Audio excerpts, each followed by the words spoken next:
Okay, we are on the record this morning in State of Florida versus Katherine Magbanua, 2016 CF 3036, 2018 CF 497.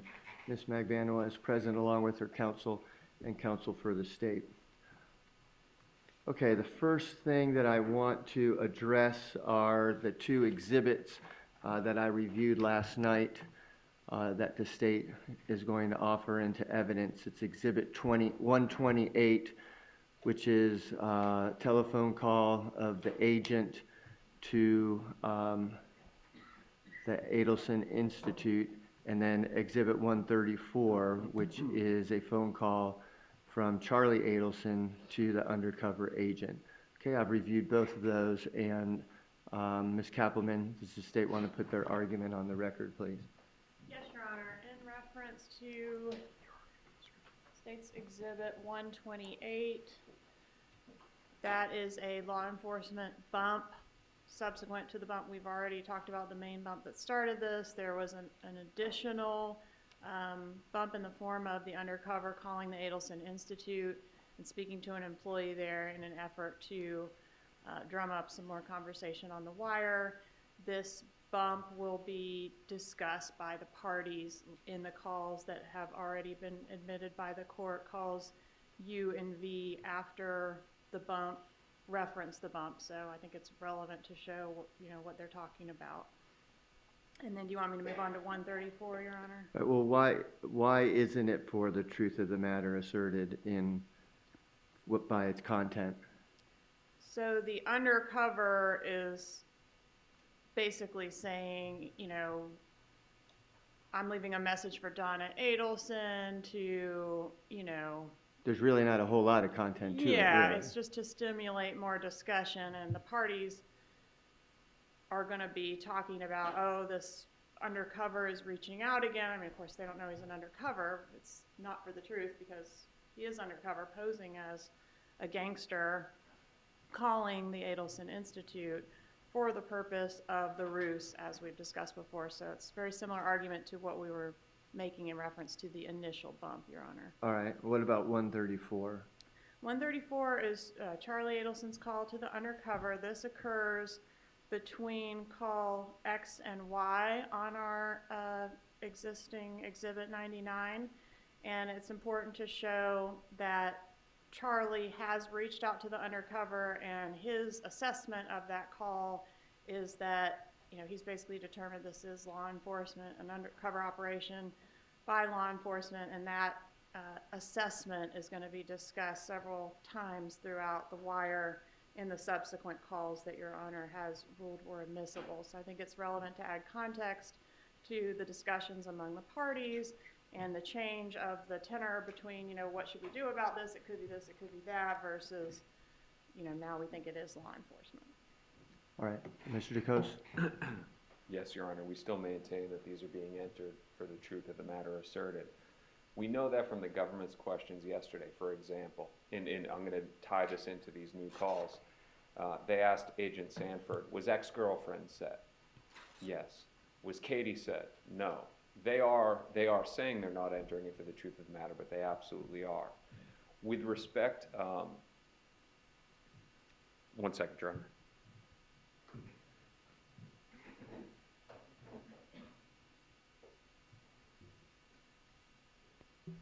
Your Honor, with respect to the calls of the undercover, if they're just trying to establish if there was communication, it led to more communication, that they don't need the content of the communications themselves. And then one final note, and I hope this doesn't come off as repetitive, the fact that law enforcement was doing a ruse does not mean that the statements made by the people involved in the ruse are somehow untruthful and that they can't be offered for the truth of the matter.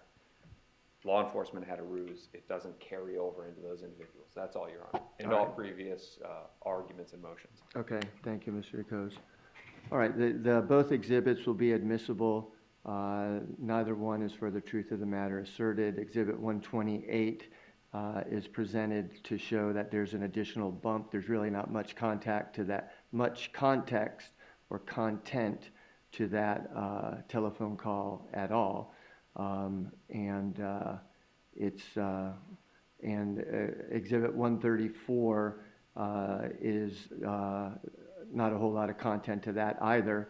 And, but it's to add some context to the other phone calls, and also to show that Charlie Adelson did reach out to the undercover agent.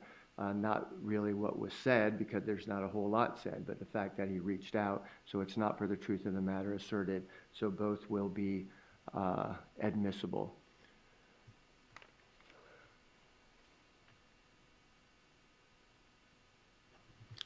All right. So Ms. Kappelman, you're going to go right into the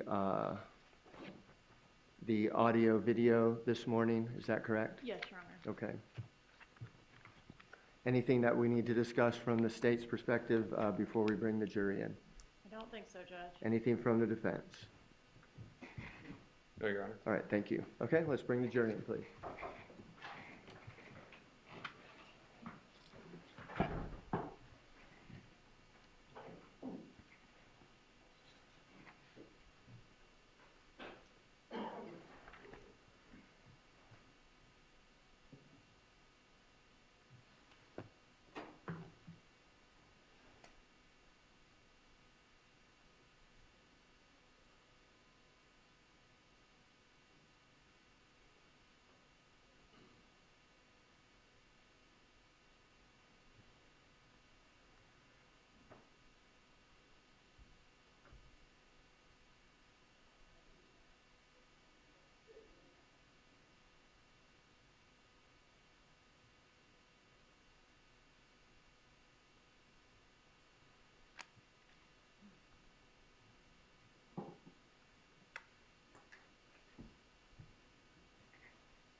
Good morning, Madam Clerk.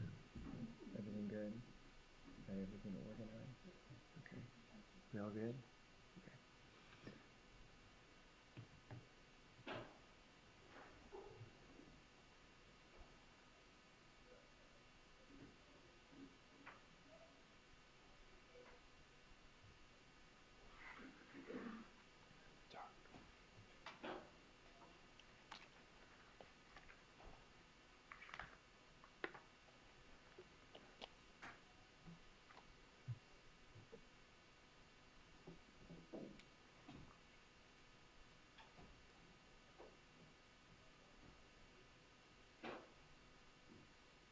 Ms. Kappelman, we can bring Mr. Sanford back on the stand. Okay.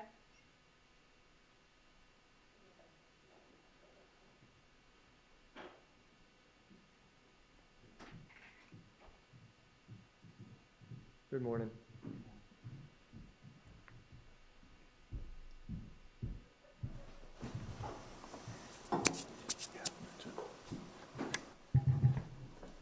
You just have this, okay, well, you can stand for the jury, but once the jury comes in, we'll swear you in again, okay? Okay, yes, sir.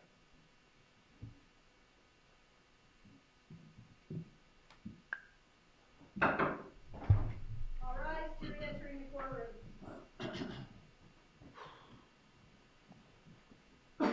Good morning. Good morning. Morning. Morning. Hi. Morning. Good morning, everyone in the back row. Good to see everybody. Thank you for your timeliness. You may be seated. We're going to continue with the testimony, and we're going to swear Mr. Sanford in again. So, Madam Clerk. Do you solemnly swear or affirm that the testimony you shall give shall be the truth, the whole truth, and nothing but the truth? I do. Thank you. Please be seated. And Ms. Kappelman, you may proceed. Thank you, Your Honor.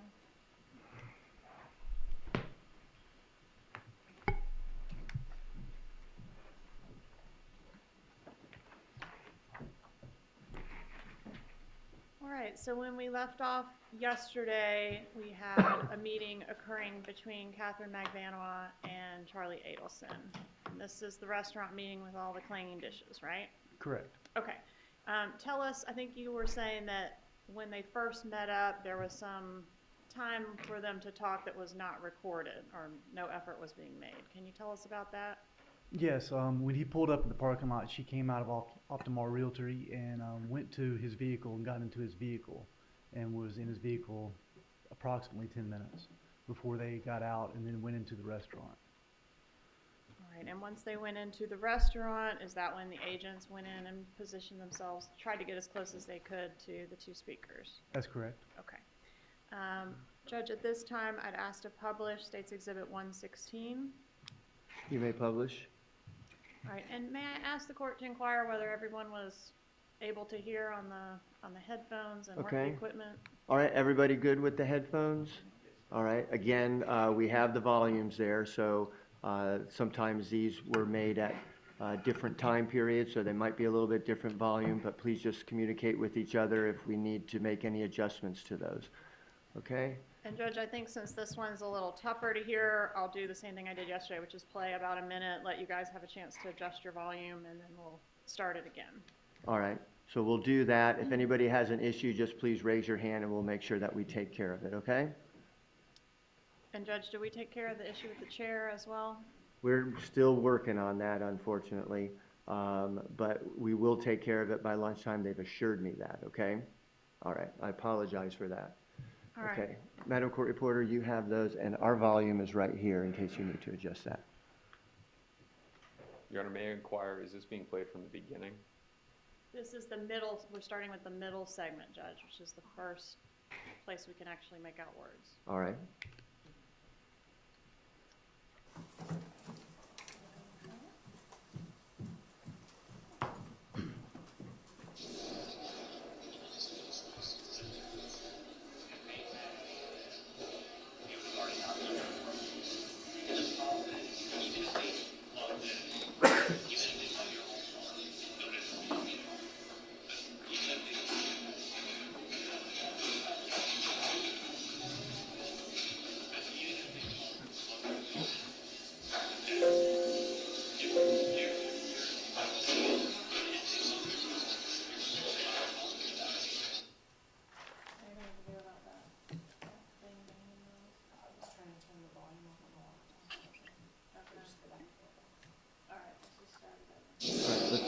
Let's just make sure that the juror's volume, all right?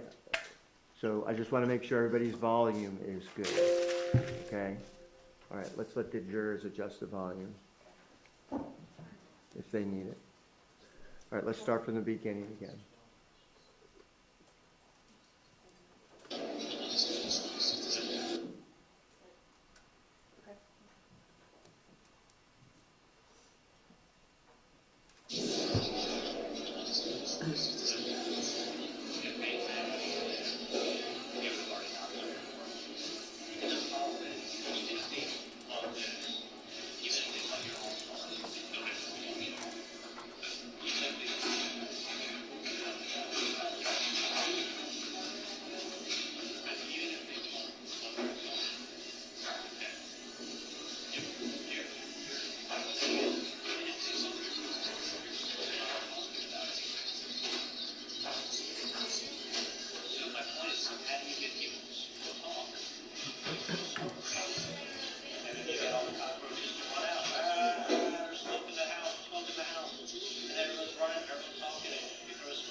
outside that, there is no evidence.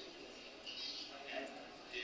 You know, if you have a car and you can link this person to renting that car that you drive, okay? But you have to prove that they were also driving that day too, and then rented and then lent it to a friend. What if you rented a car today? I go, Katie, can I borrow for the weekend? I'll bring it back on Tuesday. You go, yeah, sure. So you rented a car. You've been in that car. I drive this to fucking Orlando. I rock the mountains in Orlando. I come back and I go, here's the keys, Katie. And okay, thanks. Yeah, you rented it, but or what if you were fucking out all weekend and didn't even know I took your car? I did something and I brought it back. Okay. My point is, I don't have any knowledge of what we're doing. Evidently, this person is pretending to or does. I don't want someone paying business here.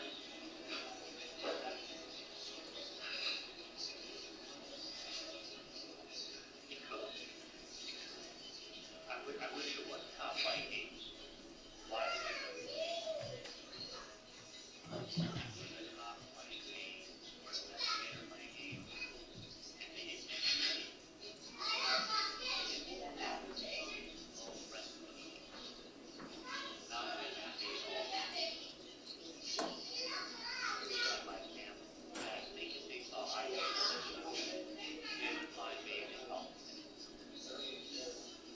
do you know what I'm saying? Like, go talk to the person involved, not talk to people who are involved. And I'm not involved, but if they do, are you? I think something wrong with that is sometimes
and we also know that they're claiming that somebody had something to do with it incarcerated. I don't know if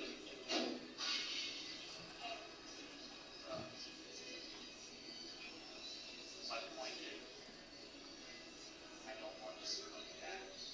I don't have a problem telling teenagers out. I don't want to come back and what I think happens is money is going to be back again and again and say that they want money. This whole thing has got one plus they can not a cop. They just very interested in this cop. This cop is happy to take another cop. He's not a cop.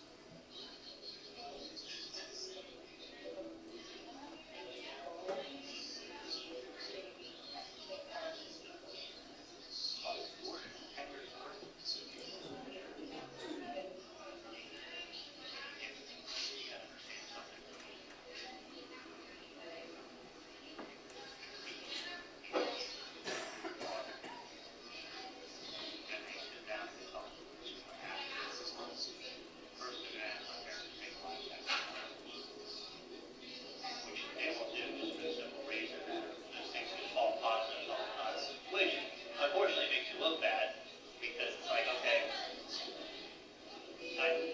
we just feel that way. A lie detector tests are not accurate. But 99% of people, if they have nothing to hide, take a lie detector test. Makes you look bad if it's like, hey, you want to take a lie detector test and you shot JFK?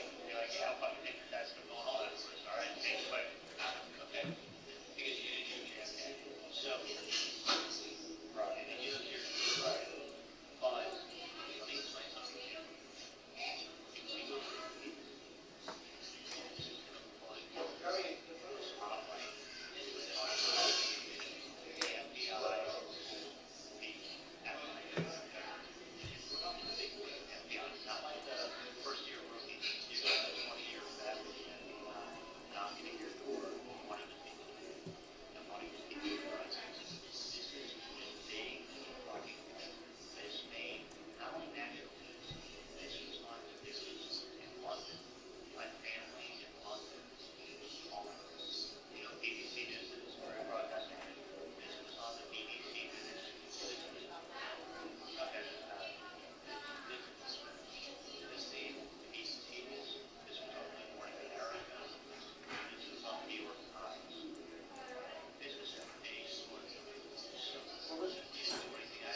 you can call the guy up and say, I got a call from so-and-so. I got a call from somebody who said, I reached out, all I need to say. I got a call from so-and-so that he reached out. These people have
hey, it's like, yeah, I thought he was around when you guys were together, and I saw him walk out. Like, that's a different story.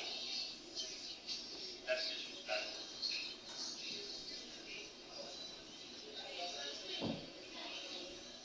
So,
what?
Agent Sanford, did you hear anyone in that recording say the name Dan Markel?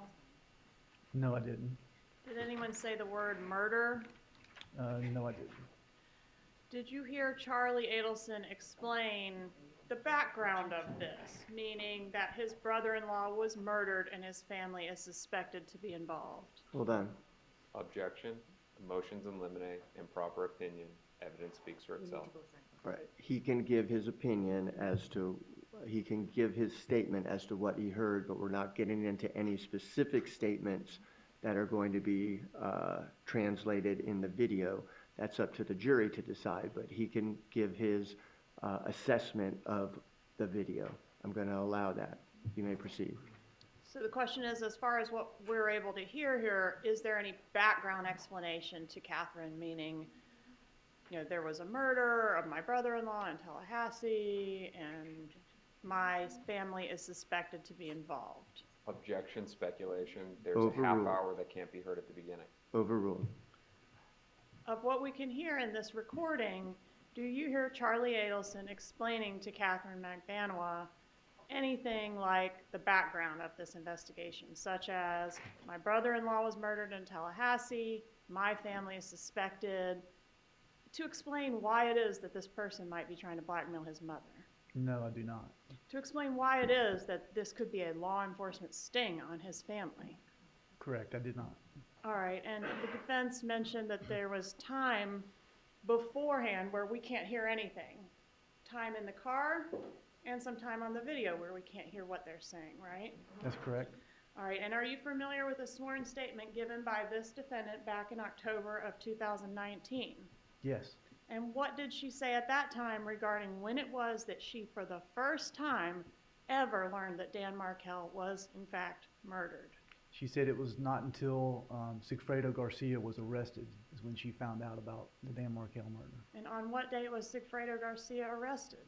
I have to refer to my notes. I believe it was in May of 2016.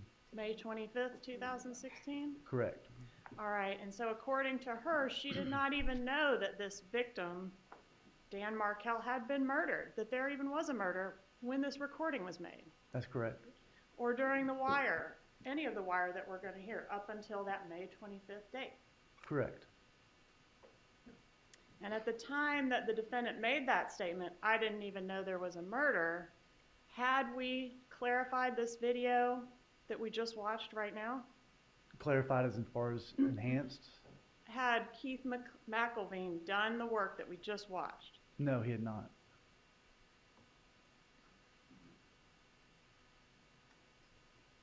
And they are referencing the murder itself on this recording, aren't they? Objection, leading. Overruled. Are you aware of any other incident that Charlie Adelson could be referencing that was on the BBC, Good Morning America, and the New York Times other than the murder of Daniel Markel? Objection, improper questions, and gross speculation, and argumentative. Overruled. Are you aware of any other incident that Charlie Adelson could be referencing on this video that was on the BBC, Good Morning America, and the New York Times? No, I'm not. All right. Judge, at this time, I would like to move on to our call F. Agent Sanford, can you tell us who are the parties on call F? This is a call from Charlie Adelson to Donna Adelson. And how close in time is this call to the meeting with Katherine Magbanua that we just watched? It's afterward. Sorry, go ahead. Sorry, it's afterward. I'd have to refer to my notes to Okay, the please exact refer to your times. notes if you can. Use them to refresh you on how close in time this call that we're about to hear is to the Dolce meeting we just watched? The Dolce meeting was around 3:45 on the 20th, and it was about an hour long. This call that we're going to listen to is about 4:56 p.m. 4:56 p.m.? Correct. So within 10 or 15 minutes of Charlie Adelson departing from the meeting we just watched? That's correct. All right, and he's calling Donna Adelson. Correct. All right, let's publish call F at this time, please. Headlines, everyone.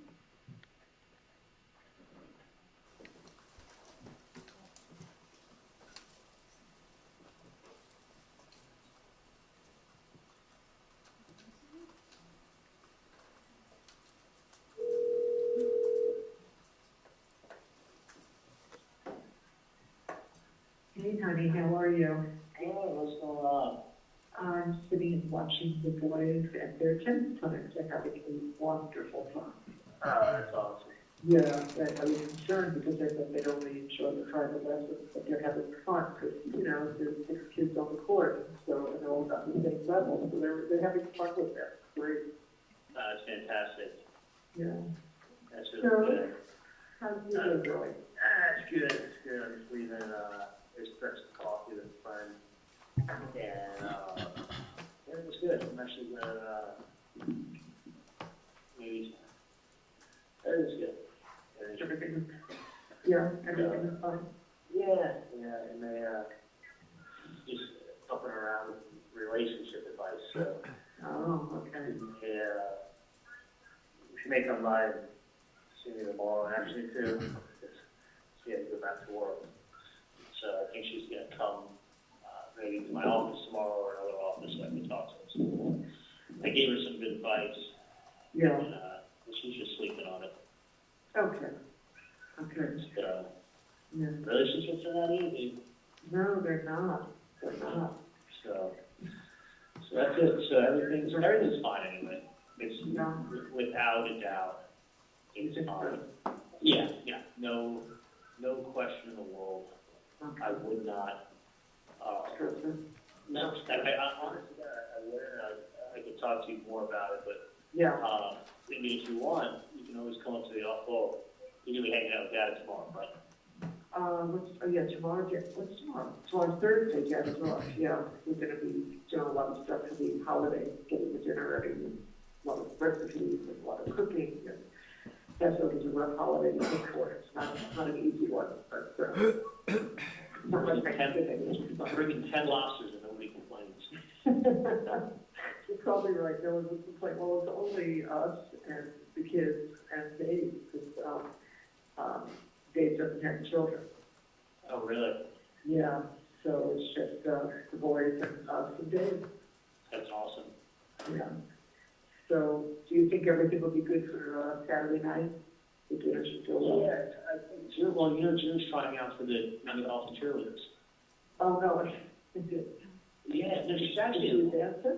oh my gosh, she's an awesome dancer. She made it to the 5th round last year and got cut in the last, like, literally, like, when they have it down to, like, 60 girls and they take 45. Like, you can imagine how many girls try out for it. Oh, yeah, I've seen it on TV, it's the tryouts, it's like, Yeah, there's like bunches of girls, and they're all really good dancers.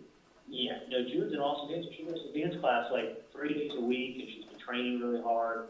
And she's actually probably trained too hard because she pulled her hamstring like 2 days ago.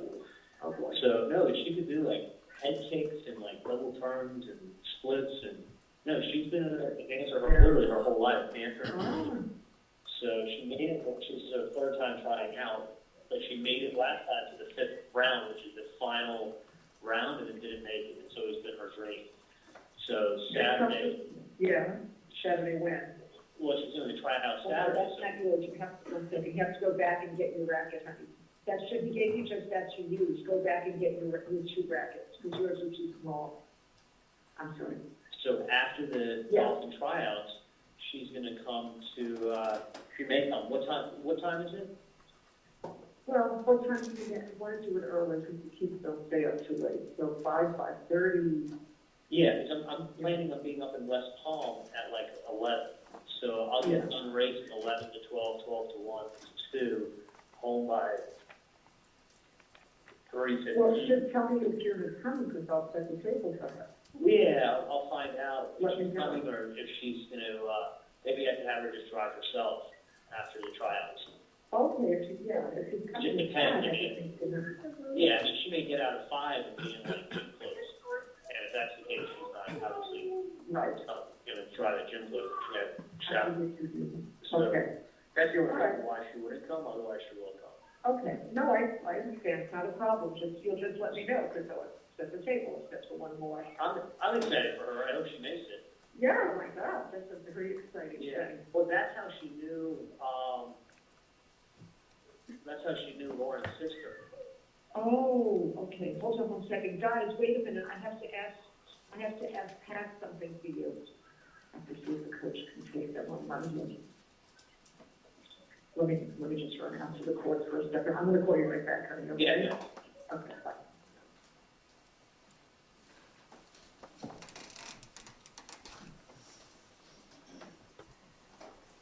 All right, so that call concluded with Donna indicating she's going to call Charlie right back. Does she call him back? Yes, she does. And that's about 5 minutes later? Correct. Okay, and just to refresh everyone's memory, what date are we on here? 420. Okay, so this is the day after the bump, is that correct? Correct. Okay. All right, if we could have call G, please?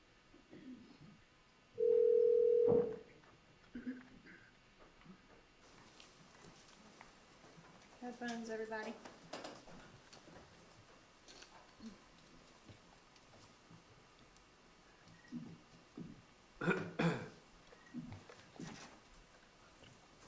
Yeah. Hi, I'm sorry about that. I had to schedule it for Monday. Yeah, So, everything's good, I just, so I hung out with my friend, and then she's gonna sleep on some stuff, and then she's gonna come, tomorrow to either my office or Thanos' office and tell me how it works. Yeah, how she feels about it. So, still, so I'll talk to her tomorrow. I wish her the best of luck. yeah. Anyway. So, you think she'll be okay? Is everything okay? Yeah. I told her, I mean, like I was explaining to you, with relationships, they either go one or two ways. Like, Right. so it's gonna be one or two ways. Yeah. But that's, How you want it. yeah. If you can, so that's fine, you can. All right, Charlie, I love you, Charlie. What are they? Yeah, you're welcome. Um, So I, yeah, just, hoping Dad has a good day at the office, oh, yeah. Yeah. because, I like him to have a good night's sleep. So, Yeah. he works on a long day, sometimes. But I totally would not worry about it. Wait a second, listen, honey, listen to the girl is on that. Give me a minute. Wait till she finishes and then you'll go on. You don't think so? Yeah, no, without a doubt, I wouldn't. Okay, I hope so. There's nothing to worry about. No. No. So you'll be at the office, you'll be at our office all day tomorrow? From 11 to probably about 3, I'm gonna be gone. Oh, really? I'm done for the day? Well, then I get to Thanos' office. Oh, Dana, gotcha. Yeah. All right. I hate this area of like I's Dairy and 95. Very crowded. Oh my God, the traffic, to go from like, I mean, literally, for me to go from like, you know, on Biscayne to like, all the way to like 95, it's the same amount of time it takes me to go from my house to South Beach. Wow. Just east-west. It's better for me to go to South Beach from Fort Lauderdale than to be in Miami and go to the highway. I mean, it's so late, there's like 2 schools and everything. So, alright, That's they're swinging, and I'm pushing as high as I can. That's the squeak of the swing. alright. I'm pushing up. The old grandma. Oh my gosh. All right, I love you. Anytime you go, but I would worry about absolutely nothing. Really? Yeah, I'm telling you, it's not. Well, if your theory is correct, then that'll be, you don't know that. Well, listen, I mean, it's you have to realize this is something. It does them no good. Yeah. At the end of the day, there's nothing. They're not going to gain anything. They're still going to be in the same situation. It's not like, listen, it's not like you've ever threatened anybody or hurt anybody. So, No. The thing is that they're not hiding who they are. Right, not at all. Not at all.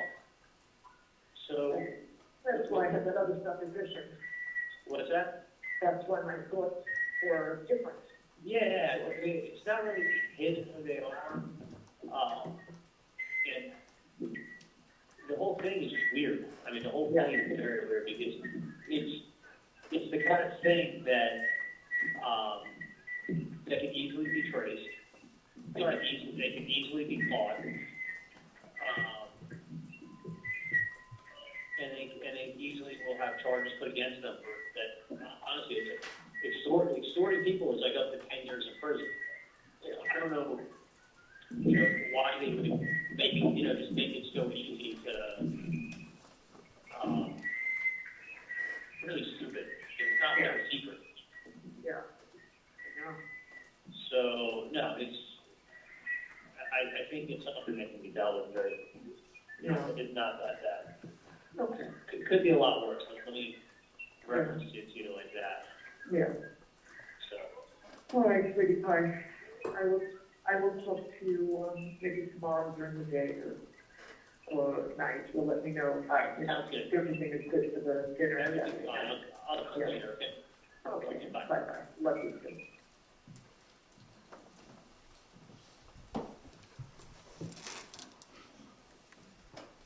All right, Agent Sanford, I want to ask you about the first conversation that's captured on the wire between Sigfredo Garcia and Katherine Magbanua. When was that conversation? It was on 4/21, the very next day, at approximately 8:17 a.m. in the morning. Okay, and at the time, are the two of them living together? That's correct. Okay, so they've already had an opportunity to talk in private between the call with Katherine Magbanua, the meeting that we watched between Katherine Magbanua and Charlie Adelson and this call that we're about to hear. Hold on 1 second. Objection, speculation as to whether there was a chance. Overruled. You can answer Have that. Katherine Magbanua and Sigfredo Garcia had an opportunity between the recording that we just watched of her meeting with Charlie and the call that we're about to hear to speak in private? Yes, we were able to see them go home, and they were at the house together that night. Okay, so this call then occurs the next morning at, you said 8:17 a.m.? That's correct. Okay, let's publish call H, please.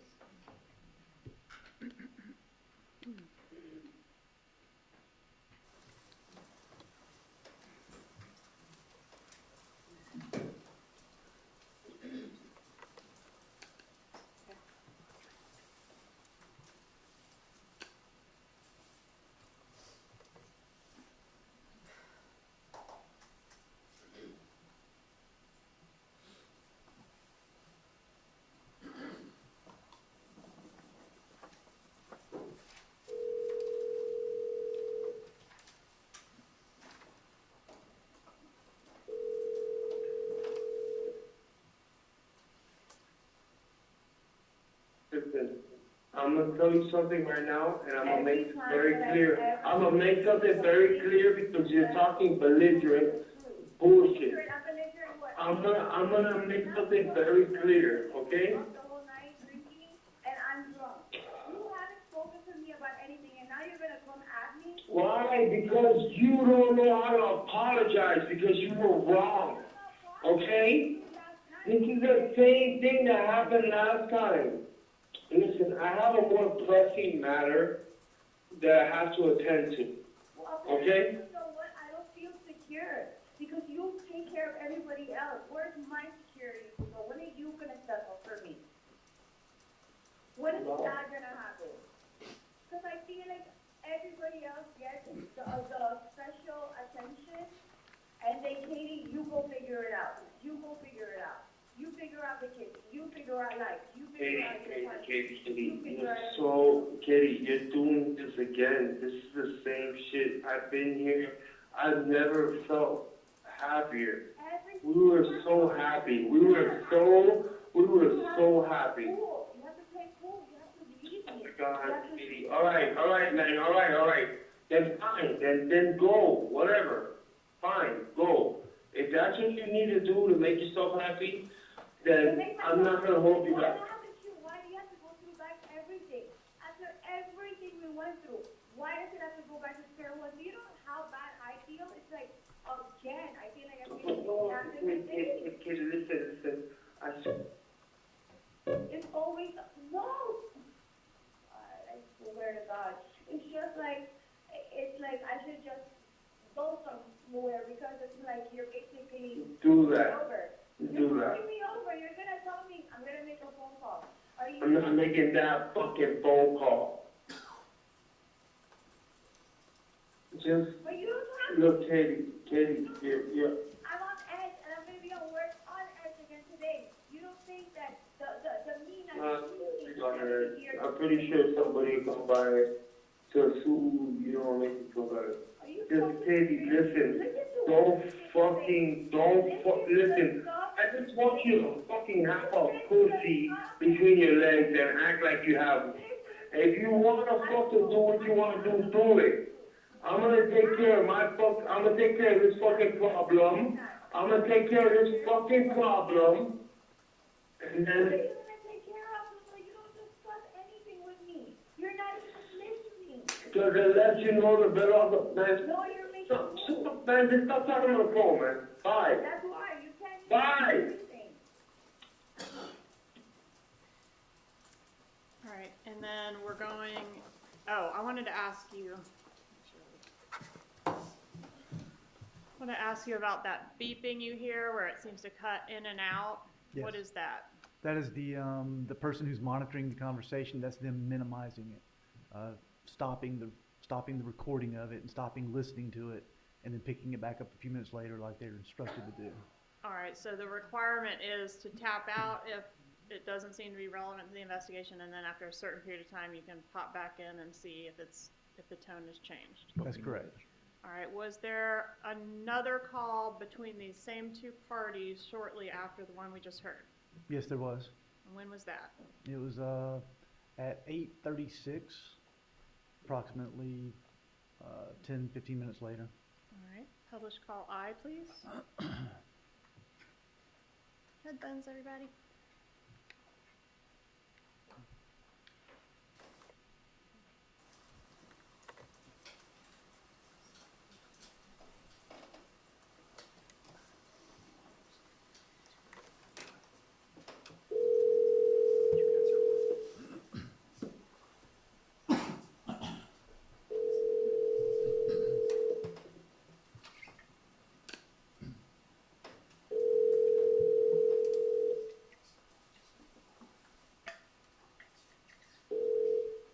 Yeah.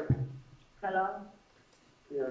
I don't remember if it was, I think just in case, I think like you have to pay for it and suppose like the balance is $65.70.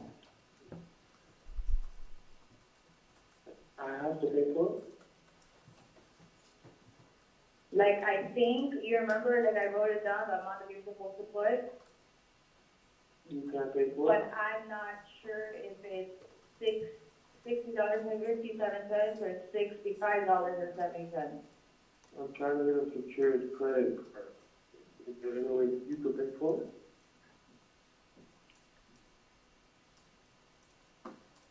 I'm just telling you, I don't remember if it's either one of those numbers. Well, you're picking them up today, so. Huh? No, So what? you're picking them up today, so you'll find out when you get there. The amount that I gave you on a piece of paper, I don't know if it's $60.57 or $65.70. Got it. okay? So there's some credit cards that I can use in his school. So it makes no sense. Got it? Understood.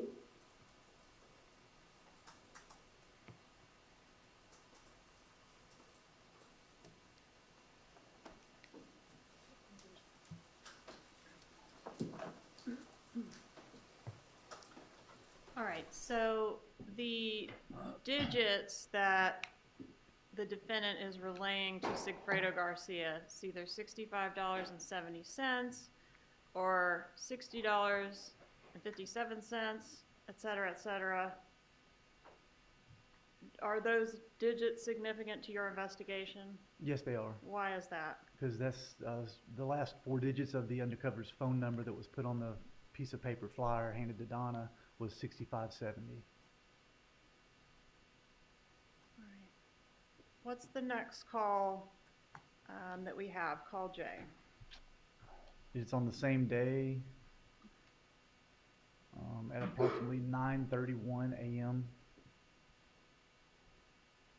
And who's this? Who are the parties on this one? It's Charlie Adelson calling Katherine Magbanua. All right. If we could publish J, please.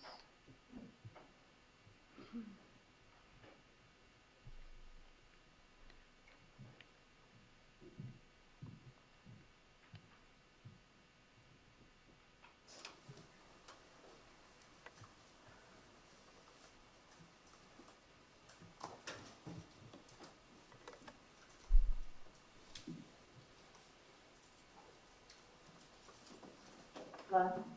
Hey, what's up? Morning. Back. Good morning. Fine. I found a tree. What's that? Yeah. You did? I found a tree, a little bonsai tree. I want one. Do you want to come But myself? like legit a real one though. I've Good got luck. a prune. I'll work on it. I'm gonna go to my office. Or whatever, me and Ginger's office. I have to pay rent. Yeah, I'm picking up a corner. A corner. Yeah. You should get the whole block. I know. I am to get a corner of the office. Sending her a call over the calendar. Just hold on, give me 1 second. Just remember okay, whatever. Let me just try this so that this lady knows. So See if you want to come by, I can give it to you. yeah, what time though? 'Cause I At have 2 o'clock. What time are you there? I'll be at my office from 11 to probably like 3 o'clock. I got to head up to Weston. Oh, shoot. That's not gonna be possible, because I'm here. I have a lot of every day. My office or Weston? Huh? My office or Weston? I'm saying, yeah, it's gonna be impossible, because I have Either to one. get kids today. What time did you get up? Like around before 6, Before 6? yeah. You don't I'll have, be there till 6, but I usually don't have to go like by 5:30, 5:45. there's no way to come up to see me before 6 o'clock today. Most of the time here, I have like a electrical meeting and I want to do something. Are you at work? Yeah, of course. Every day. What did I do in my life? Unfortunately, money doesn't fall on the tree. Oh, I thought it did. I wish. What? Yeah. I was Anyways, I don't think that's the best idea, regardless. talking to the air someone else. Huh? Yeah, right here.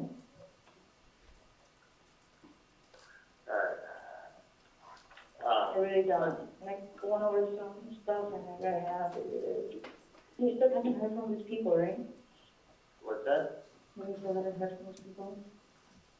Or they came by on Monday. No, I haven't heard from the morning. No, I'll put another call into them. No, don't worry about it. They're not even No. responding to you. Please do. It's The only weird. choices, yeah, really fucking with it. The other choice is, I would say put a start in anyway. I mean, it's got the pool, it's got the food, it's got music, it's lively or anyway. So call them up, find out what it is, and I got you.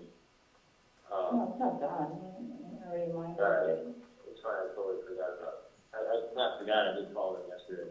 I'll put another call today, tell them what's going to touch days before it. No, but I was telling you before, I don't think that's a great idea regardless. It would be a good investment. Oh, I see what you're saying. Yeah.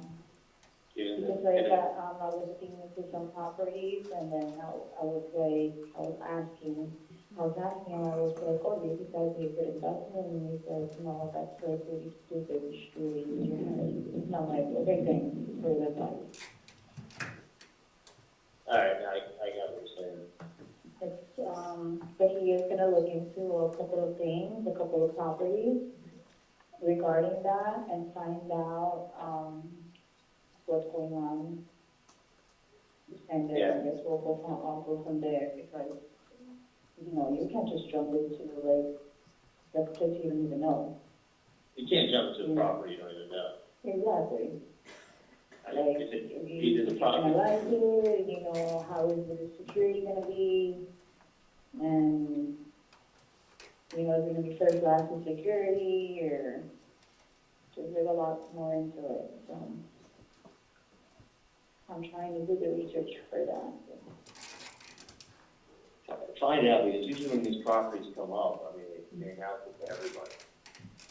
Exactly. You can't just But have, then I don't think that's the case. Like, I feel like this, like it was posted incorrectly.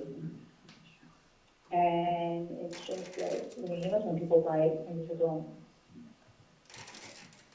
yeah.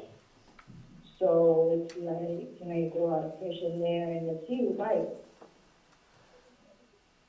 It's like fishing. Yeah, You throw the chums out, yeah, they're all gonna come out. yeah, you put a chum and a bunch of fish come and everyone jump on it. I mean, I kind of think that, Yeah, but for the pricing, it's like, it was absurd. So it's, you know, it's unaffordable. way too high of a pricing, right? Yeah, of course, that's crazy. Like, who pays that much?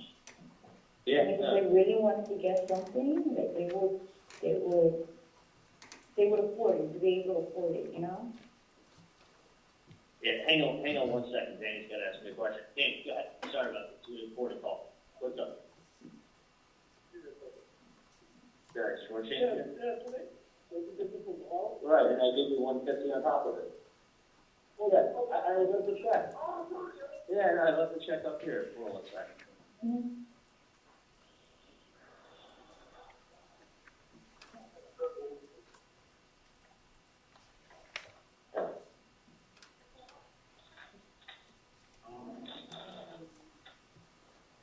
Muchos gracias, Danny. Alright. Next one? Which is better? It's still 109 versus 89? But it's the same shit, you're gonna replace it in 2 years anyway, right? Get the one for 89. You know now. Yeah, I think I need 5 for the house. 5 of those. Yeah.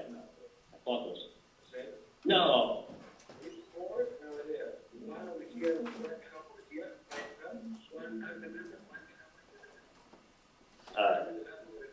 Alright. Okay. 5-7, you want me to do your check today? Okay, let me know when you do it, and I give you a check. So you have to pressure clean first to get the dirt off, and then you just paint over the top of it? Okay? Yeah. Okay. Okay. Hang on. Okay. One fruit. 94.7. Oh, yeah, plus tax. Yeah, no problem. I have to get a shake somewhere later. Okay. Perfect, thank you, Danny. Okay. Okay. Mhm. Okay. But yeah, it was just crazy that, it's so nice that you're in real estate now. Yeah, I know. It's just so crazy that you. Like, it's giving me a lot more knowledge about everything, so. No, real estate's a great profession. I mean, honestly, it's one of those things, the sky's the limit. You get in with the right people and you start getting the right stuff, and you can do extremely well.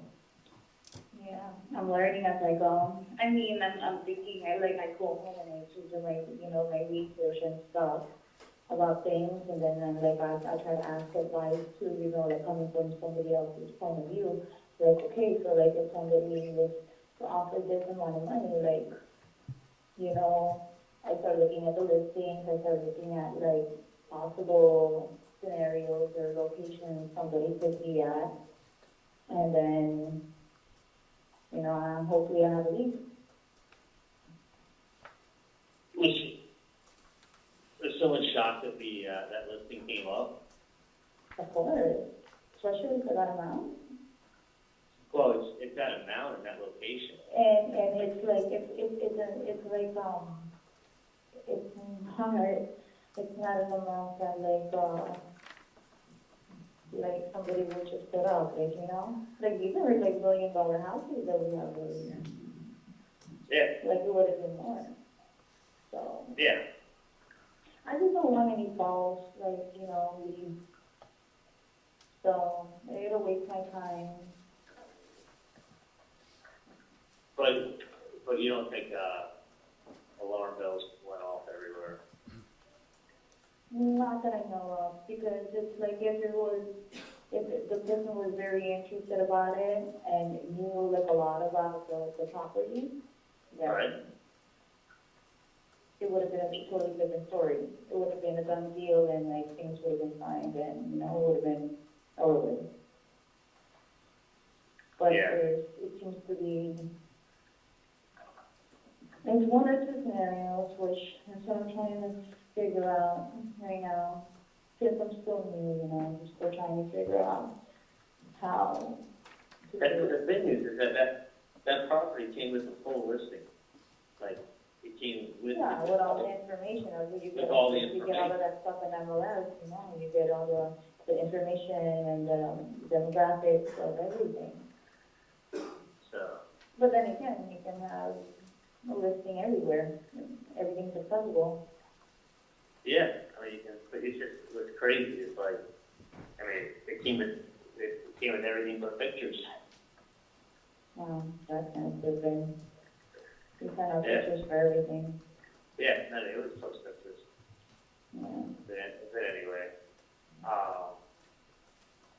So let me find out first, regarding the property, and then we'll go from there. to be very honest with you, I'm not very interested in buying a property. I think you buy a property like that, it becomes, this is the thing, you buy a property like that duplex that you're talking about, it just becomes a headache for life. Because Yeah, but then it it's doesn't like, stop. but you don't want to get stuck either in a situation where it's like, it's a false advertisement. Oh, yeah. And then, It could be one of two things. This is what happens when stuff doesn't hit the MLS first. Okay? And it's called like a pocket listing, meaning that someone's able to list the real estate beforehand. But what ends up happening is that, okay, saying you get that property, it's a great deal and everything. It becomes, you get the wrong people in there, it becomes a problem for life. I've had this with other properties. Okay? It becomes lots of excuses, and then they move in, and then next thing you know, let's say even. it's a big headache. Then Yeah, every single time somebody's going to keep increasing the amount. Exactly, and then what happens is they tell you, I want to pay this for the rental property, or I want to pay that for the rental property, and Like, you know, Yeah, like, but how that's not the case, that's the problem, if that's not the case for the client, then, you know, that's what I'm saying, there's always false leads. You get people that like, oh, they'll call and then, oh yeah, well, no, okay, I don't really need it, and it's like you put on this level for nothing. Well, I think without a question, it's one of two things. Either a false lead, someone just wasting your fucking time, or you get the wrong tenant in there with your rental property, and it goes ahead and it becomes, you know, let's say even they move out, let's say they take a little vacation. Next thing you know, and you don't know if you're not at the property all the time. Of course. And their little cousin, while they're on vacation, is like, it moves in, it's like, hey, guess who I am? You can da-da-da-da-da, and then next thing you know, his friend shows up and says, hey, guess who I am? I need this, and then they're constantly breaking things, and they're constantly knocking at your door to fix things, and it becomes they will never, ever, it'll be like a leech that never leaves you. Well, hopefully that's not the case. That's why I need to get everything clarified first. That's why I do all the background checks and everything, make sure like a person really does want it before I even go forth of, you know, trying to look for a property for them. Or else I'm going around and around for nothing. I mean, that's why these things also are done with contracts. And you gotta have a contract attorney look over them, and then you buy them. And then after the property's bought, the property's bought. You know, there is no like, oh, by the way, I know I agreed to pay you X, but I'm gonna come to the closing and I'll give you half.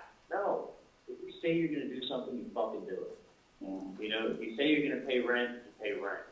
If you say I'm gonna buy this building for $50,000 or whatever, or $1 million, or let's say you're gonna buy a building for $10 million.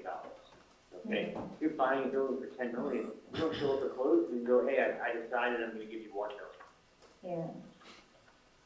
And that's it. Like, it's just, you know, you just get in a, I mean, don't want it to took me a feel. couple of phone calls like last night to find out if this was a good deal, and I'll find out more. Because like I said, I don't want anybody to take advantage of me, especially I'm new over here.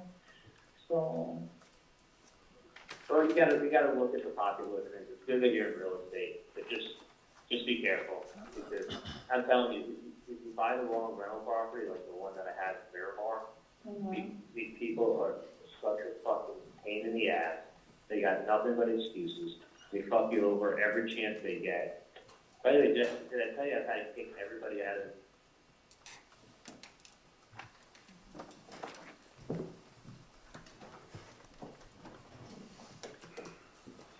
All right, that one goes on for a few more minutes, but I wanted to ask you a couple questions about the statement that Ms. Magbanua made about making a couple of phone calls last night to find out if this was a good lead. Had anyone called the Undercover number at that time? No, they have not. And regarding the property in Miramar and how people are pains in the ass in Miramar, where is the FBI office located in South Florida? It's in Miramar. And what region does that office cover? It covers entire South Florida. And I wanted to skip ahead a little bit to April 25th, if we could. Was there an additional effort to try to tickle the wire or do some law enforcement intervention that could generate more chatter on the wire? Yes, there was. What was that? It was a it was a letter that we sent to the Adelson residents. I'm showing you what I marked as state 84. You recognize 84? Yes, I do. How do you recognize it? It's the letter that we had sent to the residents through the mail. Okay, and this was the next bump or tickling of the wire? That's correct. So at this time, I have to move an evidence state 84. Any objection? No, Your Honor. Be admitted as State's Exhibit 84. May I publish? Good night.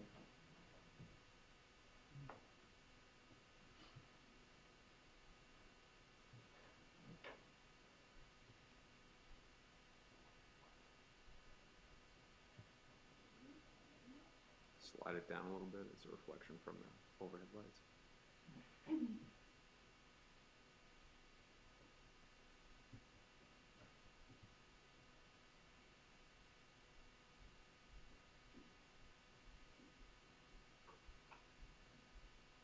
All right, so were there more calls that were intercepted regarding this attempt? Yes, there were.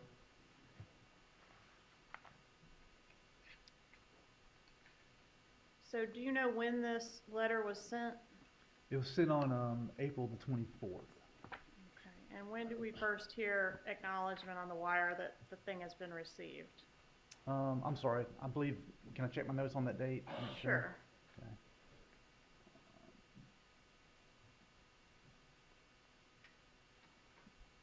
I'm sorry, the letter was sent on April 23rd. Okay, and when do we hear information on the wire to suggest it's been received? On April 25th.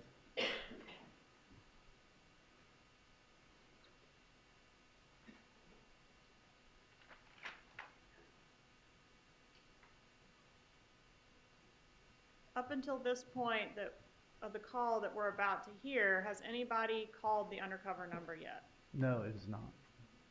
Has anyone called to report anything that's happened so far to the police? No. All right, if we could publish call L, please.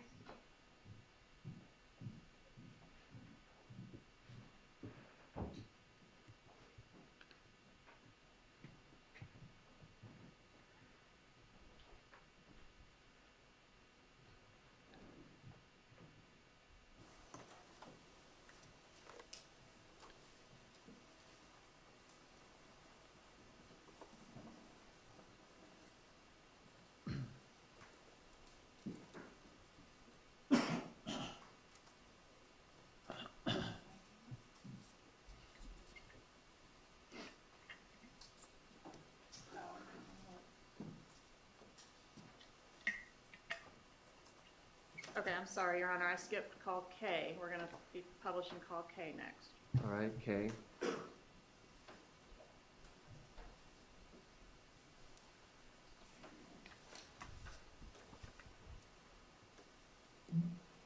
Yeah.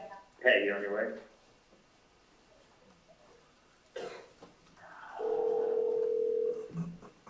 Yeah. Hey, you on your way? Yeah. Okay, cool. I'm gonna be at the Icon, which is when you come over 395. It's right there in the, University of Philly, the Icon is, right? That's all the way to South Beach, right? Like, Yeah, it's when you come over, like, it's a lot of traffic down there. You can go a little bit more north and just go anywhere. I will, I'm standing outside, I was talking to my parents about a little bit. Huh? I was talking to my parents about my day. I was standing up. No, I was talking to my parents about my day. Oh, okay. So that's, It's like I have to just like get out of my yeah, house, like, I know. like, Where, you're like worried about me every single 2 seconds. of course, but I'd rather, where are you now? I'm on 15. All right, just give me this one there and just come down here.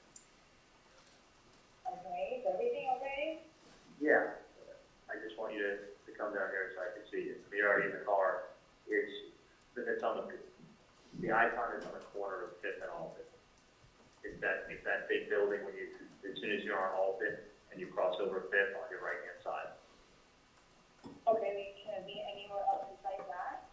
I can get my car and start trying to find you, but then we gotta drive and park, and I'd rather you just come over here. I know, but that is like a part of South Beach, like, it's kind of stupid for me to go all the way down here. You're like, okay, I'll get my car in 5 minutes, I'll start heading this way, and I'll get my car, and then I'll meet you somewhere in like 15 minutes. I still need to talk to my parents for another 5 minutes, and then I'm gonna leave them, and then I'm gonna come to wherever you are. But just still keep heading south. I'm heading downtown, I'm in this game heading downtown. What what's your cross street? Like in 82nd right now. All right, 82nd? Yeah, I get, so give me a call when we get in the car. Okay, I'll give you a call and see where you are, and I'll start heading Do you north. get it when I call you through WhatsApp? Sometimes I do, sometimes I don't. I'll put my ringer, I don't know, let me see if my phone was on vibrate. It was in my shirt. Okay.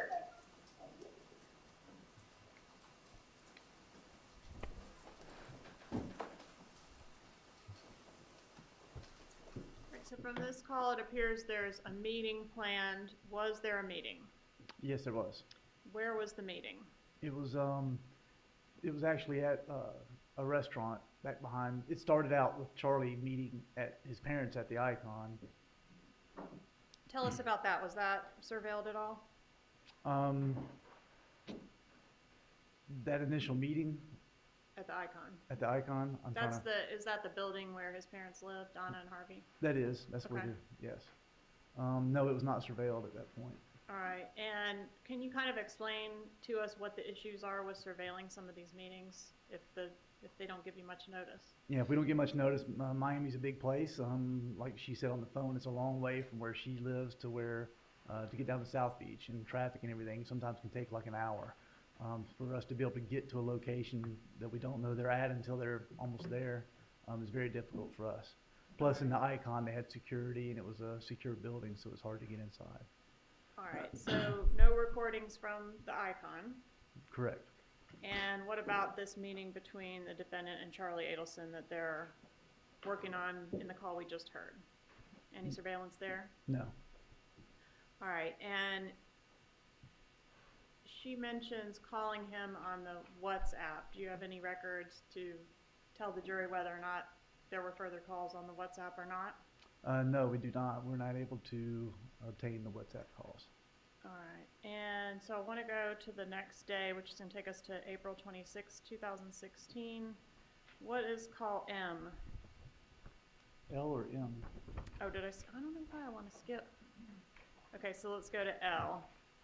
L occurs after the meeting between the defendant and Charlie, is that correct? Or is it before? I thought we just heard L. This is before. Did we hear L? That was K. Okay, so we do have one more call that occurs prior to that meeting? That's correct. This is where she's trying to find where he is. Okay, I'm sorry. Let's go ahead and hear L then. Actually, let's skip L. L, they're trying to meet up. That's correct. Okay. They do meet up. We don't surveil it. Correct. We couldn't get to them. Okay. So then we can go to the next day, which is going to be call M. What are we hearing in call M? We're hearing a call from Sigfredo Garcia to Katherine Magbanua. All right, and this is going to be April 26th. Correct. At what time? This is the following day, April 26th at 9:48 a.m. All right, let's publish call M, please.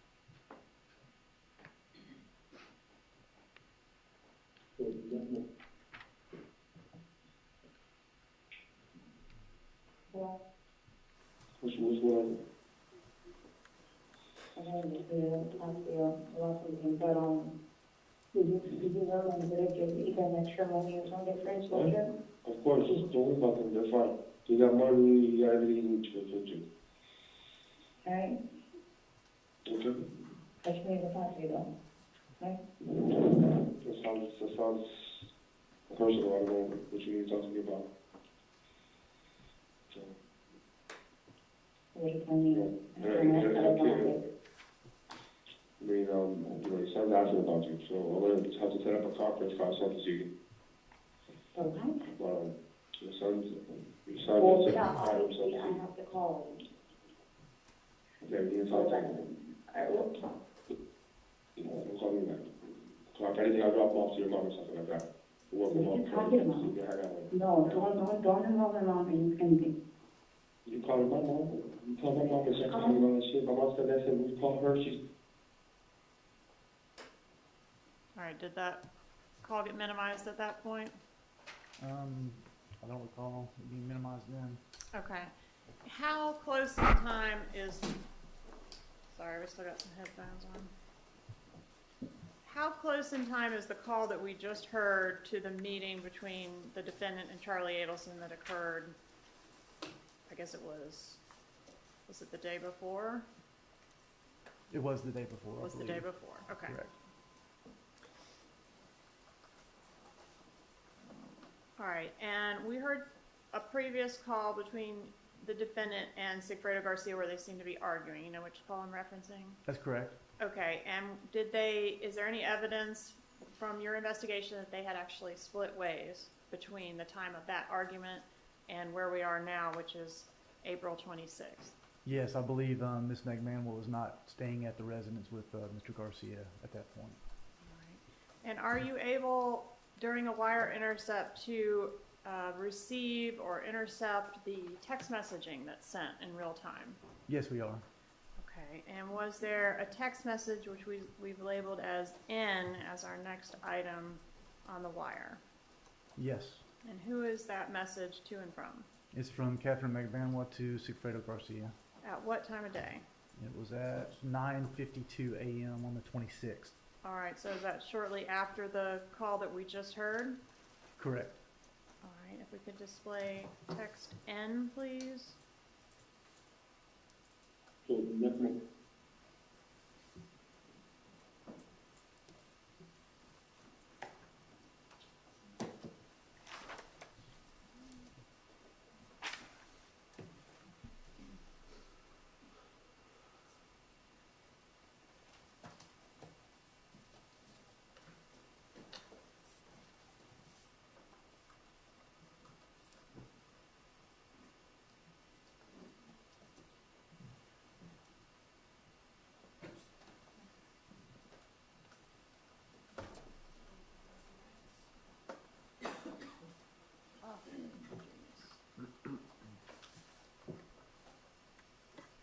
All right, so this is Katherine Magbanua to Sigfredo Garcia, is that right?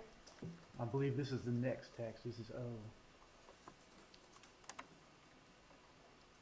All right, so go back to N real quick and do the enlarging, if you will. Just worried people can't read it.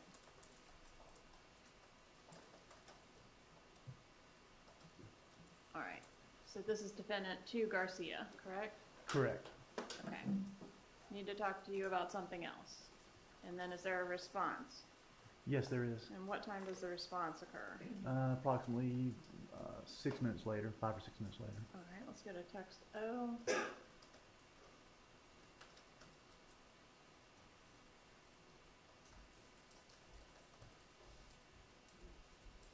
And that's the content there underneath where it says text? Correct. All right, and this is Garcia's response to Magbanua? Correct. Okay. And then the next item we have is call P. Who are the parties in that call? This is from Katherine Magbanua to Charlie Adelson. All right. How close in time, like where are we in time now? It's the same day as those texts. This is the day after the meeting at the Icon and Monty's. It's 4:33 p.m. Okay, I don't think you said Monty's before. That's where the defendant and Charlie met when we heard that call where he was going to get in the car and go to wherever she was? That's correct. Okay. All right, so this call that we're about to hear is what time of day? It's at 4:33 p.m. afternoon. All right. May we publish call P, please?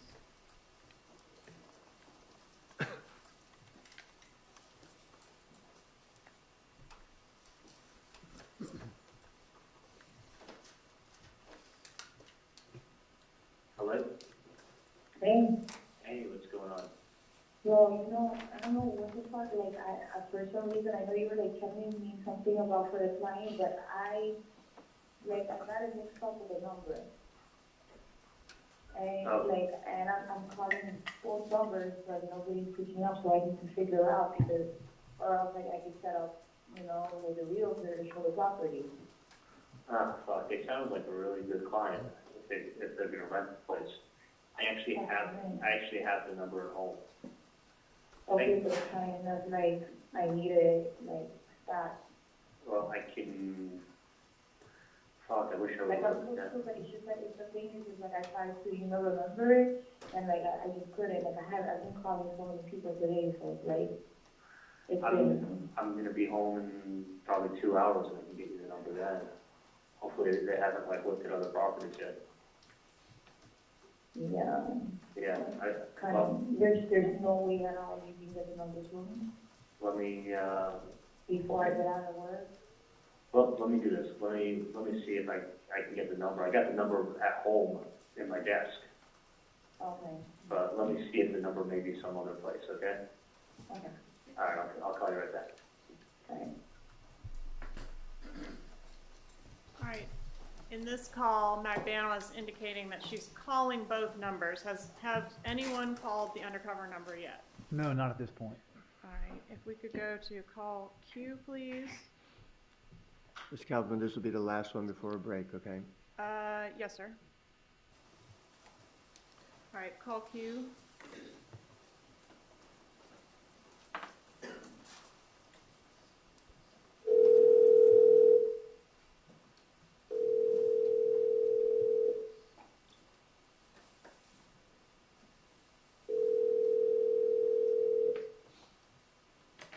Hey, Charlie. Hey, can you hear me? Yeah, I can hear you fine. Okay. Do you remember the number that was written on that paper the other day? Because I have it at home. I don't. Okay. Because someone just called me asking for it because they thought they remembered it, but evidently they remembered it wrong. So I'm gonna have to get, okay, I got the paper at my house, so don't worry about it, but, you didn't write the number down anywhere. No, I gave you the paper and that was the end of it. I didn't know, I thought you maybe wrote the number down. I didn't. All right, because they're calling me now for the number, and I have the paperwork at my house. Okay. All right, I'll get it done in a few hours. Okay. Yeah, bye.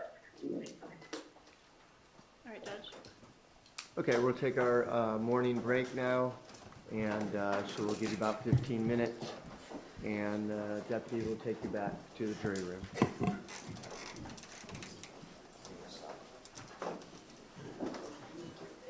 Your Honor, can we come sidebar in a matter?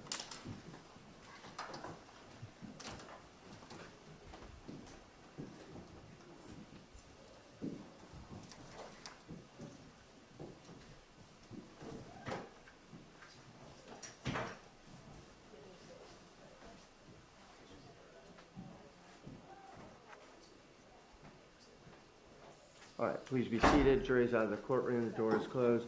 Is in regards to a cameraman. If we can go sidebar and discuss it, please.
All right, we're in recess for 15 minutes, and you may step down during that time. Thank you.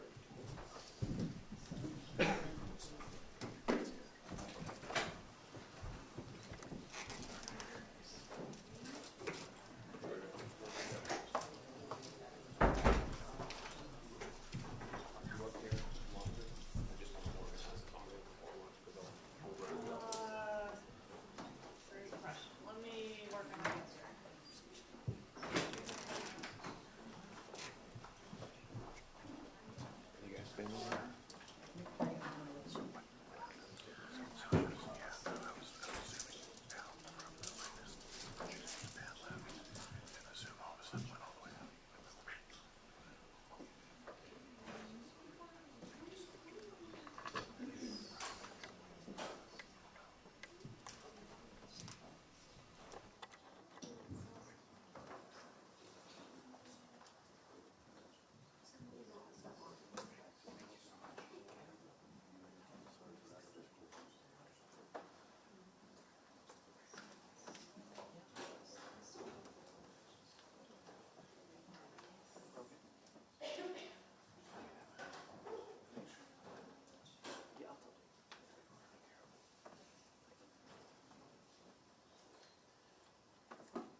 Okay, we're ready for the jury. Let's bring the jury in, please.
Please be seated.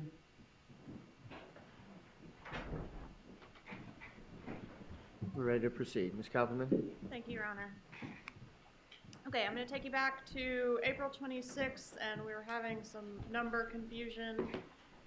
It is PQ, R, and S all in pretty close proximity to each other time-wise, all within the same hour? That's correct. Okay, so if we could go ahead and publish call R then?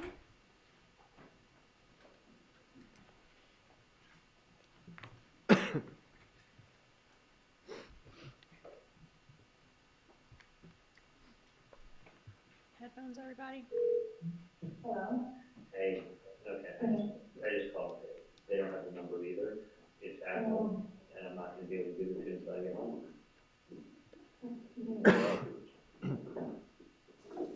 So we took information to like set up like, look, they can go try to get the agent to show me that, but I know, that's why I was like, take it, write the number down.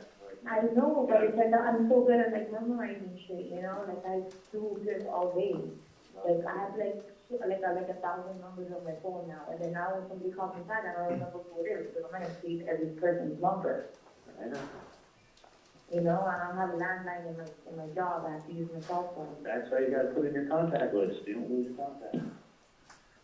No, I can't do that. There's gonna be random people always calling my phone. You're like, sometimes I don't even wanna like, there was one day we went to see property, another day, oh no, it's okay, because we're working with somebody else. Yeah. I'm in Miami Lakes right now. So I'm not gonna, let me see what's on here. Hang on one second. And the number? Hey, come on. My age, I'm lucky I remember when I had for breakfast. The only reason I remember this is they the same thing every day. Hang on a second. Hey, do you know what time my last patient is? That Uncover? I'm done? What did someone tell me? Wait, that guy that came from the other office? Someone done.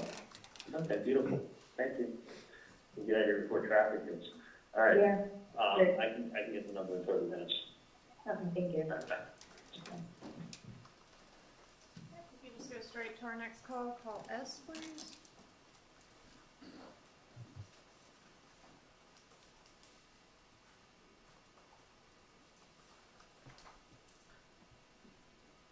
Hello? Hey, Hello? how you doing? Hey. I think I remember one of the listings that I had to tell you? One of the properties? Yeah. What was, I don't know, just in case they call, you know, because I have to set it up. Yeah, but I tried to read some listings there, each time. Okay, it's, I believe it's 305, Okay, 712, okay. 6570.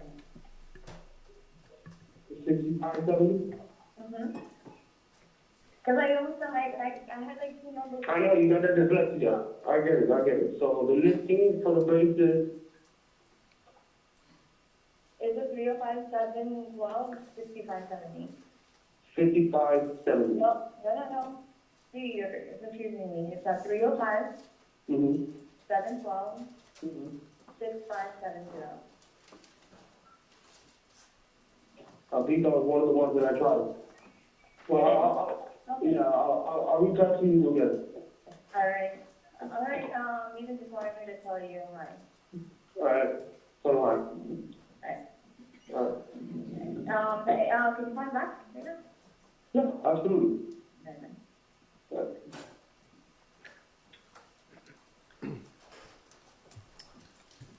All right, and in this call, is Katherine Magbanua accurately relaying the undercover number to Garcia? Yes. And again, up to this point, has anyone called the undercover number? No, not at this time. All right, now we go to 427. 427, call T. What is call T? This is the following day where Charlie Adelson's calling his mother, Donna Adelson. All right, and that's, we can go ahead and start publishing that call, please.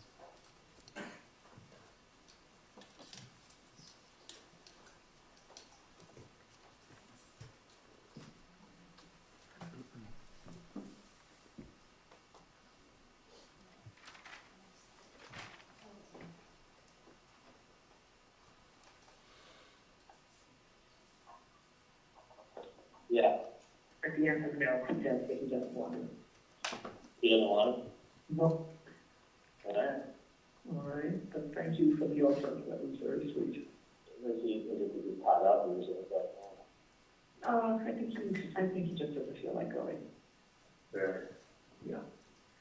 Is he still upset about everything or Yeah, he's not having the best day. did something else happen? No. No. So, just understand and, maybe another time, just not right now. Alright, no problem. Okay, but thank But- you, thank you, Stephen. Wait, everything else is being taken care Great. of. Just so you know, they actually called the person. And nobody picked up. Really? Yeah. Yeah, it would have to throw away the phones, maybe, Well, that doesn't matter. I mean, it's probably nothing, so it's voicemail. But no one picked up. They tried a couple times. I wouldn't worry let me tell you something. I would not worry at all. I'd worry about other things. Okay. And that's, you gotta find something new to worry about. No, I don't want to believe me. I don't No. No, I do Yeah, not fine. have to worry. Don't even say that to me. You have to find something new to worry about. Yeah, thank you. I don't know what you can do with your free time. Yeah, But, all my free time. you never, let me just tell you something. You never let yourself have free time. No, People that's true. always That isn't true. be like, oh, I gotta do this, and then I gotta do that, and I have to be hiding on this. And I That's got not laundry, true. and I got laundry to do, and then I gotta go to Publix. Yeah, Actually, I had to run this morning because this administrative professionals day, which I didn't realize until the last minute. I had to go run out and buy a cake for Erica, so. But it's, And then I got a big chalazion on my eye last night, and so I'm gonna run to CVS and go get drops and eye medication and stuff. I mean, you will always, I mean, I'm telling you. I'm really trying not to, Charlie, just so you know. I'm really trying not to. But I'm just saying, like, I mean, you're like, oh, ask me how many times I went down to the hot tub since you moved in here. Like, that's your fault. No one else's. No, because I know that. I mean, I'm just saying, like, you gotta find something else to get this. We want us to enjoy every day. We try to. Trust me when I tell you, Mom, it is, you've done nothing wrong. And it's because of that, you have nothing, literally nothing to worry about. Someone's fishing and someone wants to try to make some money because they're struggling. But that will never amount to anything. So someone's trying to throw something, throw a fishing line out there and say, how you doing? Throw a fishing line out there and see if they can catch something. And I understand why they're doing it. I understand what they're trying to do. But, I mean, it doesn't make it right, but they're, the funny thing is, they really don't. They're just fishing is all that's going on. And I wouldn't worry about at all. So I've told you that many times, I'm sure you know. Yeah, I got you, Charlie. You know, it's not gonna change. Hey, how are you? Good. You were there on this third and then back. I need to make sure I get this back up. You know, next bit. But yeah, I would not. I mean, I know it's easier for you to say than for you to do it, but I would not sit around and like, you know, drive yourself to the point where you get sick because of that. I mean, it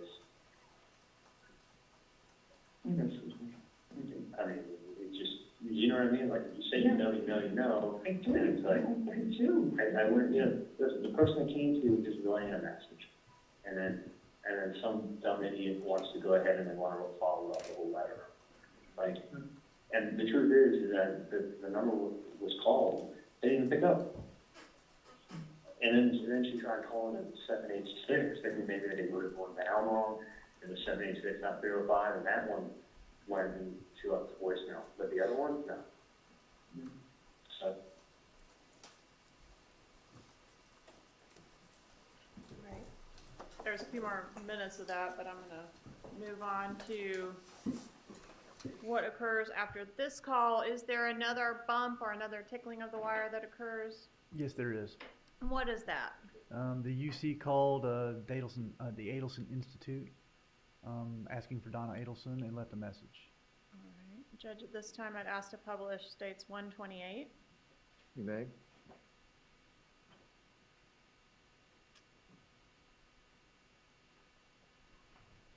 Good morning, thank you for calling Adelson's office. This is Erica. Can you move you?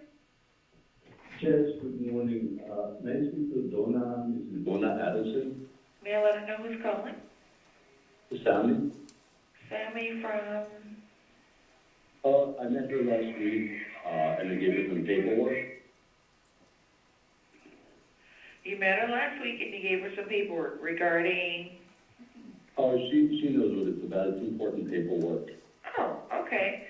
And your name is Sammy? Yes. Do you have another phone number you can be reached? My number is 305 712 6570. Okay, because she's not available right now, but I can have her maybe give you a call back. Okay, just tell her it's very important. I need to find out immediately what she thinks about the paperwork. Okay, I certainly will. I met her last week. Yes, thank you so much. All right, have a good day. All right, you too. All right. After the bump, is there a call from Charlie to Donna? Yes, there is. All right. And what date are we on now? This is on April the 28th, What time of day? approximately 9:42 a.m.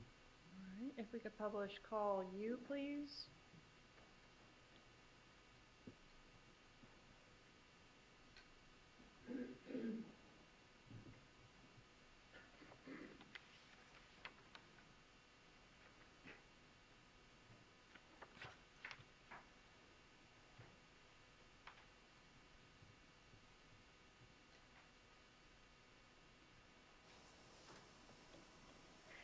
Well, Erica called me this morning.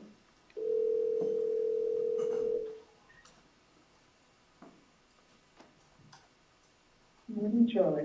Hey, how are you? Hey, are you in an office or home? No, I'm driving to an office now. What's up? Well, Erica called me this morning, and because Dad was on the road to the office, so Erica called me and she said, I didn't normally bother you with this. She said, I don't know if it's a sales call or what, but somebody called this morning and he said his name was Sammy, and he gave you some very important papers last week and he hasn't heard from you. And he wants you to call him back and hear from him. So. Okay. So I, once we verified the number was the same, was the correct number that I had, told you about. So obviously I'm not going to call the number. Erica said, this just has to be a sales call. Just hit star 67 before you call the number, and then they won't know the number you're calling from. I said, oh, okay, I'll write that down. What's your suggestion? The odd thing is this, is that that's the same number you gave me, right? I don't know, because I gave you the number. I never kept it. You kept it. Tell me what the number was. 305 Right. 712 6570. 6570. Mm-hmm. Yeah. No, it's somewhat, the odd thing is that it's 712, 6570. Yeah, that's the same number, and it was called, and no one picked up. Maybe I'll pick up now. Okay, so someone called today? You called the office, and Erica called me. She said, I hope I'm not bothering. It's probably a sales call. Yeah, listen, let me tell you something. I'm looking into it right now.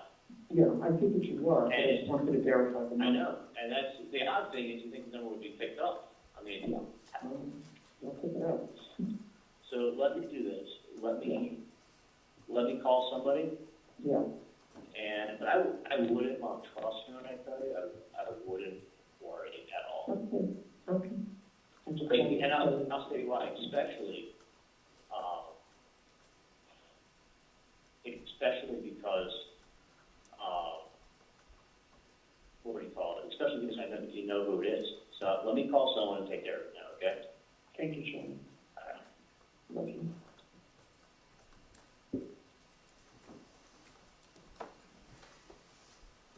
And what does Charlie Adelson do after learning of this information that there's been another tickling of the wire? He tries to call Katherine Magbanua. All right, and was he successful in reaching the defendant? No, not at first. All right, did he leave a voicemail? He did. All right, is that captured in our, what we're calling call V? Yes. All right, could we publish call V, please?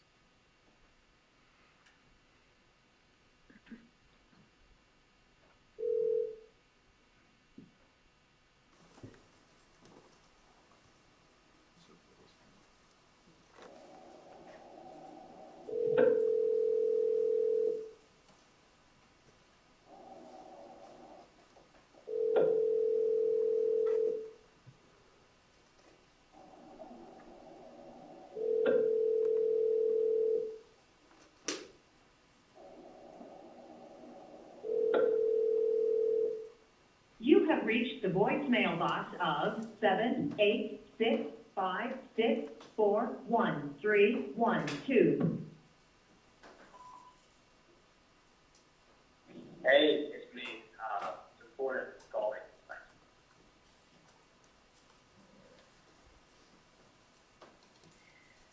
And are there any more attempts by Charlie Adelson to reach the defendant before we actually get another call? Yeah, I believe there's about 4 different attempts by Mr. Adelson. And then we get a call back to Charlie from the defendant? That's correct. And is that call W? It is. All right, tell us the date and time of this call, please. It's on 4/28 at 10:43 a.m. All right, publish call W, please.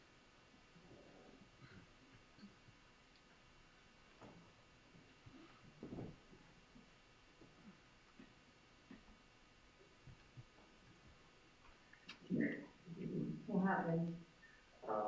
Somebody called my dad's office. They were looking for him. Saying that they dropped off some paperwork to them. And there was a phone number on there. And actually the person left a message with Erica. And Erica called my mom because she's like, yeah, normally I wouldn't call you up.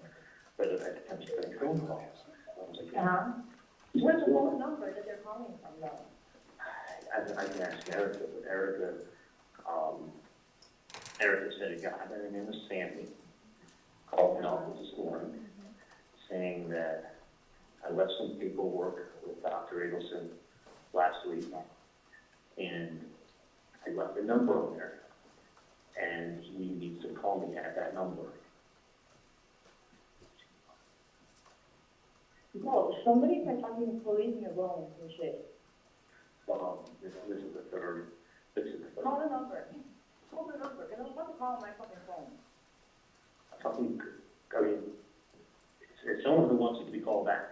Let's put it that way. Do you still have the number? Yeah, well, obviously that number, nobody picks it up. Well, That's a non-working number. It's like an email number. nobody's calling the leg. I'm just asking you to find out who the fuck it is. It's like, Yeah. get that number that's off of the thing, off of the number, off of the freaking, caller ID. At the office? Yeah, obviously. Because this is like a fucking bullshit game.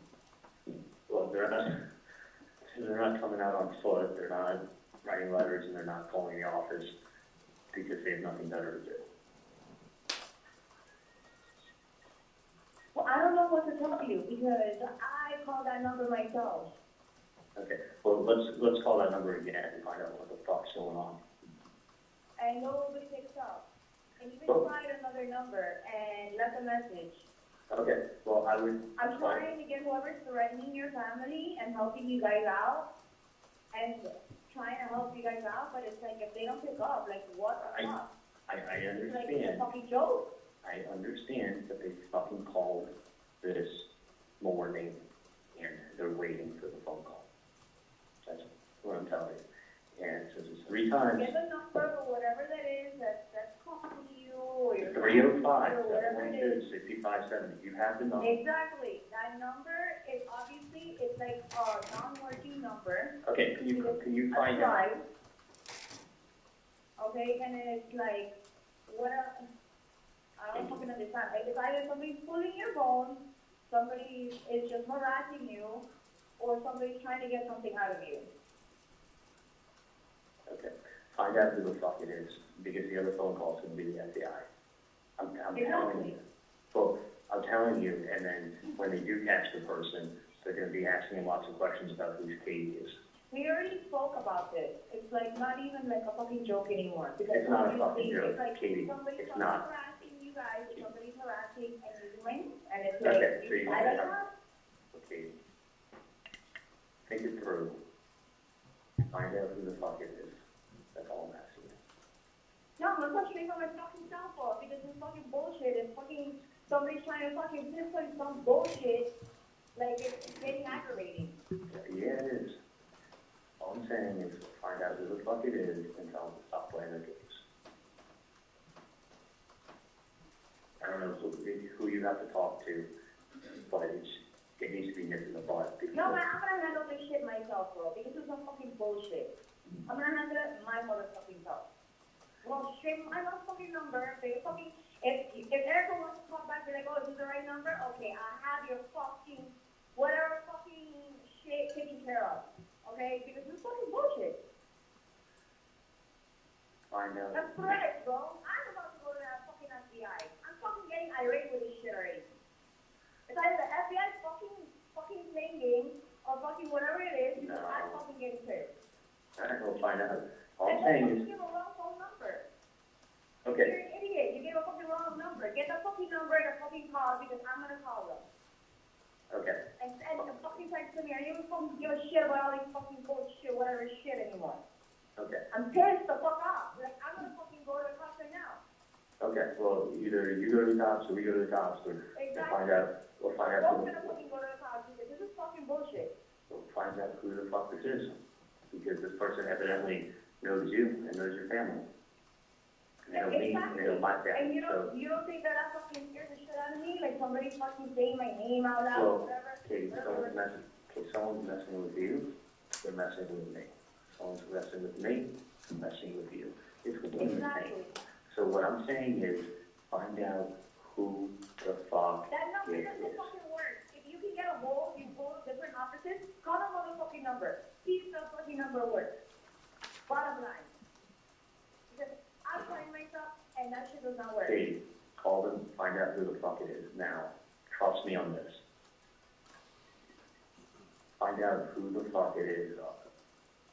Get a number, listen to me, and get a number, and something wrong with this case, because I I already want to did. know. I'm with your parents, no fucking FBI, we're not fucking doing this shit, and fucking go and fucking report whoever's around you. Alright, That's Kate. it. Hey, I gotta get back to it. Do you have the number I gave you the other day? I have the fucking number. Okay, good. Call it. Listen, I called the number. I know That's you- not a working number. Good. Get the number that calls your fucking office. Okay, Listen to me for once. I will. You want me to call it? Hey, fucking A, bro. I'm gonna fucking fuck up whoever the fuck you fucking with me.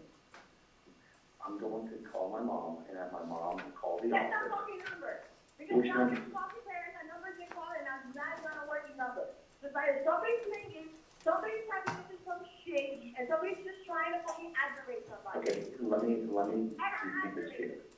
Do you want me to have Erica go on the caller ID and look to see what number that was that called? Fucking number. Obviously, they're calling from somewhere else if it's not the same number that you said. How about you call and find out? Okay, do me a favor. Try that number I gave you the other day, and I'm gonna call my mom and tell her to call Erica and ask her to look it up on the caller ID. Okay? Yeah. But call it. Whatever.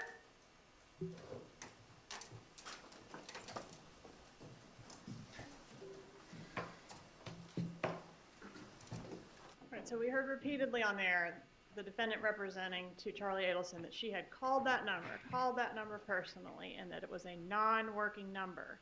Had she called that number? What's your objection? Withdraw. Go ahead. No, she had not called that number. And was it in fact a working number? Yes, it was.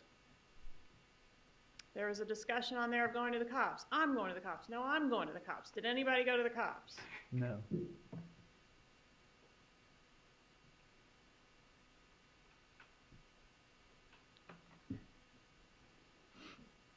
All right, is there another call between these two within the hour?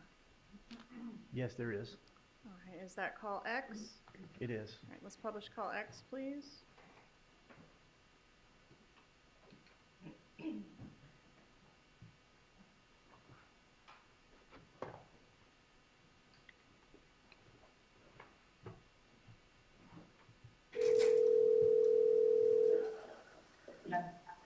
Hey, Uh-huh. I'm going to star 67 and then see if it, and see what it is. Okay, do that. Okay, you haven't heard anything from any nonsense, have you? So what? You haven't heard anything from any of this nonsense? No, obviously, we're on the same page. Okay, let me do that, see where we are. Okay.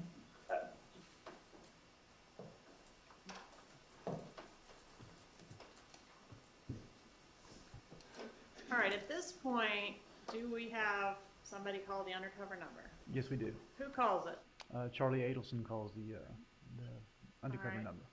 And is that 4:28 at 11:33 a.m.? That sounds right. All right, let's publish State's Exhibit 134 at this time, please.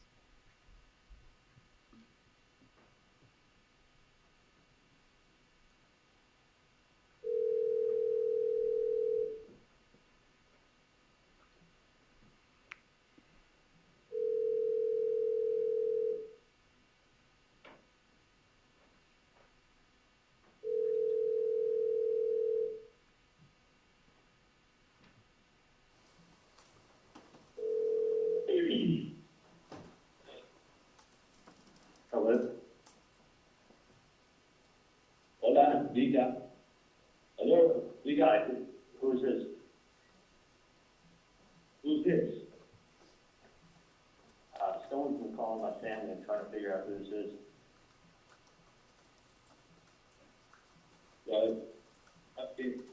In reference to what, man? Someone by the name of Sandy called. Yeah, that's me, man. Alright, what's going on? Well, what's going on is my brother Tato. Okay, my brother Tato has not been taken care of. His family's not been taken care of. I talked to the dentist doctor. Why are you calling me? Who are you? I gave the number to a lady. I don't know Tato. You know Tato? I'm No. sure you know Katie and Tuto. They've been taken care of since the family problem been taken care of up north. I don't know. You don't? Well, this is going away, my friend. Because let me tell you something. I was a driver with Tato, and he told me the whole story. He told me nobody was taking care of him, nobody was taking care of his family. The family was taking care of Katie and Tuto, and nothing's been taken care of Tato. So we know what's going on. And Tato needs to be taken care of, do the right thing. The lady already has the paperwork, she knows what I'm talking about. We know Katie, we know Tuto, we know they've been taken care of. All right, let me look at it. No more fucking around, man, no more fucking around. This ain't going away, you guys need to do the right thing for Tato. That's my brother, man.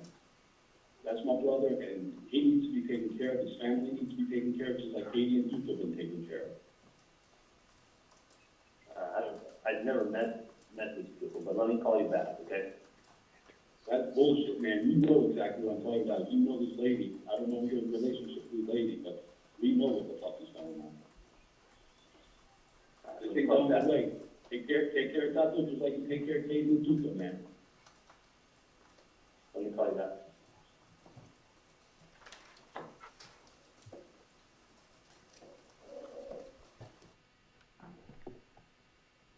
Who is the first person that Charlie Adelson calls after making this contact with the undercover agent?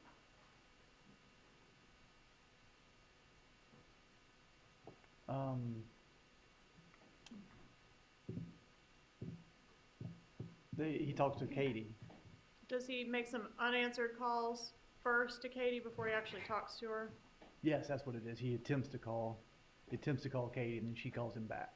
All right. Does he attempt? Hold on a second. Your Honor. If the witness is looking down at a list right now, if we get a copy of whatever he's looking at. All right, you're refreshing your recollection? Yes, sir. And what do you have there? It's the call list.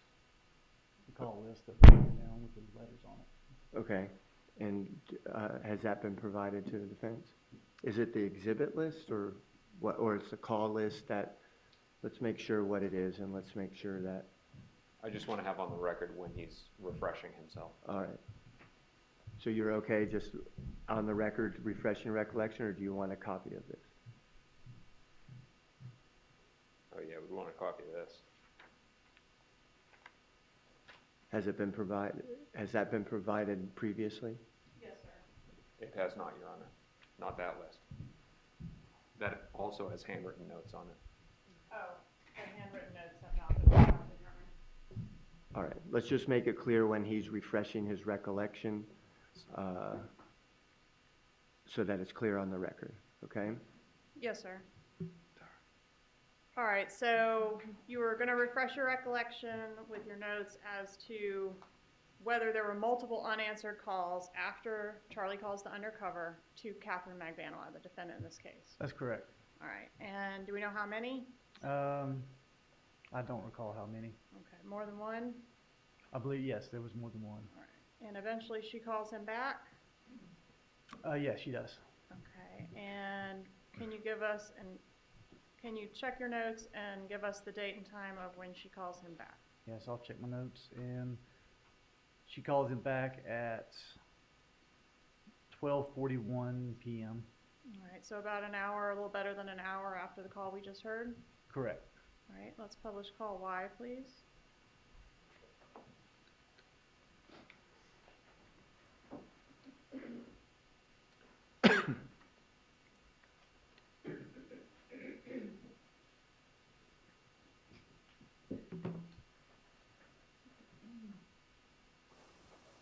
Give me 2 minutes. Hang on a second.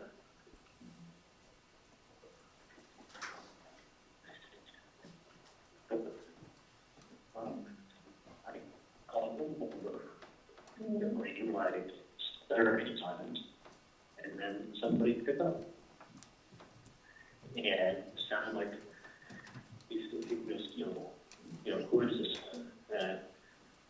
said, I'm returning the call. He's like, what is this in reference to? So the guy that called my office this morning was Simon.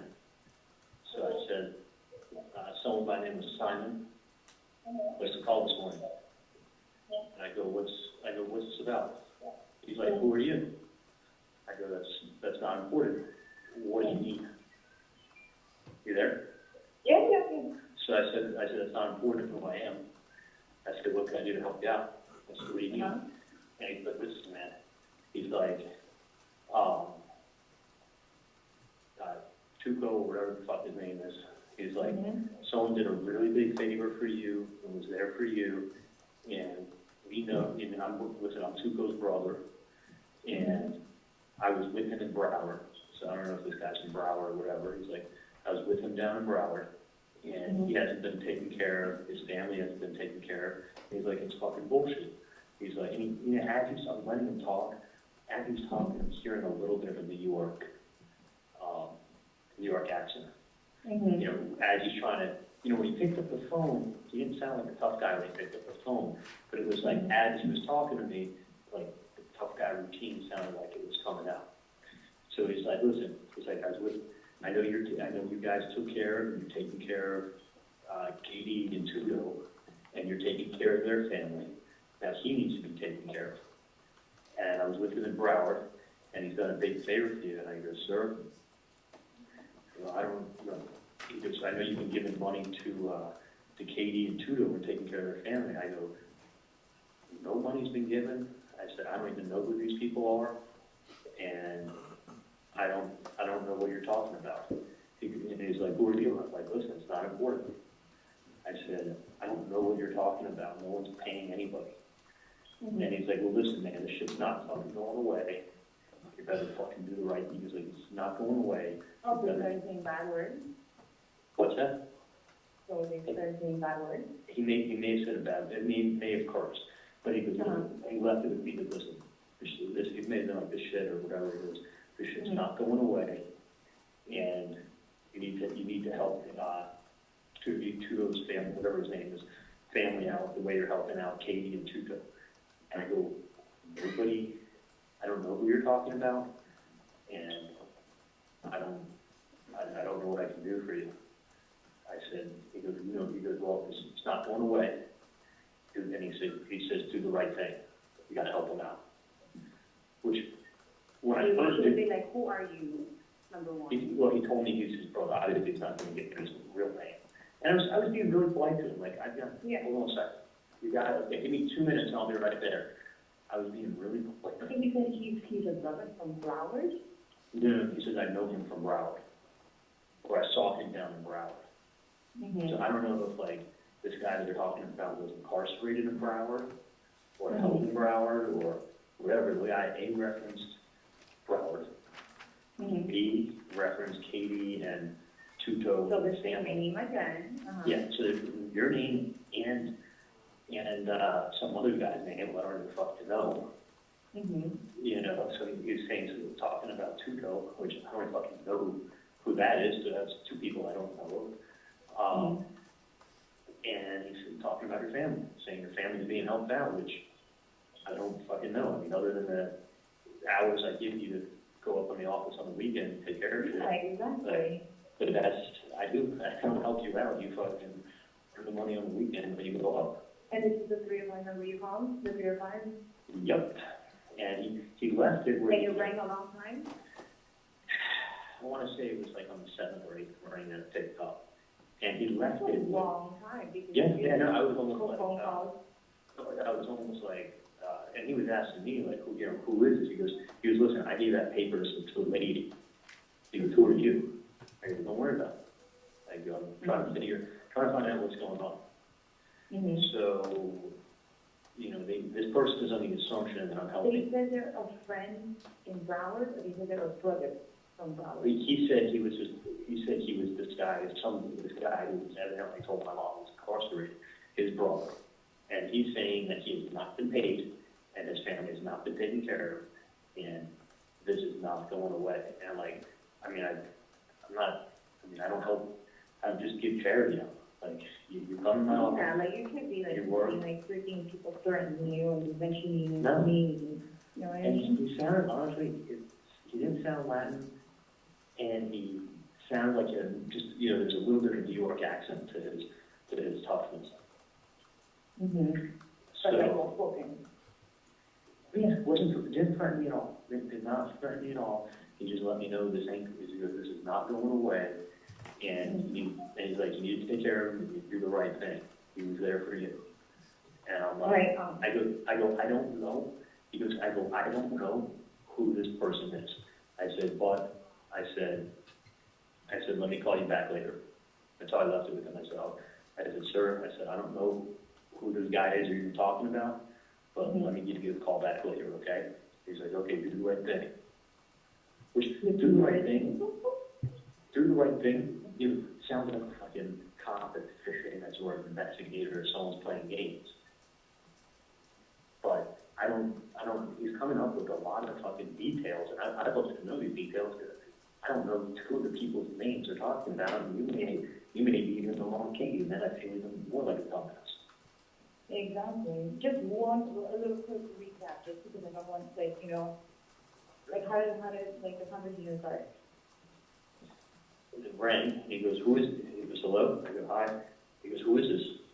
And I go, I'm returning a phone call. And he goes, what is this in reference to? So I That's said, the exact word? yep. He goes, what is this in reference to? Reference to, wow, this is very some educated word. Yeah.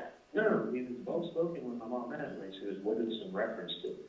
So I said, I'm returning a call that Simon, I'm returning the message that Simon had left this morning.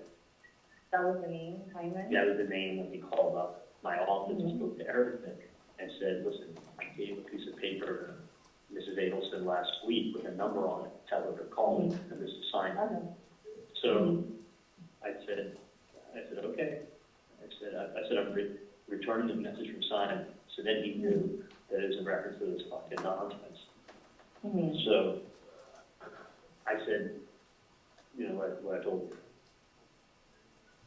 I said, you know, I go, he goes, well, I know that your family, the family, money. He kept referencing it, like, we're giving all this money to a fucking family, like, and referencing, there's two names, there's Tudo and Tuco or whatever, that told me I'm giving money to you and some other dude and your family. I don't know these people, never met them.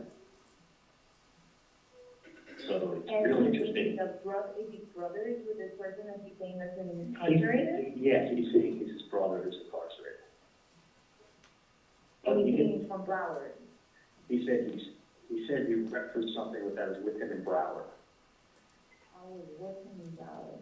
So I don't know, is this guy incarcerated in Broward County? Is he from Broward? I don't know who these people are. But I don't like the reference and your family, and I don't know who the dude is that you're with, or if they're just making up names, or if I feel if we should just go to the FBI and say, you know what, let's play phone tag. Exactly. So I don't, you know what I'm saying? I don't You want could have been like, well, you're doing all of the rest, number one.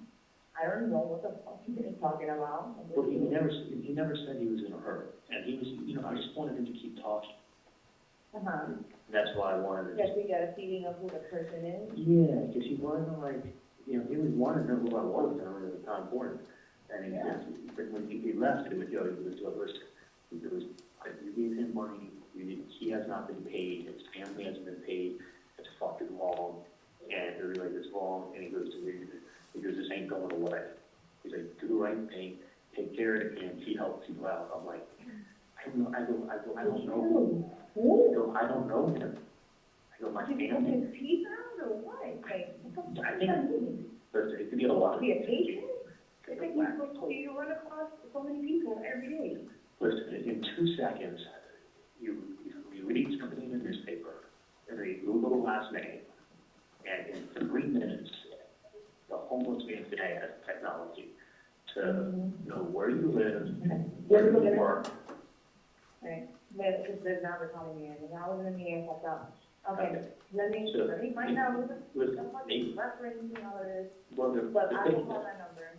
They're picking it up, whether you want to call it or if you know a friend that you can convinced him to tell someone to like, stop the shit. 305-712-5578, correct? 65, yeah, 305, 770. Nothing? They need to know that I'm not, it's fucking stupid what they're doing. I'm not paying anything that you could have did, killed them. Yeah, no, what the hell is not about? The only thing I wanted to do is collect my reward from the FBI if I know. Of course, no, I want these people to go to jail for like a freaking, like, threatening. Dude, you know what kind of vacation I could get with that money? Exactly. I need my vacation. Let me go ahead and go in. All right, I'll talk to you later. Call me later. All right, thanks. Bye.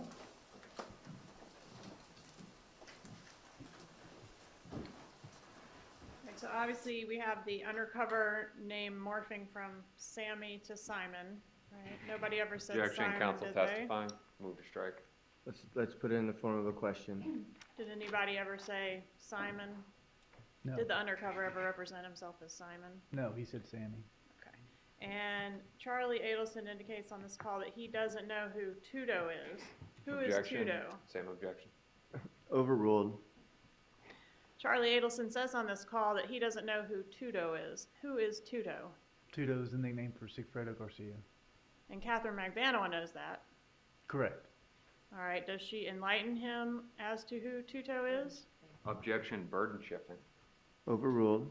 Does Katherine Magbanua enlighten Charlie Adelson as to the fact that Tudo is Sigfredo Garcia, her children's father? No, she doesn't. What about Tato? Who is Tato? Tato is Luis Rivera. This is his All right, nickname. and does Katie know who Tato is? Yes, she does. And does she advise Charlie Adelson that she knows there's a Tato named Luis Rivera, No, she doesn't. who's the childhood friend of her kid's father Correct. and a friend of hers as well? Correct. All right, she says at the end of the call that she's going to call that number, and we reiterate the number again. Does she ever call the number? No. All right, I want to go to what we've labeled as Z. This is a text message. Where in time is this text message relative to the call we just heard? Can I refer to my notes? You may. Call Z. It Yes, is sir. a text message from Katie to Katherine Magbanua to Sigfredo Garcia on the same day at approximately 12:57 p.m. Okay, so after the call we just heard? Yes, approximately maybe 7 minutes, 5-7 minutes. All right.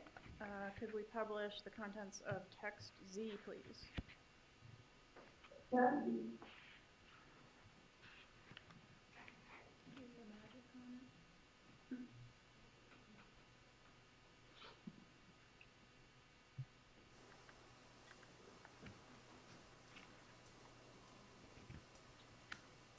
All right, and does Katherine Magbanua wait for Sigfredo Garcia to call her back, or does she begin calling him? She began calling him, I believe. I have to refer to my notes though. You may.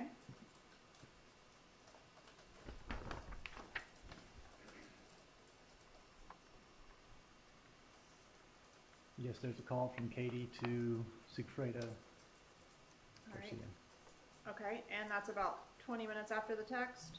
That's at 1:22 p.m. Okay. Could we publish call AA, please?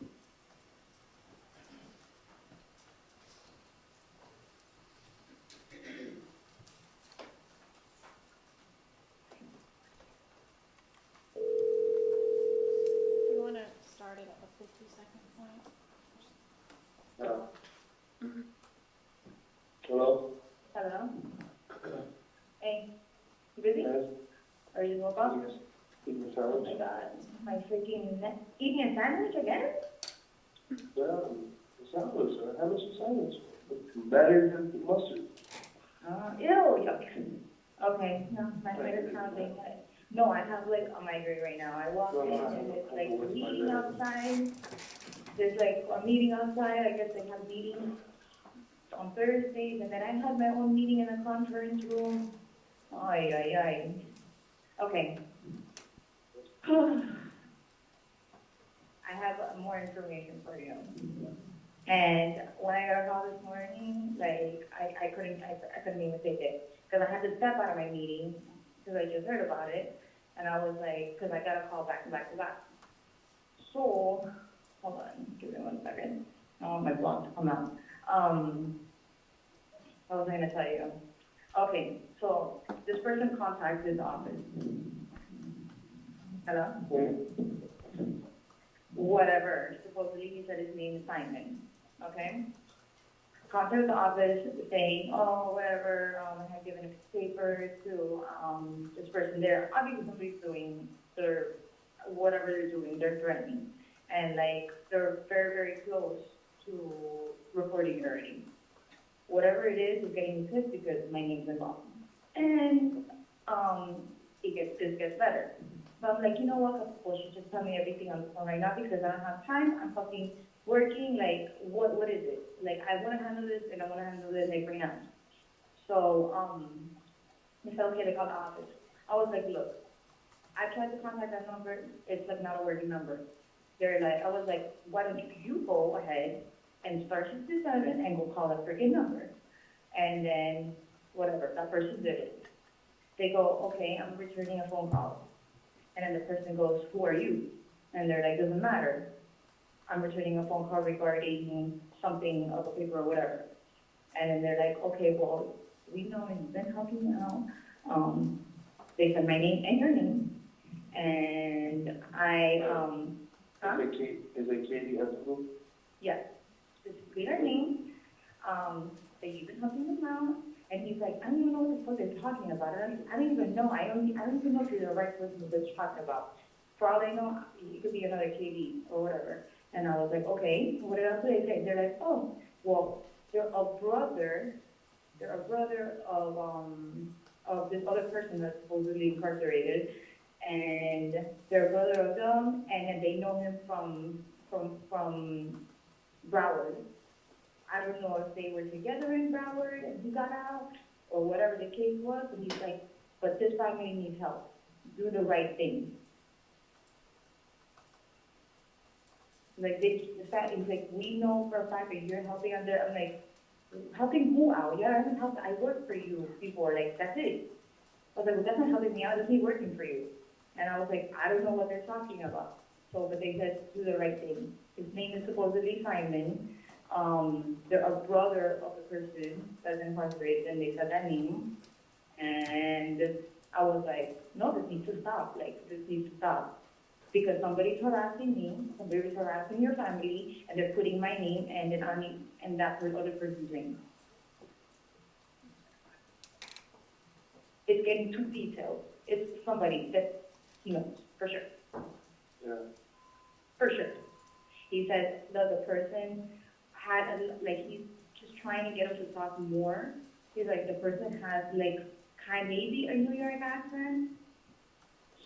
Some of the words was a little bit, he wasn't threatening at all.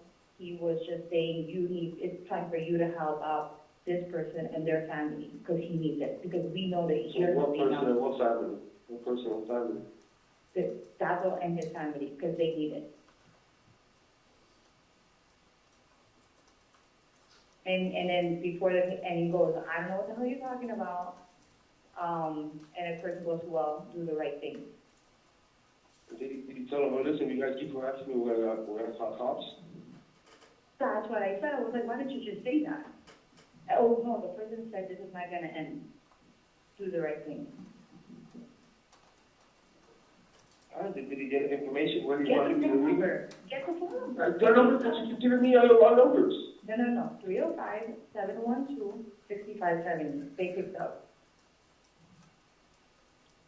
Because I was getting tired of it. I don't know what's happening or whatever. 712-6570.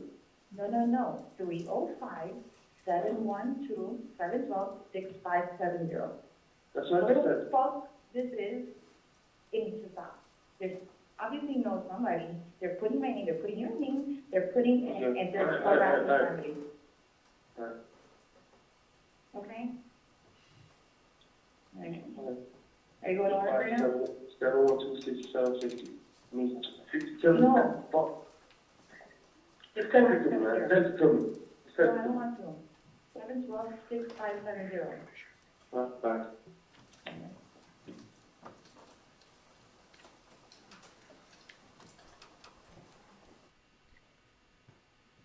Does the defendant say the name Charlie or Charlie Adelson to Garcia? No, not at that time. She calls him that person. Correct. She indicates, I worked for you before, talking about she worked for Charlie Adelson before. Was Katherine Magbanua still getting paychecks from the Adelson Institute as of the time this call was made? Yes. And there's a lot of talk about Broward and the fact that someone's in Broward. Was Luis Rivera incarcerated in Broward at this time? I believe he was at that time, yes, correct. Okay.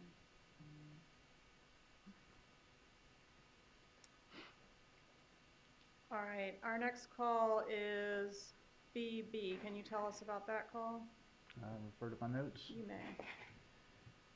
BB is a call from Sigfredo Garcia to Katherine Magbanua on the same date at 1:46 p.m. May we publish BB, please?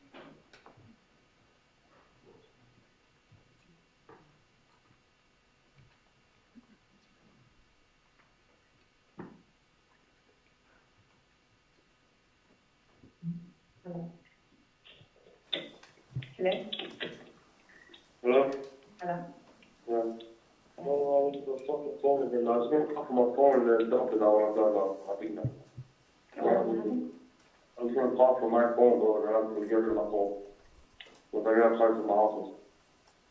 No, I mean, I'll leave them out, but like, or block it. Don't look for an office, it's your office, you know what I mean? Don't look for the phone. No, I'm not calling from my office. I'm calling from my phone.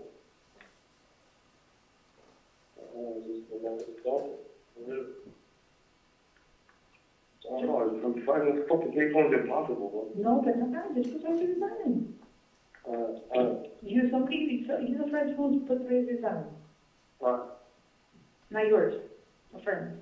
Oh, alright. Okay? Alright.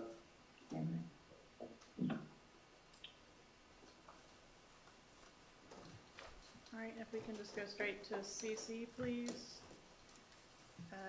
Agent Sanford, is this call 428 at 2:09 p.m.?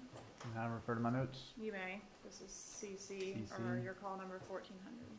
Yeah, 4:28 at 2:09 p.m. Yes. Right, let's publish CC, please.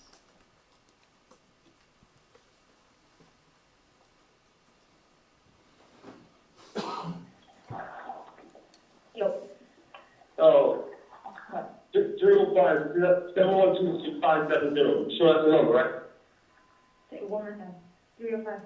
712 6570. Yes. So fucking Puerto Rican answering machine. I don't know who the fuck. I'm trying to call him again, though. But that nigga is just fucking. I'm gonna call him. This is a real fucking person. I'm calling from my fucking phone. It's in your local. All right. Is, remember the other one? Do you think it's that one? I don't know. It sounds like fucking, it does the message, sounds like a New York nigga. Yes. He says, oye, puto, I'm busy, actually, she called me back. Darling, like what? That's what answering machine said? Yeah! That's what I'm saying. I swear to God. Shut up. Swear to God, she says, oye, puto, I'm busy, ya no me pagas. Oh, I got time. Darling. Like, what the fuck? It's like, yo, are you stupid, bro? Are you some kind of fucking moron? That's what they told you? No, that's what the answering machine said when you called the number. No one answered the phone. Okay, that's weird. That's odd. That's what I'm saying. Very. Okay. Oh, it's fucking, are you that stupid? I have to use the number, or they pretend to be that stupid so that we can think they're that stupid. Okay. I'm That's fucking what lost. in New York and. New York, Puerto Rico. Mm-hmm. New York. Mm-hmm. Broward. That's your 5 number. It's how they are. No, but I'm saying, you said that. The nigga is It sounded like, I don't know, man, I don't know. All right.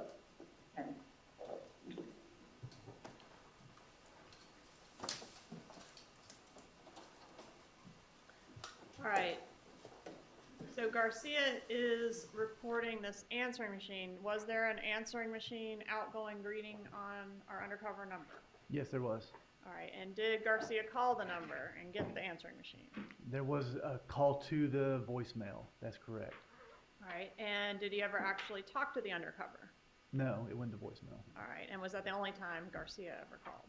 Correct. Okay. So he got this voicemail. Was he accurately relaying the nature of the outgoing greeting on the undercover? Yes, I believe so. It was in Spanish, but yes. All right. And I can't remember if I asked you, did he leave a message for the undercover? No, he did not leave a message. All right. All right. And then in the next call we're about to hear, defendant tells Charlie Adelson that she called the Objection. number. Facts not in evidence, counsel testifying. Evidence speaks for They're in itself. evidence, but let's put it in the form of a question. In the next call that we're about to hear, defendant tells Charlie Adelson that she called the number, not that she had Garcia call. Did she ever call the number? No. Okay. And in all of these calls, does she ever say Garcia's name to Charlie? No. Or Charlie's name to Garcia? No. All right. Let's publish DD, please.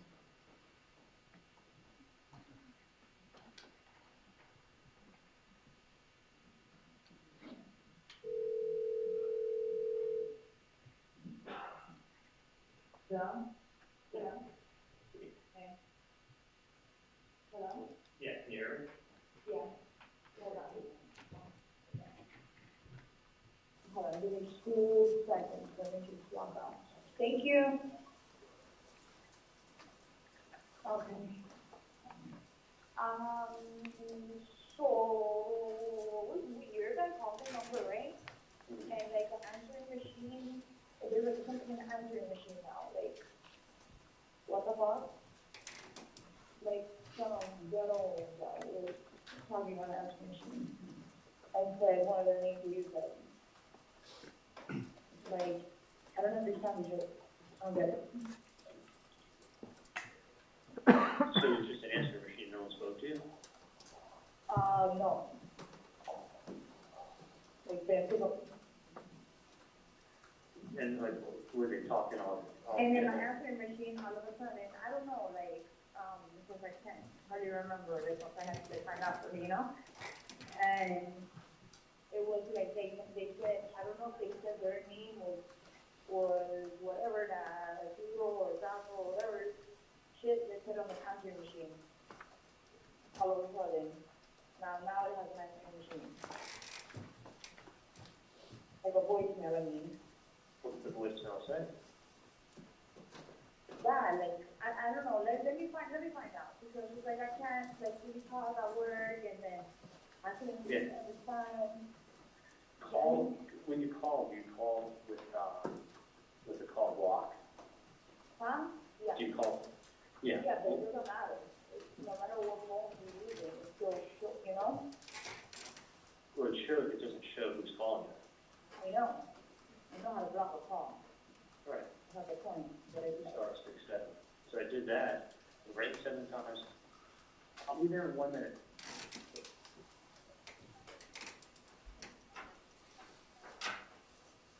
Without Tylenol, Vicodin is acetaminophen, ibuprofen, it's not Tylenol. Yeah. Okay. You know, it's like fucking lady. Get the fuck out the way, figure out. Yeah, I would do this. I would, you just call again later.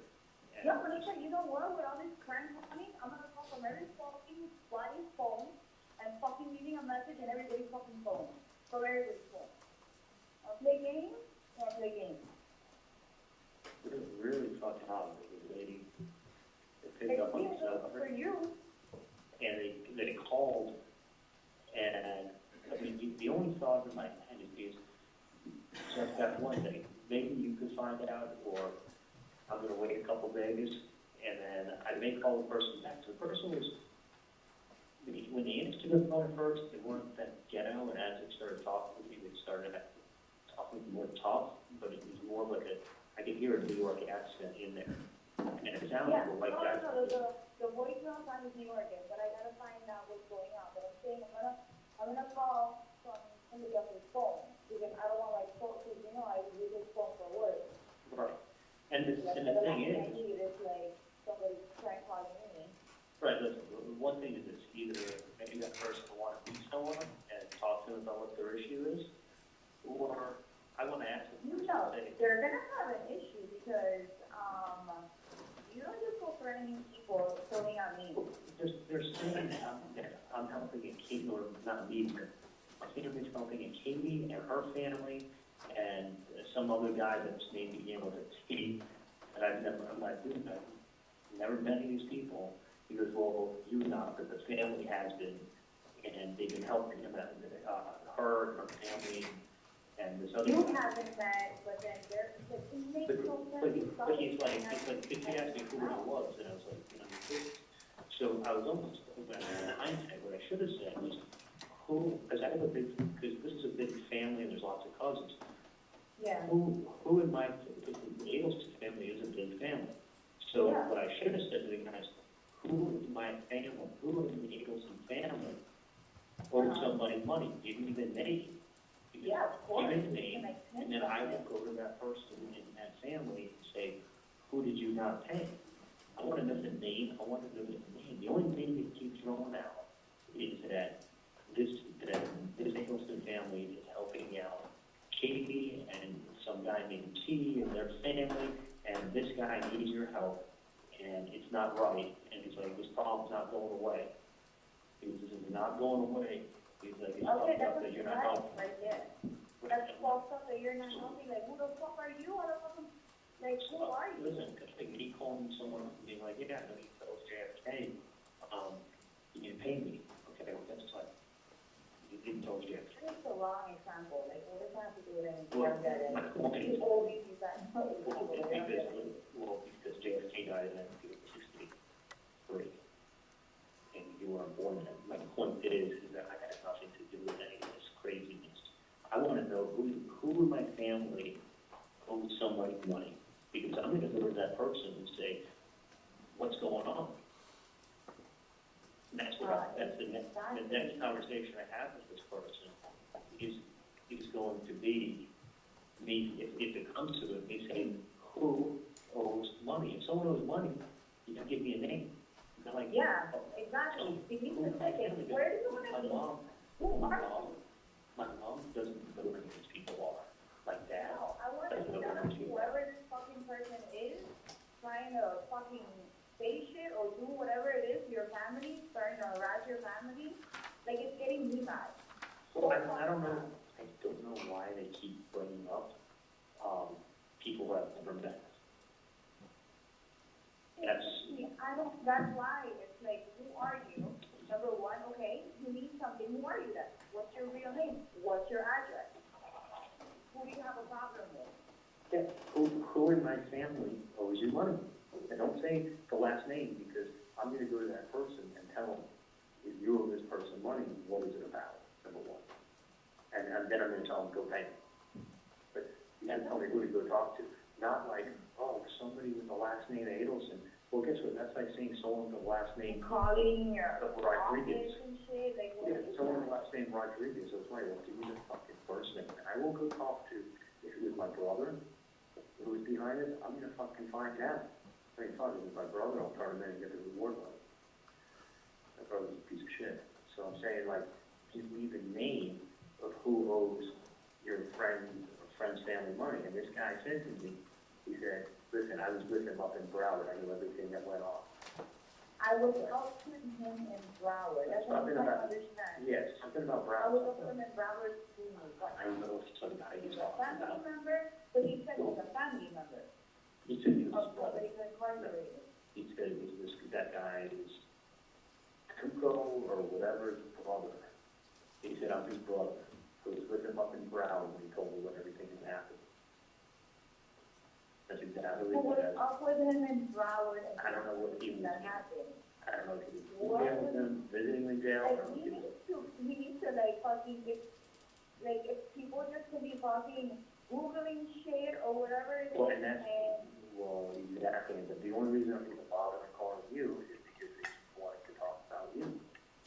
Or if I was the wrong person, then I would feel even horrible. But this person doesn't matter, like, they're still harassing my fucking family, and I want to stop. When you meet someone face to face on the street, when you send them a letter, and then when you start calling their office, the next call is to the FBI. Exactly. No, I agree. I would personally go there. I don't want anyone to go to jail, because you know what, people get mad when they go to jail and they feel like they can come like that. Same reason when my jet ski got stolen, I don't even care who fucking stole it. I've been sure, my money back, it's stuff that got stolen, move on. I wouldn't want to catch the guy who stole my jet ski. Why? It's grand theft. I don't want to put anyone in jail who knows what fucking with. Okay, but you know what? If this person keeps fucking saying shit, then they need to start giving information. They need to start saying something instead of They need to tell me who owes the money. Not a fucking psychic. Nobody's a psychic. Yeah, Okay. I mean, a family's got lots of members, so, or it could have been a cousin of mine, it could have been my brother. Like, who owes the money? And I will call And that what person. money? Like, you just I could throw in anybody saying, do that. Like, if somebody calls my phone back, like, I'm always like, hey, who's this? I'm just curious to see who's so interested in your family and what's going on. That's why. It's like, that's why it's pissing me off. It's like, why am I being thrown into something? If they weren't talking about you and some other guy his name goes by T, it seems like everyone goes by T these days. But whatever the guy's other name is, he said it so quick, I don't even remember. But it wasn't talking about you, your name, and then some other guy whose name begins with But T. you're just saying too much now. I don't even know what the fuck you're saying. That's what I'm repeating to you what the guy said. I know, this is the first time. That's the only reason. I know, but It's fucking repetitive and like, it's just become nonsense. The only reason I called you is because this guy is bringing you guys up, which has nothing. I know a million people that brush their teeth. I know a million. I know a teacher, a freaking, a cookie, a freaking taco, a freaking, bro, everybody has a nickname. Like, Dude, I'm so bad at names. I think I called the guy Simon or Sammy or I don't even know what the fuck I called him. I don't even know what I called him. That is such a fucking white person's name. But then when I told my mom I called Simon, my mom goes, Sam, it was, it began with an S. I thought they were. Now it's family, like, but then he responded, what is your last name? What is your address? Yeah. So I can send your mother a fucking letter, or leave your mother in the freaking middle of the street. Yeah. That's gonna be the next call. Yep. Let's find him. Alright. What's his problem? Because he's about to have a big problem. He's gonna have a fucking business problem. Yeah. And I'm so, oh my God, I am the fucking wrong person. God forgive him that he fucking said the wrong fucking name, because now it becomes my business. I'll pick a new name next time as a reference. I hate that shit. By the way, did you ever get I fuck bitches that up for package? no reason. You never picked up the package, did you? I mean, I'm focusing on all the way right here, like I gotta get maybe my kids, I'm trying to figure out if I can go up later on. Okay, let me know, but I have What's the offer? back. I'm still here, I'll probably be here in another hour. Yeah, but I mean, you're gonna be home, right? Yeah, I'll be home, I should be home by 7. I'm gonna leave you halfway. I know, okay, I forgot. I know, I gotta tell you stuff about work anyways. I have a lot of shit that I have to tell you about work. Yeah, I've been getting bad reviews online, so we'll work on this too.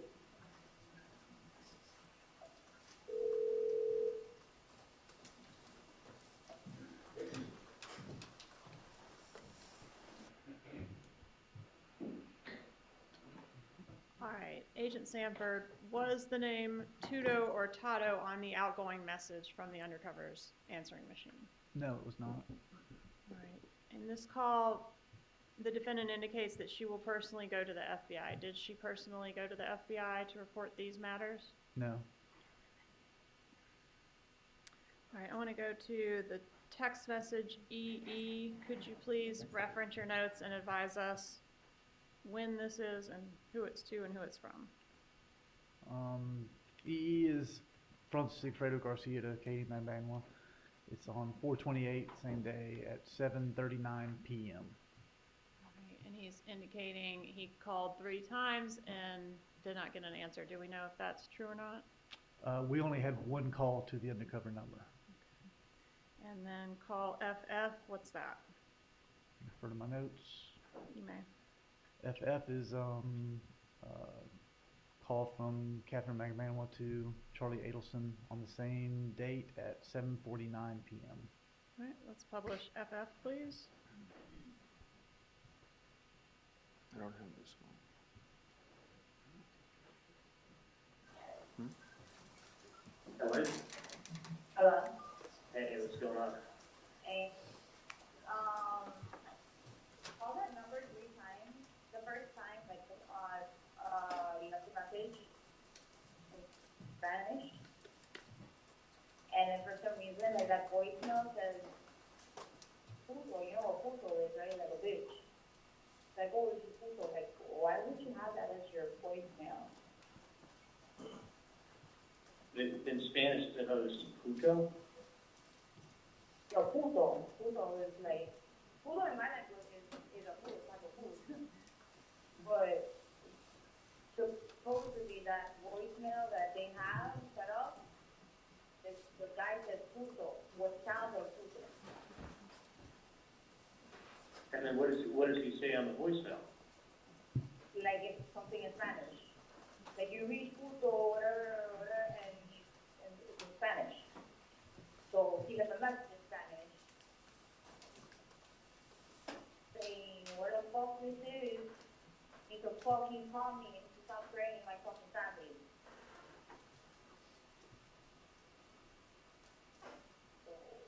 And then I was just keep trying. Yeah. But they don't pick up. So now somebody either spooked because what the fuck is going on? Or I don't know. All right. Well, that's good. That's good. The person's gonna. Like other things are like running in my head because it's like with the names that you're saying, and like maybe it's like somebody trying to like be like, you know, try to be an informant or something or whatever. Like, you know, there were so many things like going on.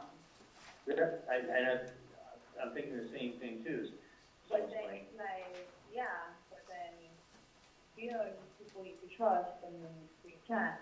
But then it's like, I don't know. I honestly, like, it's like aggravating me.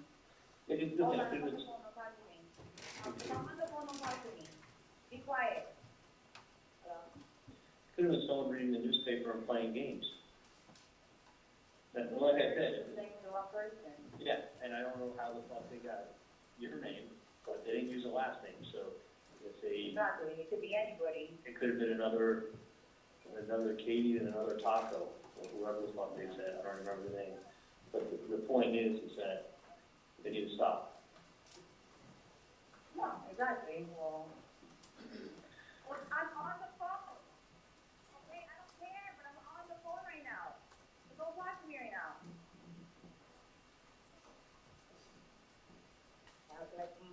Like I'm boiling right now, like, you don't understand.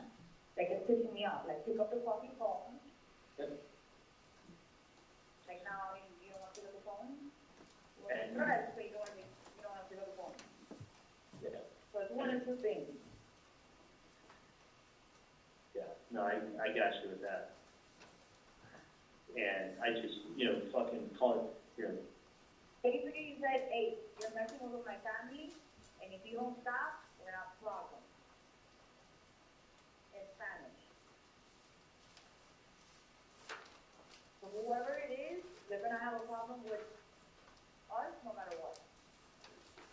problem with me.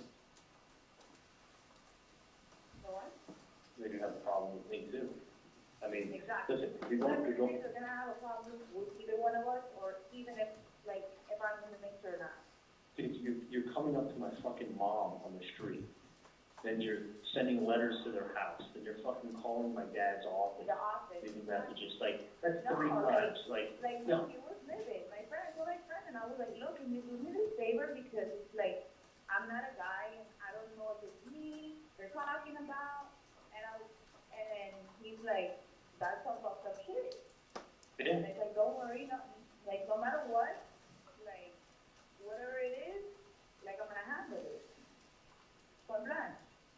Yeah. Well, I feel better.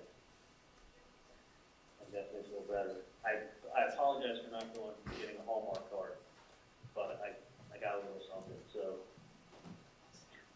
Traffic. I'm just, it's like right now I'm about to go to like 15, like I'm taking a group of houses, I'm like, Right, there's a few more minutes of that call, but I'm gonna pause there. Judge, I have about 20 to 25 more minutes. Would this be a good time to take our break? Yeah, I think it's probably the appropriate time at this point, if you're gonna have that much longer.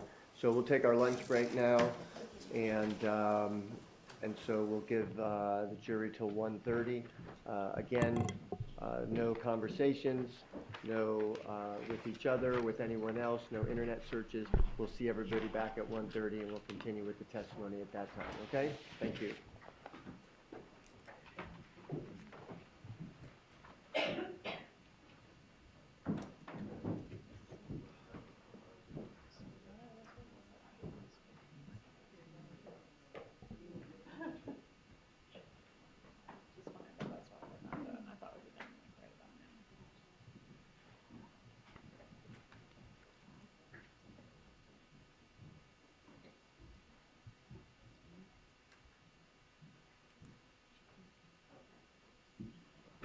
All right, please be seated. Jury's out of the courtroom. The door is closed.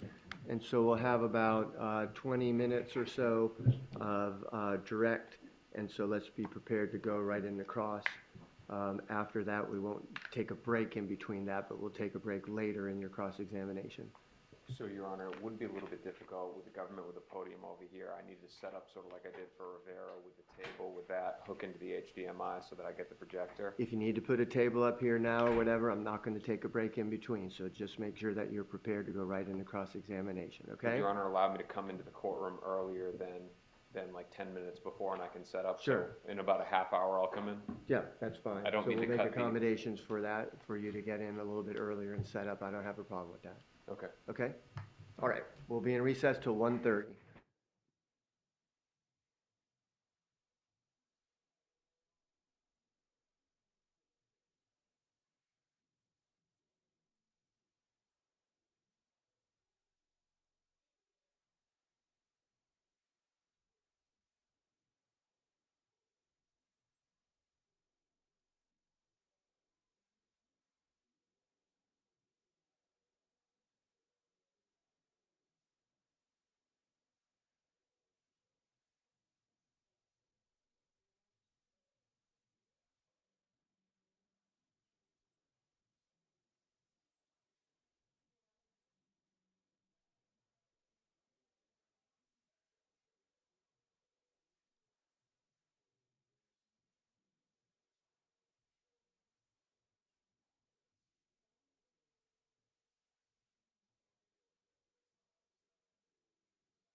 back on the record. Anything from council before we bring the jury in? Ms. Kappelman? Your Honor.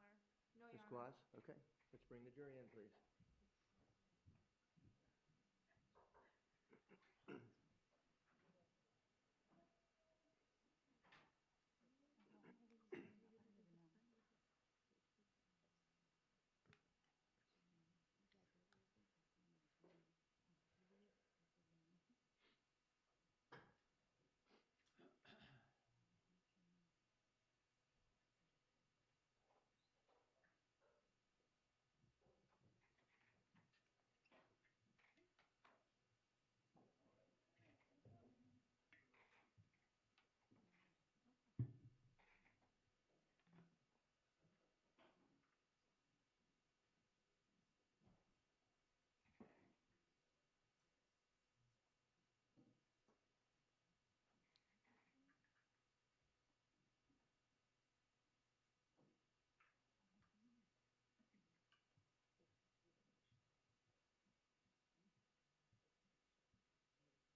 Please be seated.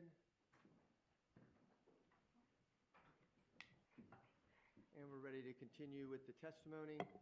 And Ms. Kappelman, you may proceed.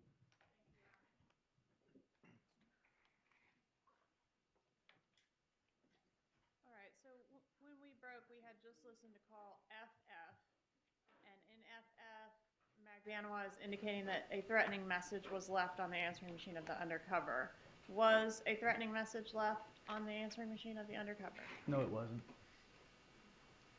All right, I want to go to the next day, April 29th, 2016. Can you tell us what call GG is, please? Can I refer to the call log? You may. GG is, it's Charlie Adelson to Katherine Magbanua at 8:45 a.m.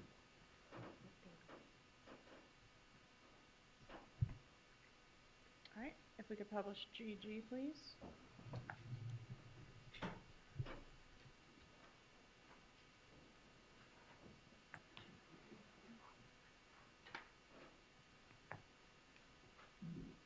Hey. Oh.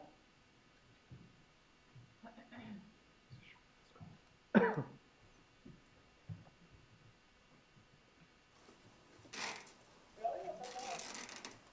Did you have the guts to go on her phone and make a call from her phone? Nobody picked up. And then, I don't know the rest of the story, whatever it is, or if my name is really on anything, or if they're even talking about me, but whatever it is, whatever game is going on, I'm gonna figure it out. Yeah. Pretty ironic. And if obviously you hear anything, because now it's like, now first I told you I was like, apparently that the message, the voicemail now is in Spanish. So you responded back in Spanish. Yeah. You know? Like, and after whatever, and it's like you said, like, some shit, like, oh, like, whatever the fuck it is, whatever fucking thing, fuck you game, I fucking fuck you up in your motherfucking ass, or fucking mess with my fucking family. So there'd be a big fucking problem. The accent, being from where it came from,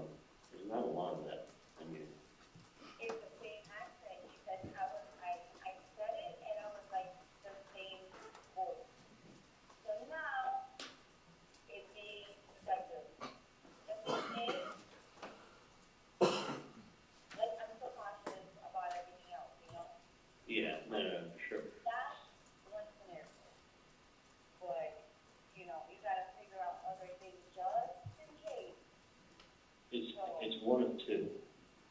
It can only be one of them, apparently.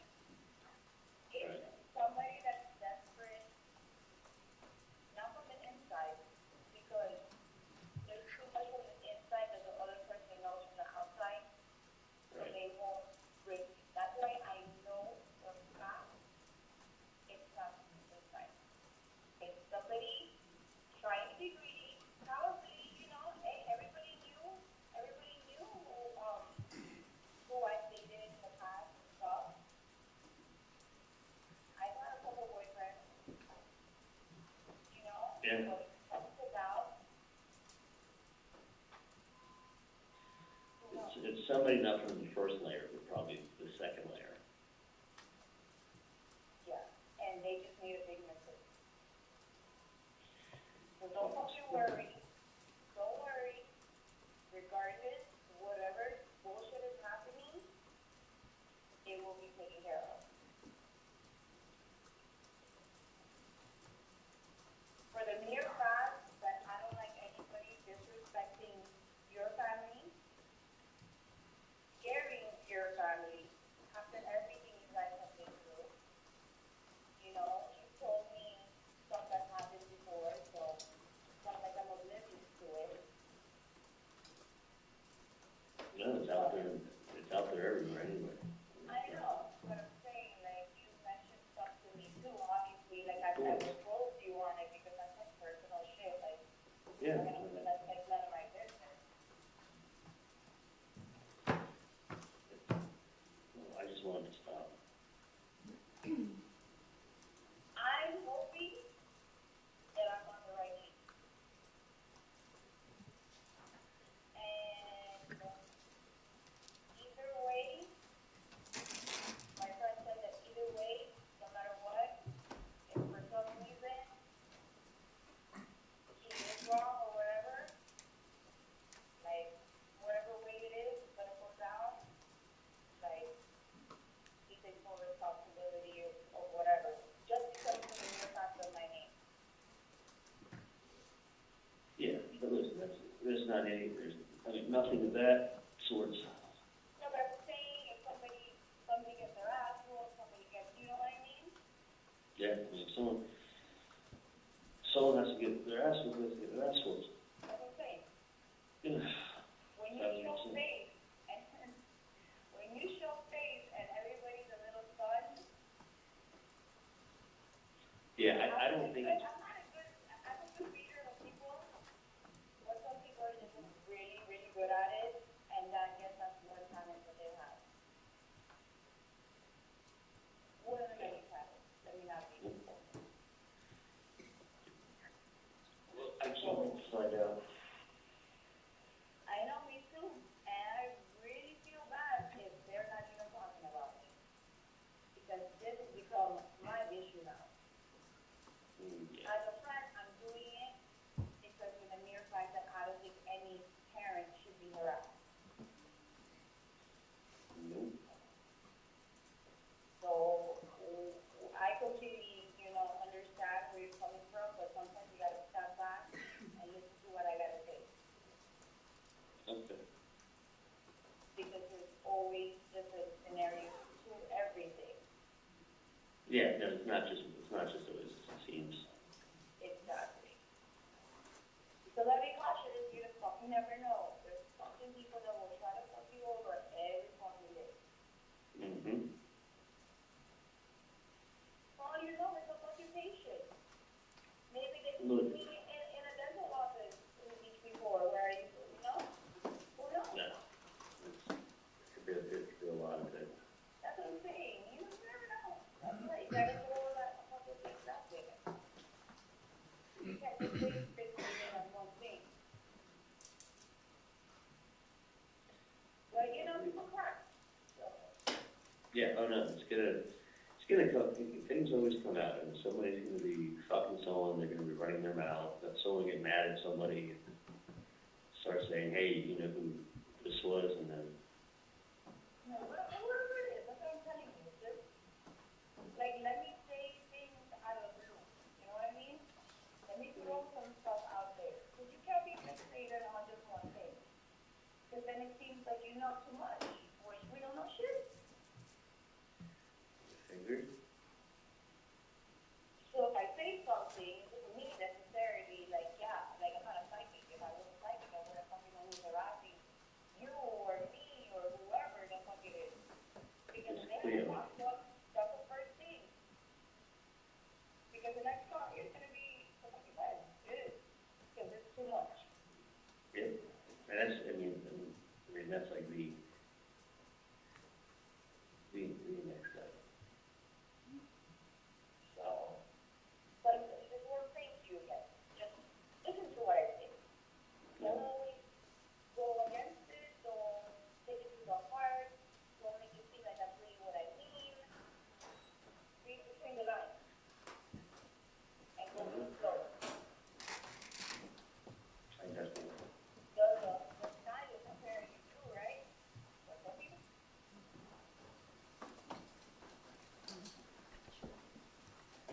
Okay, there's a few more minutes of that call and a couple other calls, but I think I'm going to read the room and move on to our next issue here. I want to try to clear up some questions surrounding the May 24th interview attempt of Katherine Magbanua. Did you participate in that? Yes.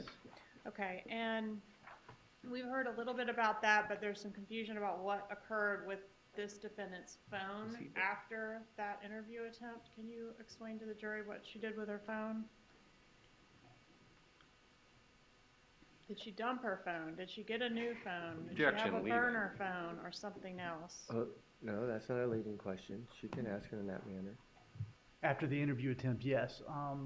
She started turning it on and off, and went and got was what we call a burner phone.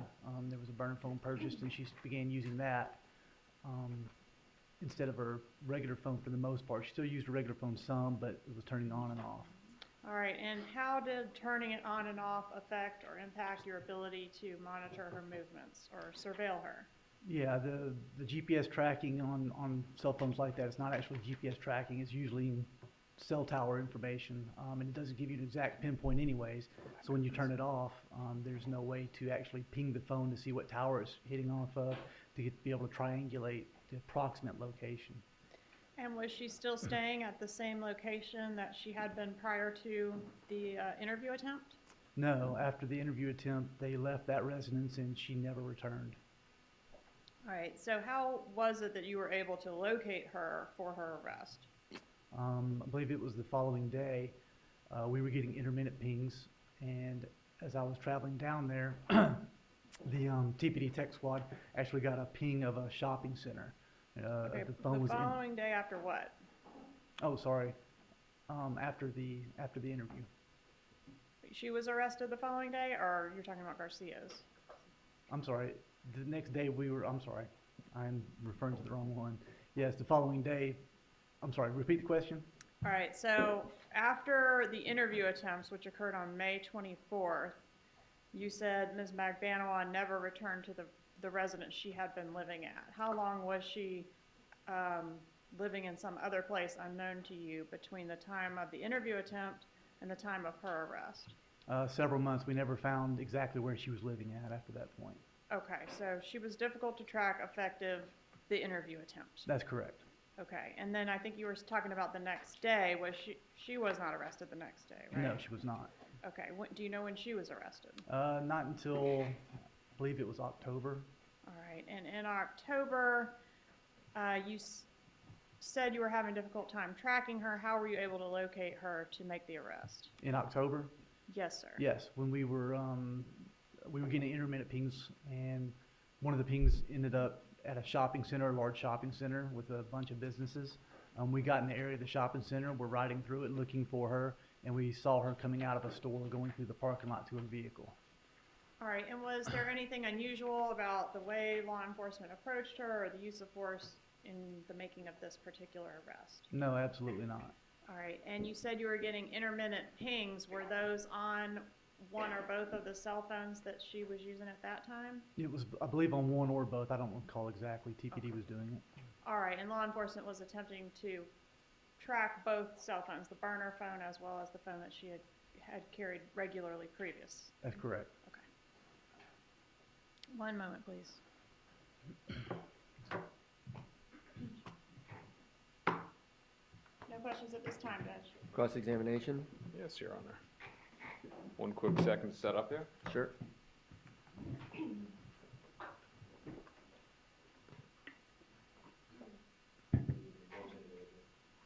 No problem.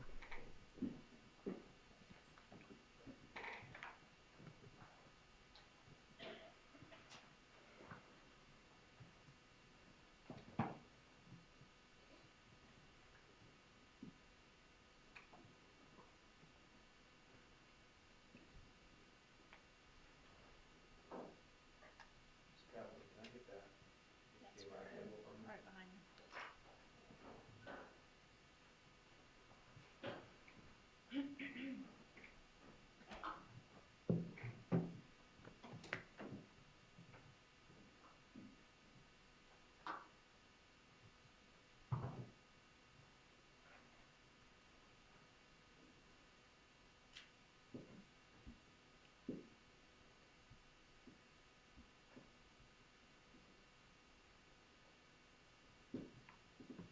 All right, let's do this.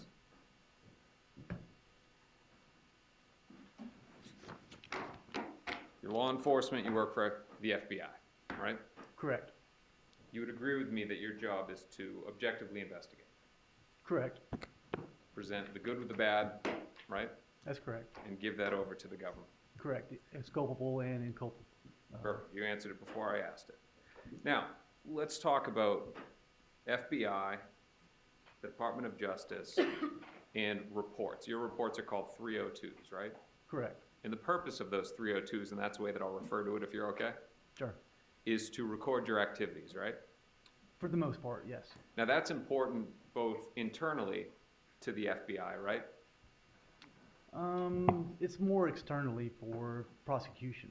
They don't want to keep a record of all the investigation that was done in case an agent, it dies in the line of duty, passes away, or quits. As long as there's documentation somewhere. Correct. You want to document the actions that you're doing, right? Correct. It's also important to you as an agent when you're testifying. You had to refer to some notes. It helps your memory, right? Correct. You're not just investigating one case at a time over the years. You're working multiple cases at any given time, correct? That's correct. Now, again, you provide that to the prosecution. It's important because, at least on the state level, it gets provided over to the defense, right? Yes, sir. Now, you had said at the beginning of your direct examination yesterday that you investigated the defense's theory, right? Correct. And I want to make sure that we're clear on what happened and what we're saying. I'm showing you it's been entered as a demonstrative. Autofocus beyond low.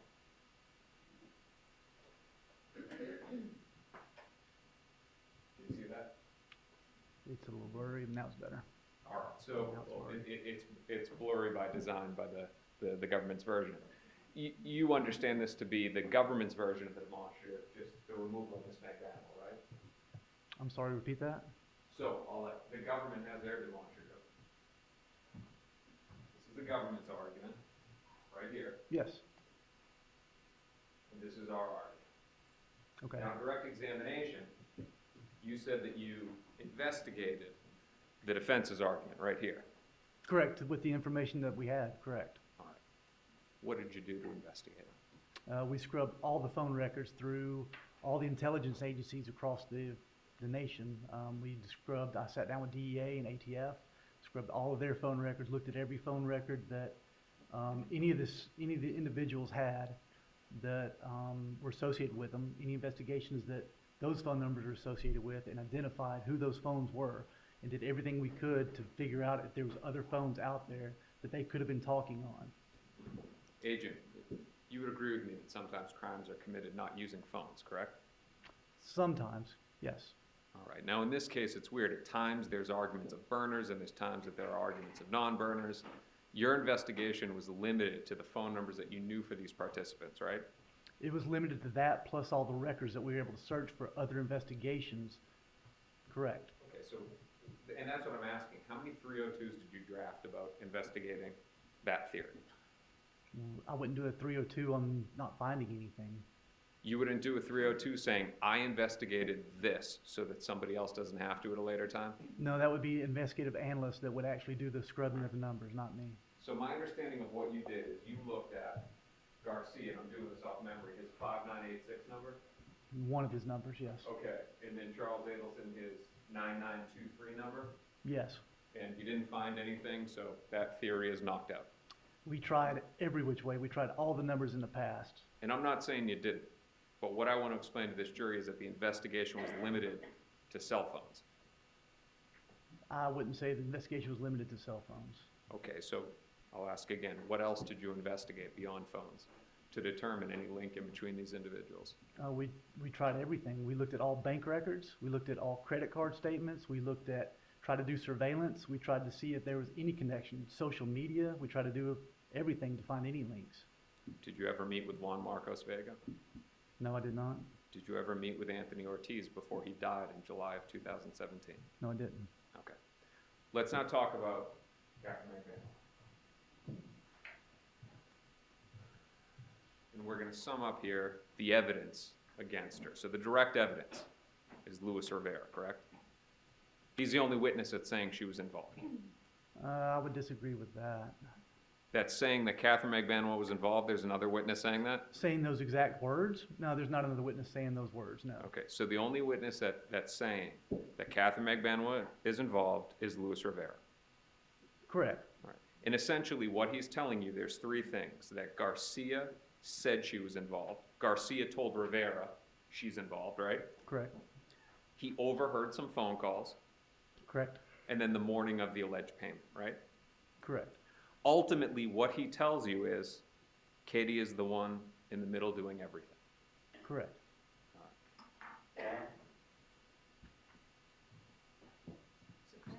Your Honor, may I approach? Right.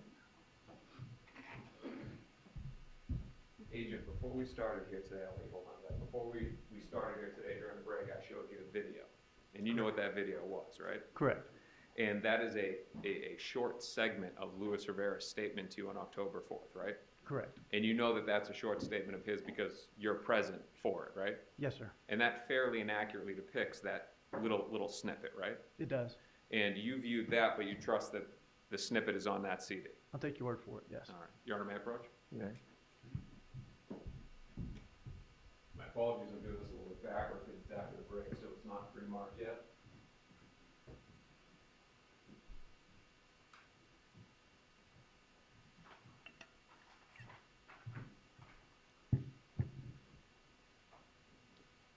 Objection, Judge, we're publishing something that's not in evidence. I haven't published it yet. Okay, well, Right. I can see it. Well, I don't know what that is, but if that's what it is, then it needs to come off.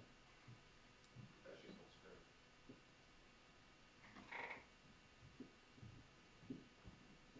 Defense offers it's been pre-marked as defense 22.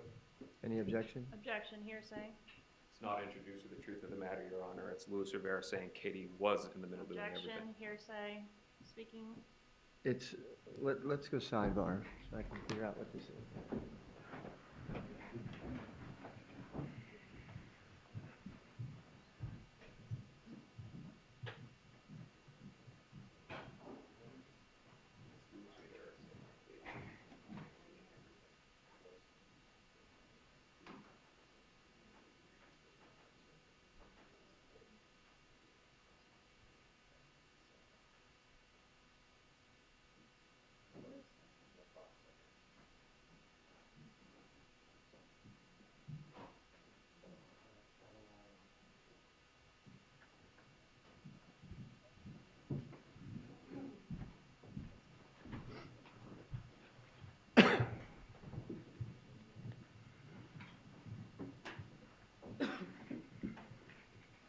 Okay, it's marked as what number?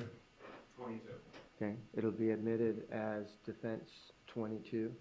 May I publish? You might.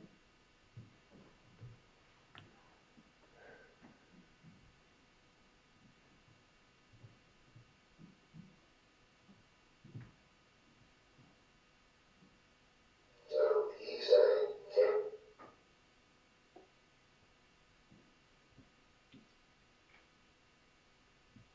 so he's saying Katie is the person between the woman that wants this done. Katie's the one in the middle doing everything. Put it like that. Okay? And that's what he tells you. Okay.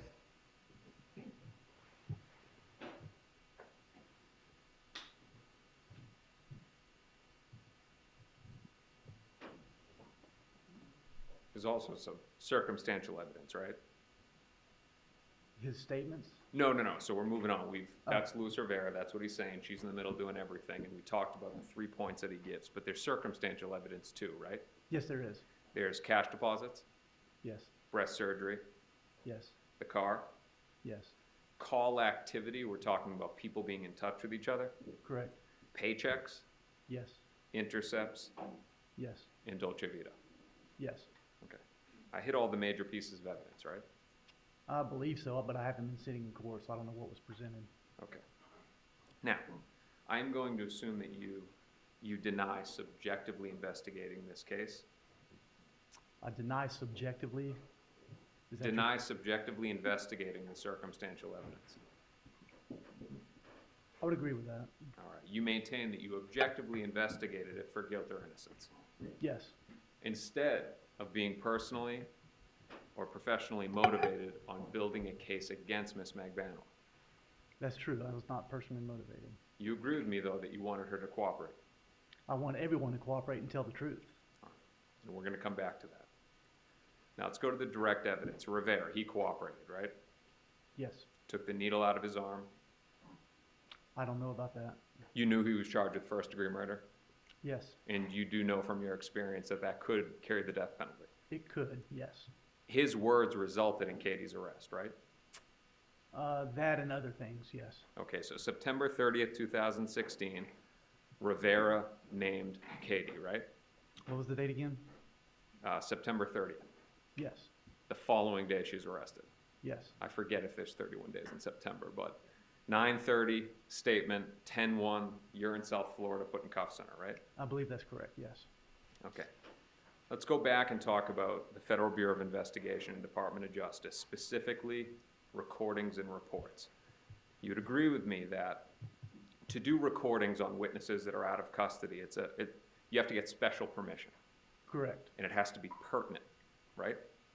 Has to be pertinent? Or you tell me, you work there, I don't. Yeah, we have to have special permission, yes. All right. In custody is different. If they're in our custody is different, correct. So your testimony is that they have to be in your custody? That's correct. If we arrest somebody under FBI charges, we are required by DOJ policy to record them. Now I'm going to go to some questions and we're going to come back to that. Real quick here. Isn't it true that it's required by the Department of Justice, no matter whose custody they are in, to record?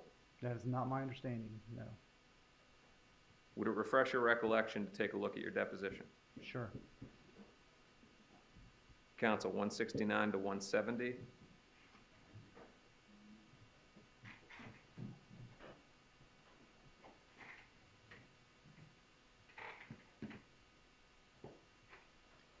Give me 1 second. All right. And then page 20, 10 through 15.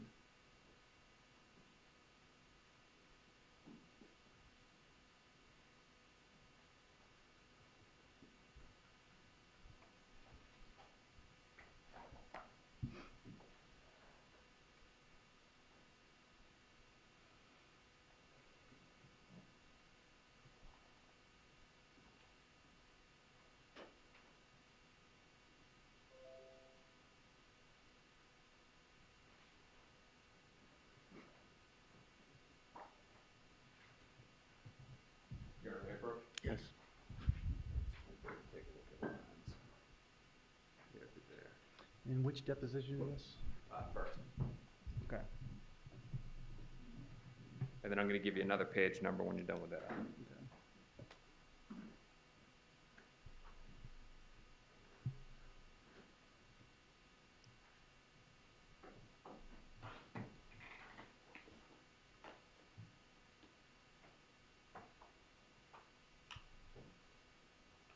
Okay. Then 169 to 170. referring to pages, correct? Correct. You got it. Yeah.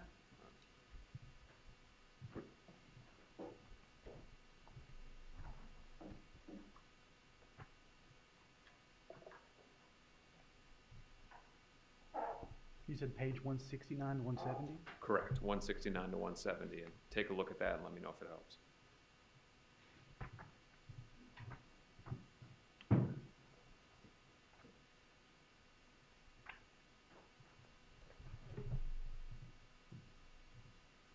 Both pages?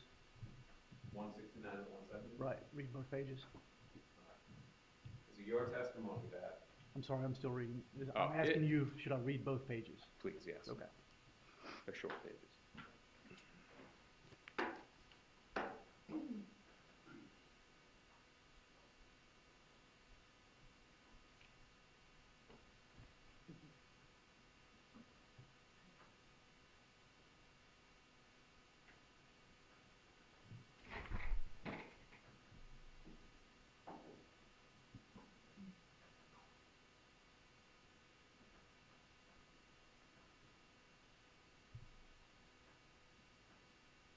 Okay, That help your memory? it does. Your Honor, if it's okay with the government, so we can just leave that up there? Any objection to that, Ms. Kaplan? No, sir. Okay. You can just close it and then we'll reference it as needed. Is your testimony that if somebody is in state custody and an FBI agent goes inside to meet with them, that they're not to record it? That's correct. Okay. That's not law though, is it? It's just policy. That is policy, correct. Now, Tallahassee Police Department, they have a completely different policy, right? Correct. You interviewed several people with investigator Sherry Bennett, Yes, we did. all out of custody. I don't remember if there was ever anyone. No, I'm arrested. going to give you the list. Oh, okay. There was people that you met with that were out of custody, right? Correct. Jessica Rodriguez, Yes. Juno Mchinda, Yes. Samantha Shez Magbanua, I believe she was in custody. Francis Magbanua. Yes. Okay. Now, all of those are recorded, correct? I believe so. All right. So just because there is an agent there doesn't mean, hey, it can't be recorded, because if there's another department there, they can do whatever their department allows, right? Correct. You'd agree with me that a recording is more accurate. It's word for word. I mean, you can hear the inflection. You know the exact words, correct? Sometimes, depending on the situation, yes. Reports, like the one that you did for Yindra Velasquez, those are summarized, right? Correct. You're not giving a full transcript. Correct. You're giving, and I use this word, I don't want to convey an improper meaning. You're giving your opinion of what they're saying. Because you're not writing exactly what it is word for word, you're giving what you're interpreting their words to mean, correct? That's a fair statement, yes. Okay. Let's talk about Rivera in his plea agreement. You'd agree with me that he agreed to give the truth and the whole truth, correct? Correct. Now, as a disclaimer here, and I'm gonna put it in the form of a question, you understand that I'm not arguing that Luis Rivera was not involved, right? You understand that? I haven't heard your argument yet. Okay, so you understand that I agree that he was there and he was with Sigfredo Garcia and the two of them killed Professor Markel. Okay. Okay? Now, that goes into the topic that you had on direct examination. And you brought up the fact that he knew certain facts, like that Professor Markel was leaving town and the bullet hole in the drug dealer. Do you remember that? Yes. All right. I'll put this in the form of a question. You understand that what I'm saying here is that he is untruthfully implicating others to get a reduction. What's the question? Okay. That you're implicating that? Correct. I'm giving you this because it will help with the questions. Okay. That we're not saying that Rivera and Garcia were not involved. We're saying that he's untruthfully implicating Magbanua to get a deal. That's okay? your statement you're saying, All right. correct? Correct, yes. Yes, okay. So your testimony, you were saying that certain facts matched up. That would be consistent with the fact that he was actually out there murdering somebody, right? Sure, correct. The leaving town thing could have been learned without Katherine Magbanua, right? I don't know. If there's direct connection between Sigfredo Garcia and an Adelson, information can flow between an Adelson and Garcia, correct? If there was that contact, then yes. Good. Okay, the bullet hole. Rivera in the car with Garcia, that doesn't involve Miss Magbanua, correct? Correct. And this drug dealer, who I don't know if he's coming in this week, that has nothing to do with Miss Magbanua, right? No, it doesn't. All right. So you're also aware of Luis Rivera's inconsistencies in his testimony, correct? A couple of them. All right, so let's go over those. You're aware that there's an inconsistency of when he found out it was a murder. Object to improper impeachment. If you know, you can answer that. I don't know of that, I don't believe. So correct me if I'm wrong. Luis Rivera on 10-4, what he tells you is that he learns before the car's even rented, before they've left Miami. Okay. You're saying, okay, I as if vaguely you're remember agreeing that. with what I said. Is that not what he said? I wasn't there, you were. I vaguely remember that, but I don't remember the exact date when he said that. All right, there was an inconsistency, and you were there when he gave the statement as to who drove on one of the trips, where he said he didn't drive, but he got a citation, right? Objection, improper impeachment. May we approach, Your Honor? No, this is not impeachment at this point. No, I'll allow the question.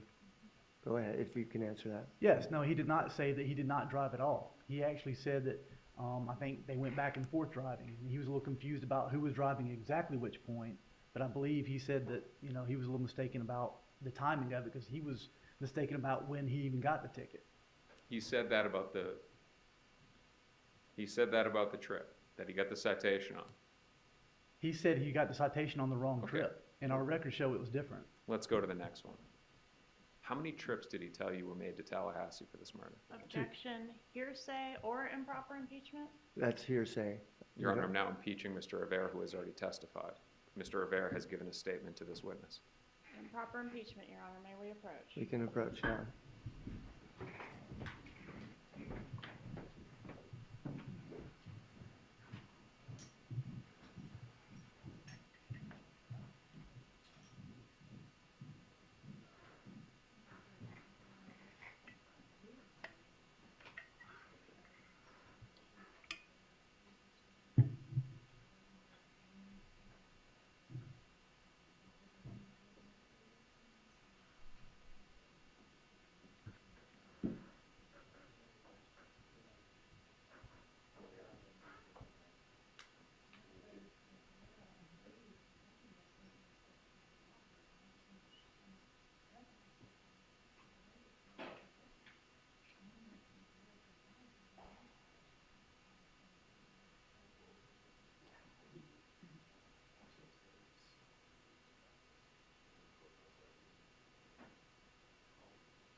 Agent, I'm going to ask you again.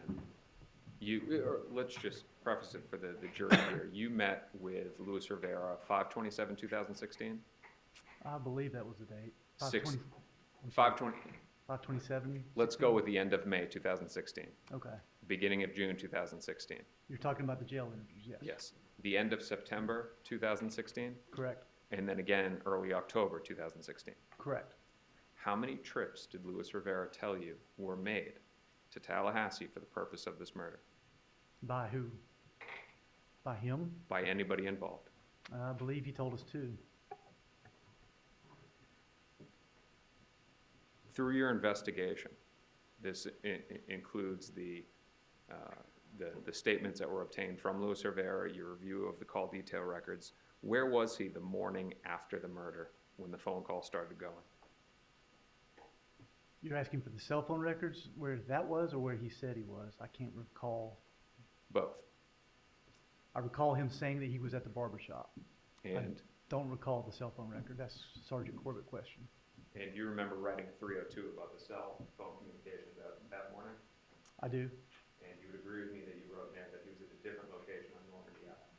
I don't recall. I'd have to look at that and refresh my memory.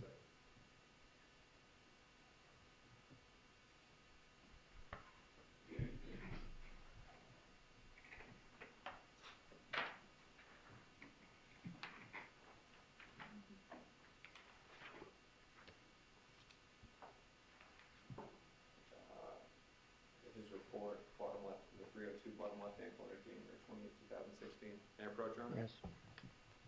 All right, take a look at this. Yes, sir. No, that helps out. Okay. Which day am I looking at? July 19th, the morning after. Okay.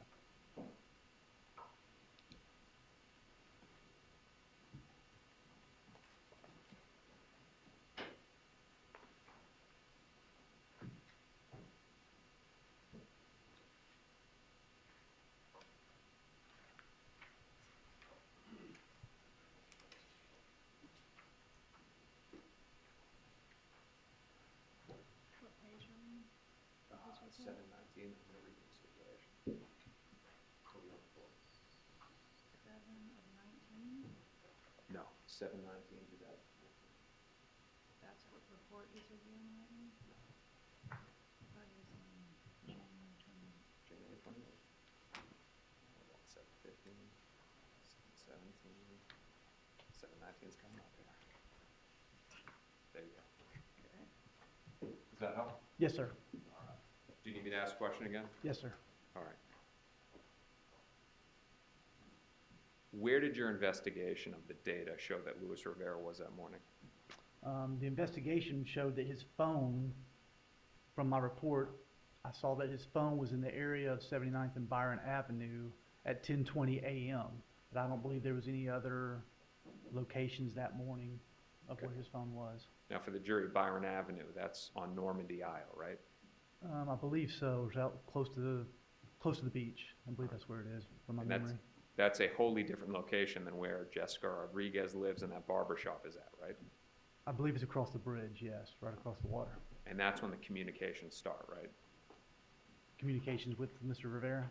So, and if it's okay with the government to give a disclaimer, that morning of 7/19, and your report I think explains it too, the report that Mr. Rivera would have had, there's a volley of communications between Katherine Magbanua trying to find Sigfredo Garcia, then Anthony Ortiz enters the mix, then Luis Rivera and Miss Magbanua communicate, right? There's a flurry of phone calls, and then Luis Rivera explains, oh, this is the morning of the alleged payment, right? So I cannot say that those were the people speaking. Those were their phones that were communicating.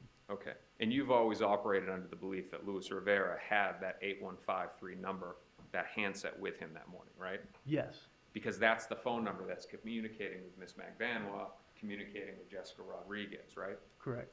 And that was something that he built his testimony around, the fact that he said, I spoke to Katherine, then I spoke to Jessica, and I went back to the house, right? I don't know what he testified to today, or this week. I'm talking about the statements that you have received, not the testimony in this trial. Okay. In fairness to the jury, you're not allowed to watch that. Correct. Okay.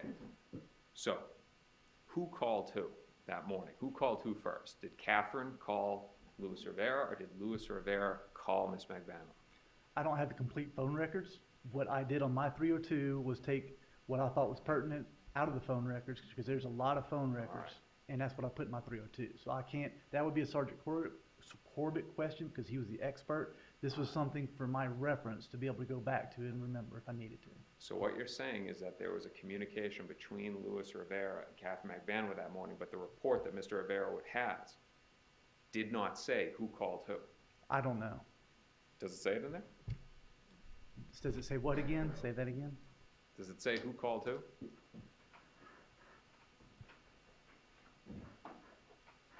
It says Rivera called Magbanua at 10:20. Yes. Okay. You know from your previous interviews from him that what Rivera said was that Katherine called him, right? Katherine called him and said, hey, I got the money, right?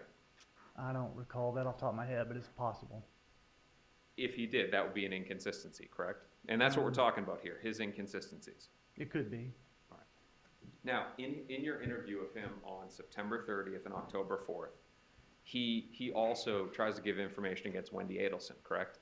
Correct. Where he says that the day before the murder, that they're driving by the house, that they see this woman with two little boys.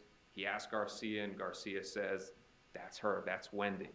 And that Rivera then presses him, and he goes, that's Wendy, and then the woman actually walks into the same house where they commit the murder the next day, right? I don't remember if he said he saw him going in the house, but yes, the rest of that was correct. Through your investigation, you found that it was impossible that she could have been at the house that day with the boys because the boys were in daycare, correct? I didn't find that, but the team found that, yes. Your Honor, we do have a stipulation, if the court would be willing to read it. It has been reviewed with the government. All right. Do you want to see it again? Yes, Your Honor.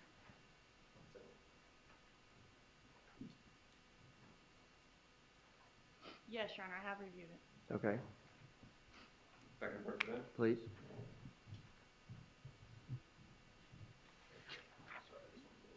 Okay. All right, this is a stipulation. I'll read you the instruction in regards to stipulations first. When parties agree that certain facts are true, that is called a stipulation of fact. You must accept stipulated facts as having been proven. However, the significance of these facts, as with all facts, is for you to decide.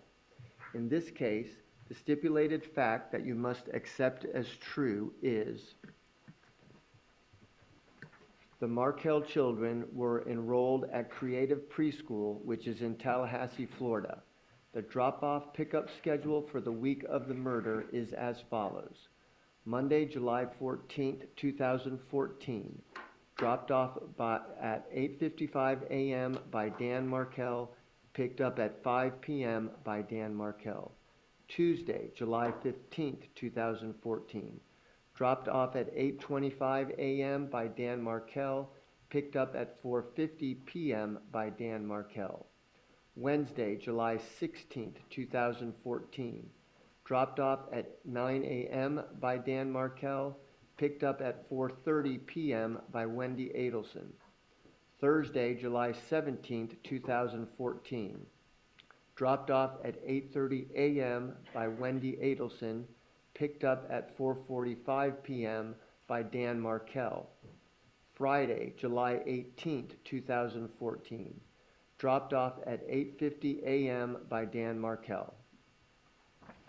Thank you, Your Honor. Agent, that would be another inconsistency of Mr. Rivera, correct? It would be on what he was told, correct? Or what he told you. It could be, possible.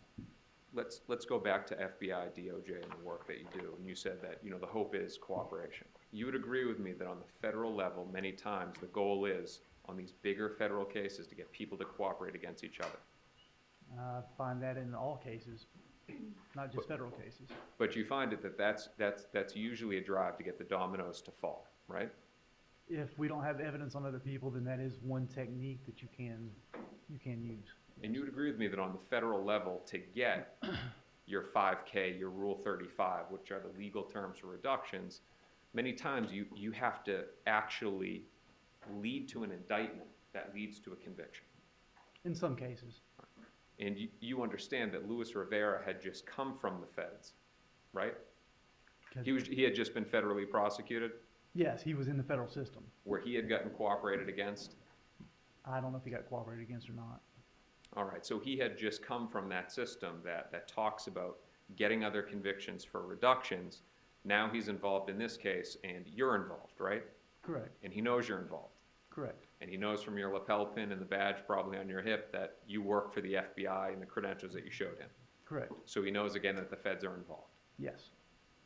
All right, let's go now to 5/27/2016. That's the first time you meet with Luis Rivera, right? Yes. You interviewed him in custody. Correct. You recorded it and you did a report. Yes. June 21st, 2016, you interview him again. Correct. He's in custody. Yes. You recorded it again. Correct. Sometime in August or September, he comes to an agreement with that office, right? I don't know when they came to an agreement. But you do know that on September 30th, 2016, you interviewed him again. That's correct. He was in custody, in state custody. Correct. It was not recorded. Correct. Could have been. Could have been. You were notified on September 29th, 2016, so it wasn't, a last-minute thing. You could have gotten the gear. Correct. Retired investigator Isom actually had a camera with him that was used in the van ride right after, right? No, I believe that was incorrect. All I believe right. that was somebody else's camera that he borrowed when we went on the van ride. But what I'm saying is he had it. No, he didn't have it with him. He borrowed it Okay. when we went on the van ride. Now, you were in the Jefferson County Sheriff's Office, right? That's correct. You were in the same interview room where on October 4th it was recorded, right? That's correct. So that room could have recorded it. It could have. You would agree with me that on the September 30th interview, you did not write a report either. No, I did not. That was a proffer. So, Agent, is that not breaking policy? No recording, no report? No, it's not. Not for a proffer. And again, I'm just going to ask you one more time. If they're in state custody, your testimony is that you don't have to record it. That's correct. Counsel, pages 169 to 170. 19 to 25, 1 to 7.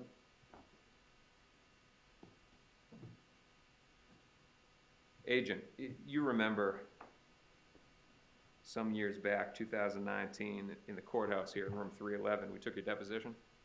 Yes. It was myself, Ms. Kawas, I think Ms. Mcfadden was there. There was a court reporter. That was the second time or? First time. Very first time, okay.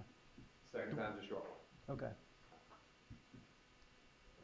Do you remember being asked the following questions and giving the following answers?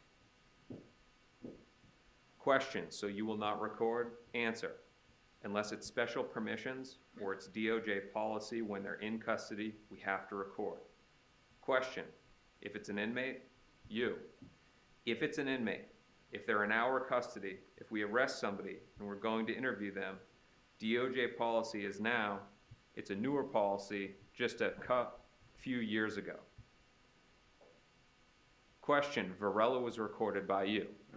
Answer, he was in the jail, yeah. Question by me, but not your custody. Answer, it's both. It's in custody.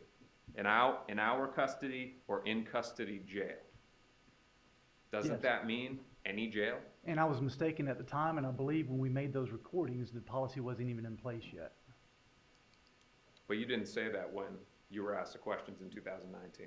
No, you didn't ask specifically, but no, I was confused about exactly which recording, and I've gone back and reviewed the policy since then. When I asked the question to you, Varela was recorded.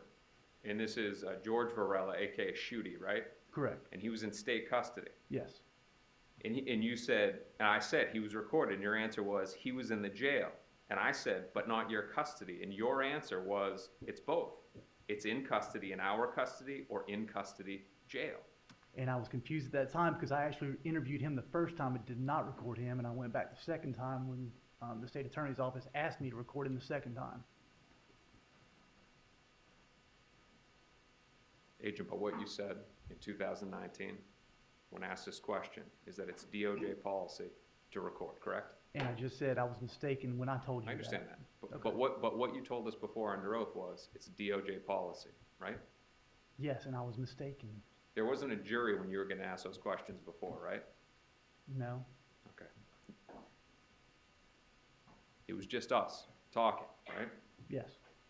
About a lot of things. All right. And thereafter, you never updated Ms. Kappelman to update us that you were incorrect in your deposition and that you were wrong on the policy, correct? I forgot that I had that one little statement there. Yes.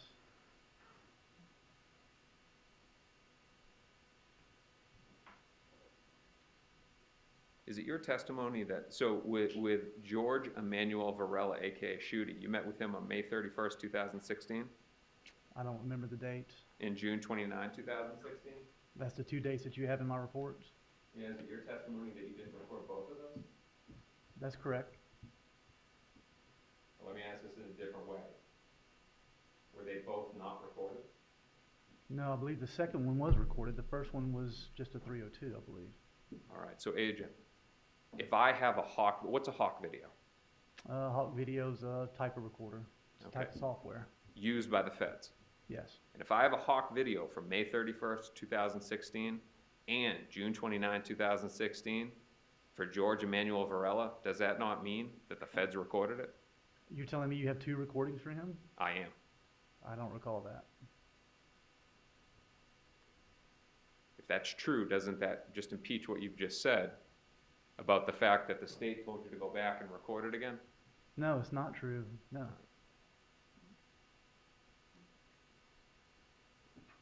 But at the end of the day, you nonetheless broke policy by not writing a report about your interview of the key witness in this case, Luis Rivera. Like I said a while ago, it was a proffer. We don't record proffers. We don't write reports on it unless it's requested to by the prosecutors. So you're telling me that it was these prosecutors that said, don't write down what he says? No, that's not what I said. They're not your boss, are they? No. You're above them. You're the FBI. You work for the Department of Justice. I do, and it's a joint case. Yes, but you do not take orders from a local prosecutor's office, do you? No, but Objection, argumentative. All right, you can answer the question. I wouldn't do that with a federal prosecutor either. Their policy does not supersede FBI and DOJ, right? Right, and that was not our policy to record proffers. All right. So let's get to the conclusion on this topic. The only inmate interview in this case that was not recorded by either TPD or yourself, the only one is Rivera, correct? No, I'd like to see the recording of Varela, if you have it. Sure.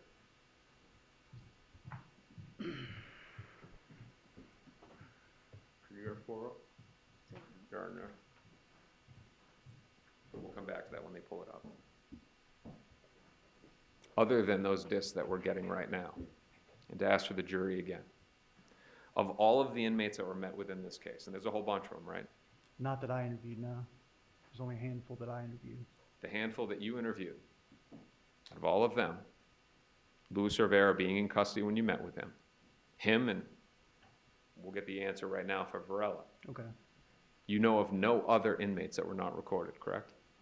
Not off the top of my head, no. You would agree with me that Mr. Rivera is more important than any other witness in this case? He turned out to be, yes. When you met with him on September 30th, that was the first time that he was giving you his information on the case. Correct. We have no way to bring that information and show it in front of the jury to show any more of those inconsistencies in his testimony, do we? Outside of our testimony, no. We have to take your word based on your memory, right? Because there's no report either. Correct. I believe Investigator Isom did a report. Understand. You'd agree with me, though, that if we had a recording, it would be a more accurate reflection of the exact words that he said. And that would be the case with anything, yes. All right. Let's talk more about Luis Rivera, specifically on the murder trip. Now, for reference here, because of the mention of the third trip, I'm going to refer to the June trip and the murder trip, okay? Okay. Because I don't know when the third was, if it was before or after. So on the murder trip, you did an investigation into the hotels in the area, correct? You say it was the team of...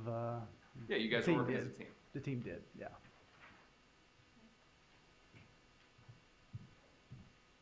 And that investigation involved going to all the local hotels and pulling all their registration cards, all their databases to find out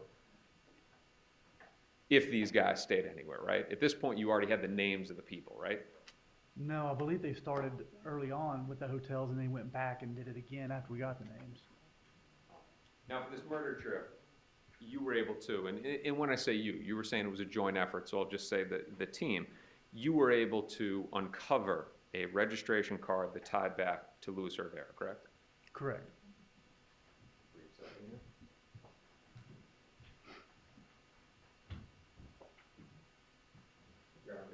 Name? Agent, I'm showing you the Fremar Defense 23. Okay. You know what that is, right? Yes, sir. That's the registration card for the murder trip? Yes, sir. And you know that that's a registration card for the murder trip to the hotel because you're working this case? Correct. And that's a believe so. I didn't collect it, but I saw it. I think it's collected. Defense offers what's been pre-marked as defense 23 is the business record certification attached. No objection, Your Honor. Be admitted as defense 23.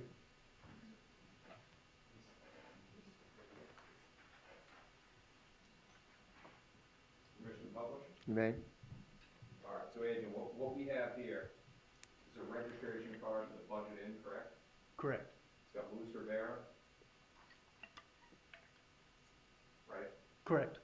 Norm Dial address. Correct. And he puts on there that there's two people, right? Yes. All right. Now again, I don't disagree with you. Sigfredo Garcia is there. All right. But now I want to reference to you the June trip. You don't have any hotel paperwork for the June trip, correct? I don't believe so. All right, so there's nothing that's establishing that Luis Rivera wasn't alone on that June trip, right? With respect, let me rephrase that. Okay. There are no documents from any hotels like this. Like, this shows number of people in the party, too, right? Correct. There's no documentation like that supporting Garcia being there for the June trip, right? No hotel documentation. Correct. Correct. I'm not saying that there aren't other things that's been discussed, but we're just focusing on this paperwork. Okay. All right. Now let's talk about Anthony Ortiz. Thank you. She has better questions than me. So, did Luis Rivera not say that he stayed at that same budget inn on the first trip? I believe he did, yes. All right, but somehow no records were able to be retrieved. No, we had to, from my understanding, I believe Investigator Isom had to dig through basically an attic just to find that one. Something like an attic to find that paper document. It was not very well organized hotel. I'm sure he loved that. Yes. So, let's talk about Anthony Ortiz. You understand Anthony Ortiz to be known as King Anthony. That's what I've heard, yes. And what that means is that he was a Latin King member like Luis Rivera. Correct. You'd agree with me that he didn't say in either the 9:30 statement to you, the one that was unrecorded and not recorded, or the October 4th statement, he never mentioned Objection, improper impeachment, Your Honor. establishing a negative, Your Honor. It's not impeachment. Well, let's finish the question. What's the question? He never mentioned King Anthony's involvement. I'll allow it. Not that I recall. He never mentioned King Anthony's involvement in the alleged payment on the morning of July 19th. I don't recall him doing that, no. Never said anything about giving King Anthony his phone to go to Normandy Eye, stuff like that. No. And of course, now we talked about a third trip, but specifically now to King Anthony. Rivera never told you about a trip between Garcia and King Anthony to Tallahassee, right? No. Never mentioned any involvement whatsoever. Not that I recall in those meetings, no. And for that reason, because it was never mentioned, you never investigated King Anthony. Correct. And we touched on this before, but to give the exact date, you're aware that he died July 9, 2017. I was not aware of the date, but I'd heard that he passed away, yes. If he died July 9, 2017. Or do you not remember when he died, or do you not know? I just don't remember. Here, if I could have one brief moment. I think you said you didn't remember the date, correct? Yes, sir. He said he didn't remember the date. Would it refresh your recollection to take a look at the obituary posting? Probably not. So I think somebody else saw that, not me. All right. If he did die on that day, well, he did die. But if his death happened specifically on July 9, 2017, you would agree with me that that was 12, 13 months after Luis Rivera has already cooperated. I'd agree with that. All right, so had he mentioned him at all and given full and truthful testimony like he has to give with a cooperation agreement, the FBI could have moved fast on that and figured things out, right? Possibly, yes. All right. And through that, there could have been that possible connection between Garcia and one of the Adelsons. I don't know about that connection. Because he's dead and you never met with him. I never saw any evidence to even allude to that. If Rivera had said to you, though, this guy was involved, you would have met with him, right? Yes. Okay. Now, Rivera never made any statements to you that on the morning of July 19th, everybody had burner phones, did he? No, I don't believe so. We touched on that a moment ago. You've always operated under the premise that Luis Rivera had his 8153 number, right? Correct. And Rivera and all of your other investigation only showed that Ms. Magbanua had a 1312 number. Correct. Let's talk about Juan Marcos Vega. You've heard that name, right? I've heard it. And you know from the federal indictment that it's a co-defendant of Luis Rivera. Yes. He was a Latin King probationer. Okay. Wasn't familiar with him being a probationer, but okay. All right. Have you taken a look at Mr. Rivera's indictment? It's been years. Would it refresh your recollection to take a look at the indictment? Refresh my recollection of what exactly? What his status was in the Latin Kings. You've reviewed indictments before, right? Yes. You know that in all federal indictments that there's a factual section that explains who parties are, who businesses are, stuff like that, right? Yes. You read that before. Yes. If Juan Marcos Vega is a co-defendant, which you know him to be, there would be a description of his involvement in this RICO indictment within the indictment, right? Sure. I'm not contesting that he's not a probationer. I just don't remember. Do you trust me that he was a probationer of the Latin Sure. Kings? Sure. All right. Did Jason Newland, he's an investigator with Ms. Kaplan, right? Correct. So he's law enforcement but works for them. Correct. Did you receive any information from Investigator Newland about Juan Marcos Vega? Not that I recall. Would that be why the FBI yourself did not investigate Juan Marcos Vega? Didn't investigate him because I found no other evidence of him being linked to any of these investigation. Well, you didn't get the evidence because Jason Newland didn't tell you, right? If he had evidence, then yes. Okay. And if he had evidence and he gave that to you and said, hey, look, there's a lead here, we need to do something, you would have done something about that, right? If it hadn't already been followed up on by them, or if there was something valuable there, then yes. You would agree with me that, and you said it on direct examination, your role in coming into this was to be the arms outside of Leon County, right? For the most part, yes. It's not that they can't do it, but yes, I have a better mechanism to be able to make that happen. Yeah. So their jurisdiction is local, whereas yours is, it's national, actually, but yours is throughout, you have an easy reach throughout the state. I do, because I have agents in other locations I can reach out to. But you actually have sort of like a cop here can't go to another county and arrest somebody, right? That's correct. But you can. Correct. Because you have national jurisdiction, Correct. right? So your understanding of Juan Marcos Vega is that he's indicted down in South Florida, right? Correct. And that he's located in a federal facility outside of Leon County. Yes. All right. We're jumping topic to topic. We're moving quick. Let's go to the bump now. You would agree with me that it's not inexpensive. What's not expensive? Costs money, right?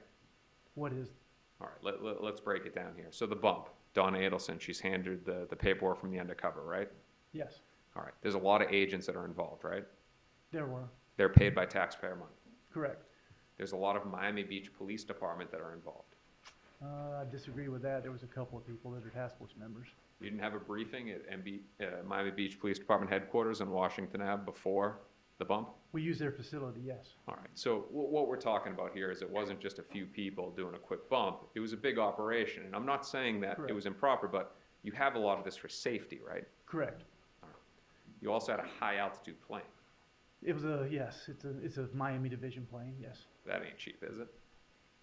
I don't know the cost of it, but they have it. All right. This is a plane literally just flying in a circle, filming what's on the ground. Yeah, a single engine plane, yes. All right, people look like ants running around, right? Yes. Understanding it's for safety, but there's a lot that goes into it, right? Correct. Now, there was a letter that was handed by the Undercover to Don. You know I'm going with this question, right? Yes, sir. This is the best copy, and I'm showing State's 83. This is the best copy we've had, right? Yes, sir. Nobody thought to make a copy or take a photo of the actual paperwork that was given to Don Adelson. Thought about it, and the problem was the amount was being disputed between TPD and us on scene, and couldn't decide on the amount, and next thing we know, it was time to run out the door and get out there and get in place. So the Undercover wrote the number on there real quick and took it with him out the door. I was worried about everything else during the briefing, and I should have taken a photo of it, and I forgot. Agent, before you could answer that question, I took a photo of that on my phone. Before you could even, you'd agree with me, it can be done quickly, Sure, right? absolutely, and I forgot. Your words are, it slipped our minds. Yes. You agree that you should have copied. Correct, yes. And you, as the lead agent, you cannot say that the document that was actually handed did not have additional things put onto it. I can very strongly say that is accurate. There was nothing else written on there because Oscar, the undercover, was only doing what I told him to do, and that was it. All right. But you didn't see it before it was handed over. No, I saw it when he walked out the door with it. All right. No report details exactly what was on it, right? I believe there is a report saying the amount and the phone numbers on there. Okay. But at the end of the day, we don't have an actual copy of it. Right. All right. Let's go to our next topic. Talk about Instagram. Luis Rivera, in his statements to you, he talks about a time when he posted a photo on Facebook or Instagram, right? Correct. And how somehow Katie then orders the boss of the Latin Kings to take it down, and he takes it down, right? Correct. All right.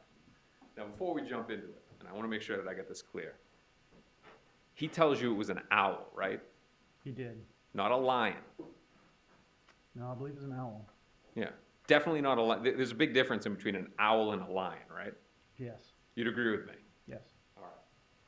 Now, I'm showing you it's been entered as defense 9.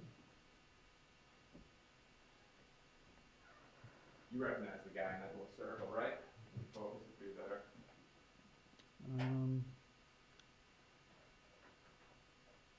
It appears to be Mr. Rivera.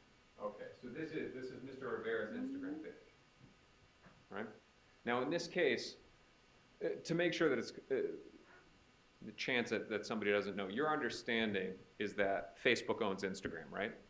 That's my understanding. All right, so when you want to get records from either Facebook or Instagram, you send a subpoena out to Facebook for either Facebook or Instagram, they send it back to you, right?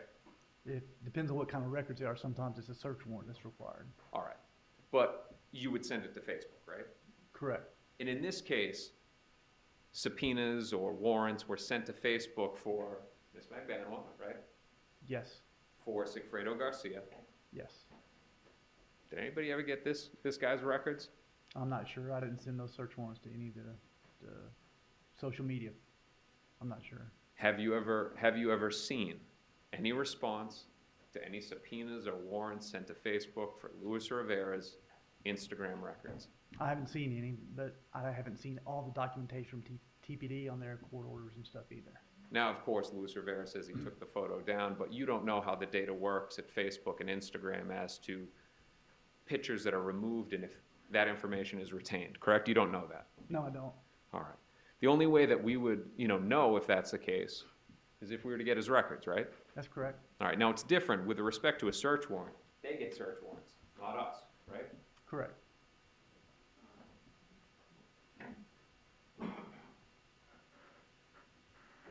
Is the reason why this was never requested out of a fear that the deeper we dig into Luis Rivera, the greater the chance that we find more inconsistencies in what he's telling us? Absolutely not. My understanding was that they did dig into it, but I never saw it. You would agree with me that it would have been smart to get his Instagram records after that claim? If it was available, yes. You don't know whether it was available or not? I personally do not. And he gave his statement less than 2 years after the murder? That sounds right. You're not aware of the retention period of Facebook? I don't. You have not no of Instagram. You have no reason to believe that it's less than 2 years? For Instagram, I'm not sure about that. I know Facebook is not, but Instagram's a little different. Okay, but we'll never know. I don't know. You can check with the TPD officers. All right, let's go through circumstantial evidence now. Let's start, and we'll go in order of what we talked about before. Okay. If Your Honor wants me to stop at a point for No, an you can afternoon break. continue for just about 15 more minutes. Cool. All right, yeah, I can do that. So, circumstantial evidence. We'll start out with the cash deposits. The theory here is that It's payment from a murder, right? That's what the evidence led us to believe, yes. Okay, and that's good for your theory, right? It's evidence. It's evidence for your theory. We'll phrase it that way. Okay. All right. You agree with me that you sitting here as the lead agent on it, you cannot say where that money came from. No, we tried to find where it came from. We looked at all possible avenues to try to figure out where it came from. All right. So let's talk about the evidence that we do have. And this is going to focus on nightclubs, okay? Okay. In 2013, you're aware that Miss Magbanua was working in nightclubs, right? Yes.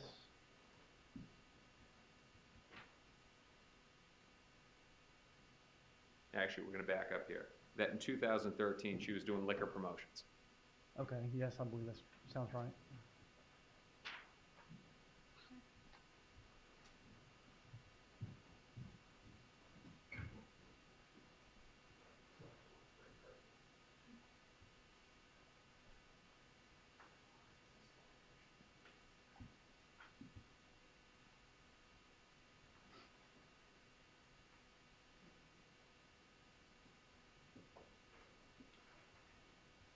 Your Honor, may I approach the witness? You may.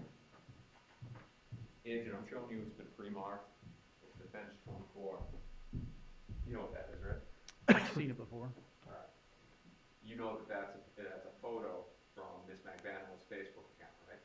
Yes, I believe so. And you know that from your investigation of the case. Correct.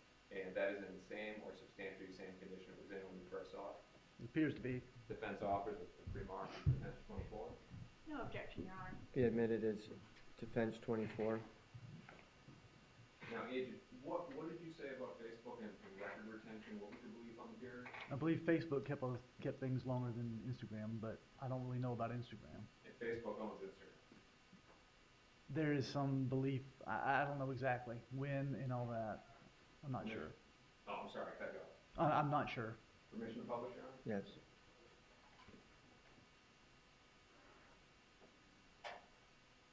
So, Agent, sometime Miss Magbanua was arrested 2016, right? Yes. And you're able to get a photo that had been uploaded in 2013? I don't know when they obtained this record. I'm not sure. Would you agree with me?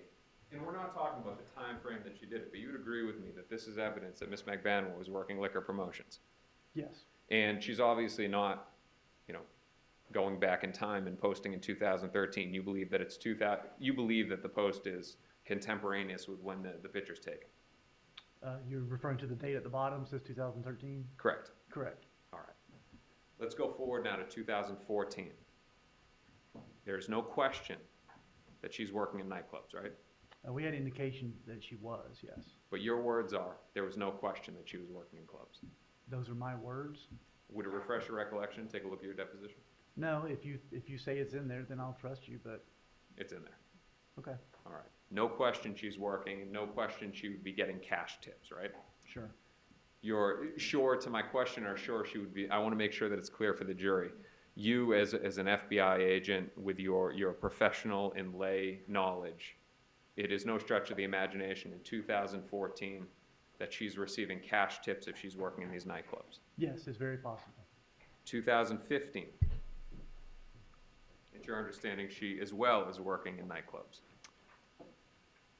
There was a check that was in 2015. I don't recall any other evidence that proves she was working in nightclubs in 2015. I don't recall. Now, the check that you're talking about, and we'll come to that, you're talking about Club Fate, right? I believe so. Now, you have also, you've seen that check, and that's 2015, right? Correct. And you've also spoken to Ramsey Neighbor. Yes. And and you spoke to Yindra Mascaro, right? Correct. And what Miss Mascaro tells you is that Miss Magbanua worked at Fate in 2014. Correct. And then you also have the checks from 2015. That's correct. Ramsey Neighbor did not have a great memory, did he? Depends on what you describe as a great memory. Remembering things. I mean, he remembered her. That was pretty good. Remembered her, but he did not remember exact details about all the employees. It took him a while to remember. He didn't have any records and stuff like that, right? That's correct. Okay. And you don't know whether Miss Magbanua worked there in 2014, left, and came back in 2015, which would be consistent with Miss Mascaro on the check, right? The only information we had was that one check that we Wait. could find. Ms. Mascaro specifically remembered that she worked there before she became pregnant, right? Correct, I believe that's what she told us. And there's no question that Ms. Mascaro had her child in 2014, or that she became pregnant in July 2014 and 9 months later had her child, I believe so. right? And we don't believe that Ms. Mascaro, as a young mother, is working in a nightclub all night, right? As a young mother, Yes. I don't know about that either. Okay, but the information that you do have is Ms. Mascaro, that Ms. Magbanua was working there in 2014, and from the check, 2015, right? That's the information we had. The phrase consistent with has been thrown out a lot in this trial. Is that not consistent with Ms. Magbanua working at Club Fate at 2 different times? At 2 different times, yes. I'm showing you it's been entered as defense 18. You've seen this before, right? I have. Photograph of 2015. I don't know when the photograph was taken, no. You got a velvet rope in the background, Yes, and you've gone and tried to investigate these nightclubs. yes. All right.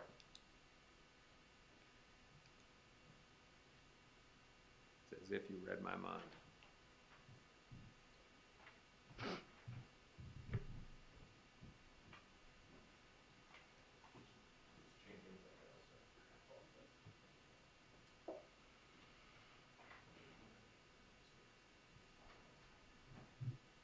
Your Honor, may I approach the witness? You may.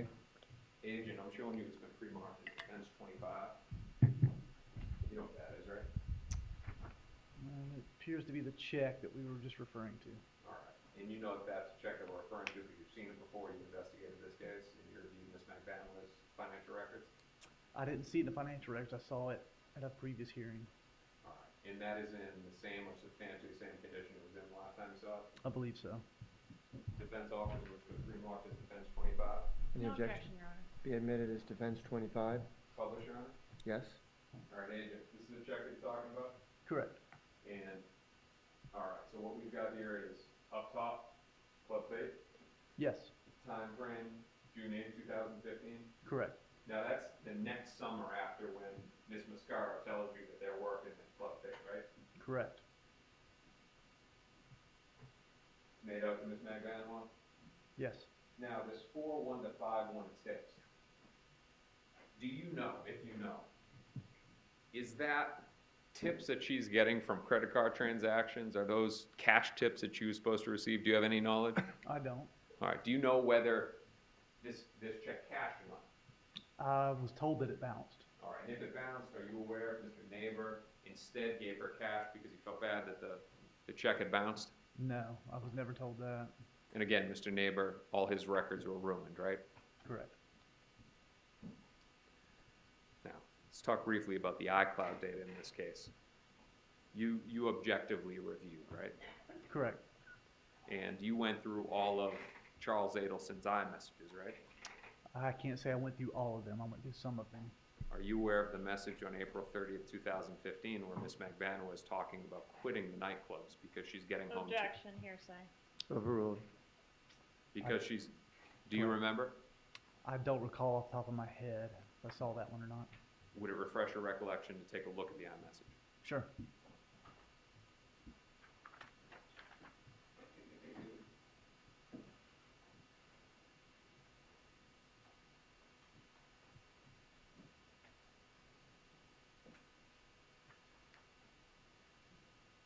Paper? Yes. Take a look at that.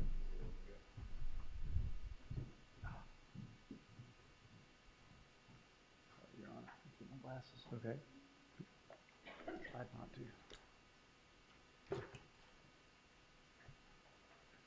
And Your Honor, I'll get through this topic and then I'll advise the court for that Okay. break. All right.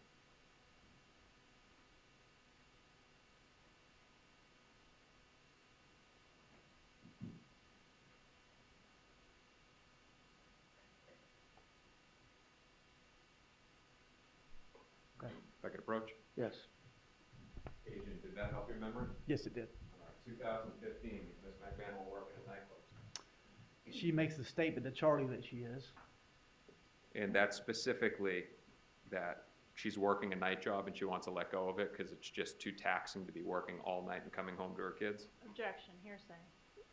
I'll allow, you can answer if you can. That's the statement she made to Mr. Adelson, yes.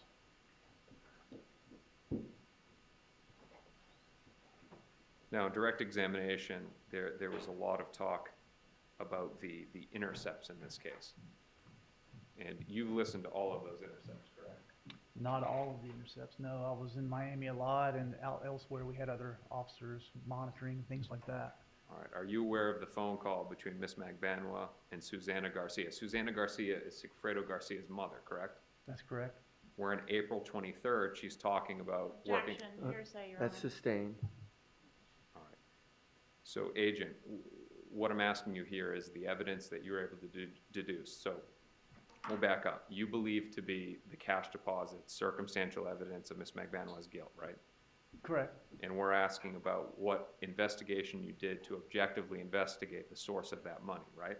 Correct. And what we have is that the response is that there's limited evidence that she was working at those clubs, right? Correct. So what I'm asking you now is, are there any phone calls where Ms. Magbanua is talking about working in those clubs as part of the intercepts that this government has? Objection, hearsay, calls for hearsay. You can answer that question. I don't recall any of those calls, no. You don't recall the phone call on April 23rd, 2016? Not off the top of my head, no. Okay.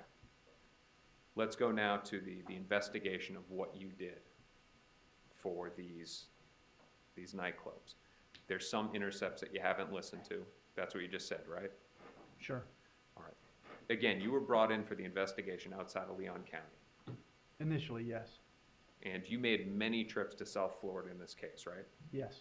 With hopes of finding evidence to build the case against Ms. Magbanua to force her to cooperate, right? That's incorrect. So you get brought on 2 days after the murder, right? Maybe 3. All right. You're already sending out emails looking for Priuses as early as July of 2014, are you not? Yes, it was maybe 3 days after, like the 21st, I believe. Okay. So I misunderstood, but we agree that you're on it from the beginning. Yes. And over the years, 2014, 15, 16, 17, up until this year, you're making trips to South Florida. Correct. And when was the first time that you did any investigation into Club Fate or Hollywood Live? I don't remember the exact date when we went down. We learned about them and learned that they were going to be, that was her justification for having money. That's when we went back and tried to follow up on them. Okay, so let's go through the chronology here. 2019, during the fall, you're on that stand and I'm asking you questions, right? Okay. You were questioned by me, right? Correct. About never investigating the nightclubs. Yes. Then, literally the day that the pandemic hits Florida, you're in South Florida with Jason Newman, right? That's correct. You were down there to meet with some witnesses. Correct. And you went to Club Fate and knocked on the door. Yes. During the day. Yes. To a nightclub. Yes. And nobody was there. Correct. And you were able to get on the phone with Ramsey Neighbor and have a conversation with him. Correct. Get some details. Yes. You then went over to Hollywood Live.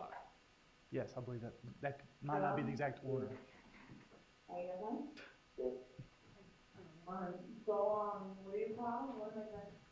Sorry, he has no idea what. Sorry, Mr. Commissioner. That's okay. Where was I? I don't know. Where were you was the question. Where were you? Hollywood Live, he was at. Where were you? So you then go over to Hollywood Live, right?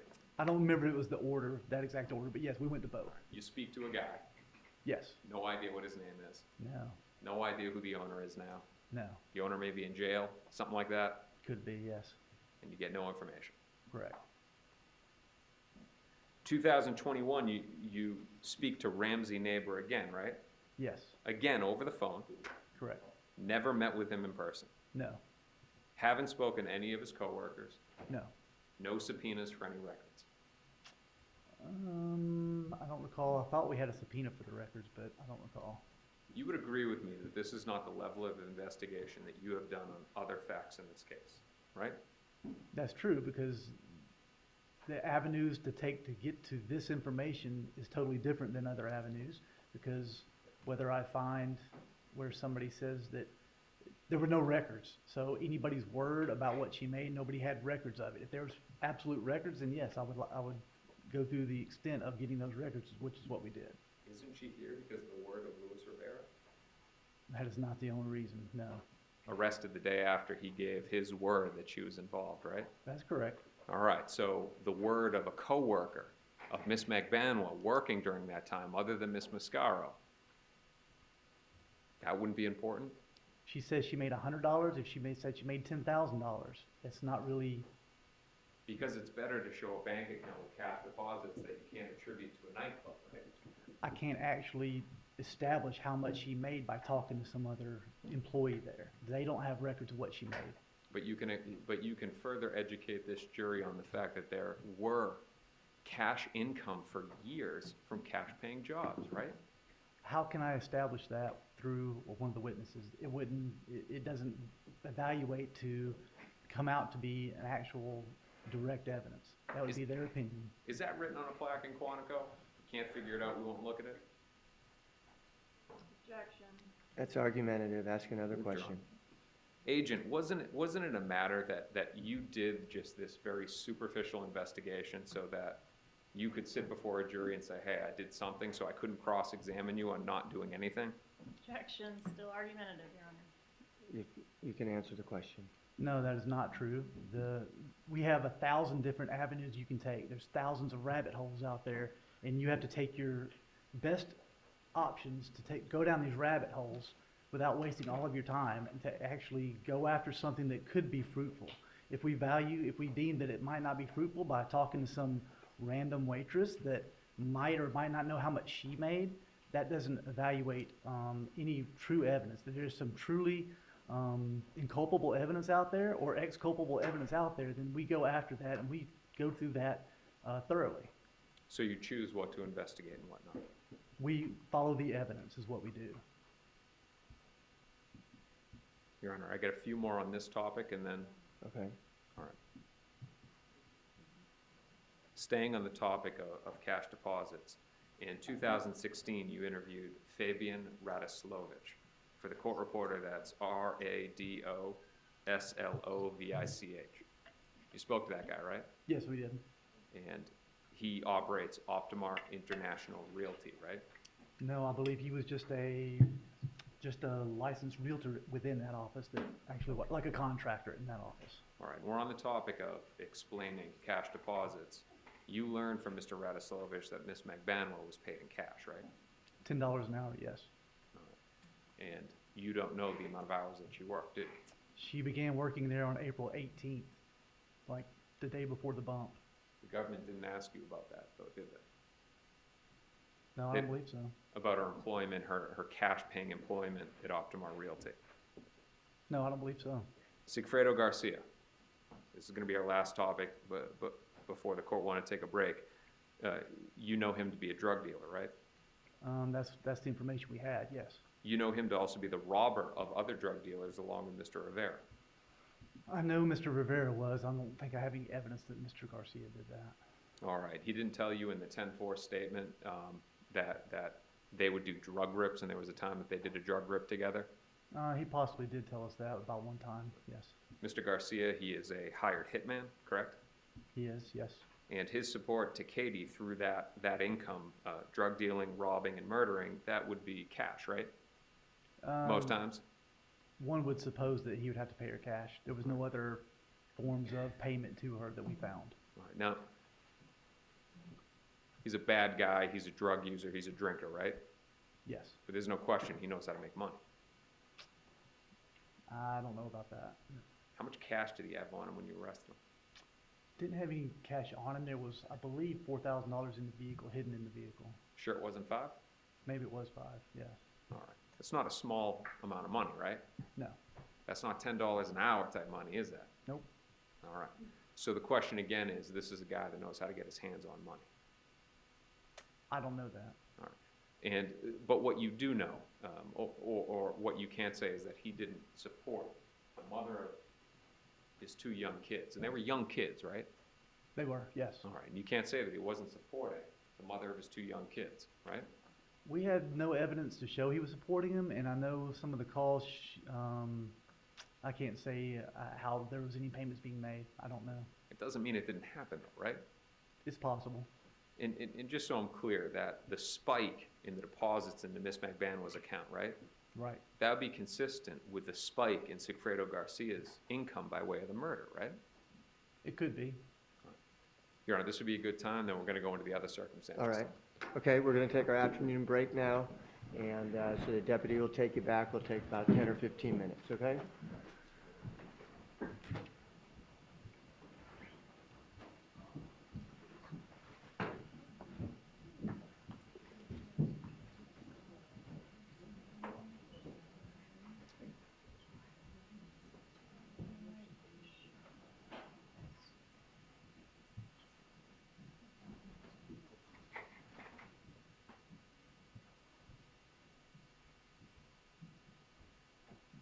All right, jury's out of the courtroom. The door is closed. Please be seated.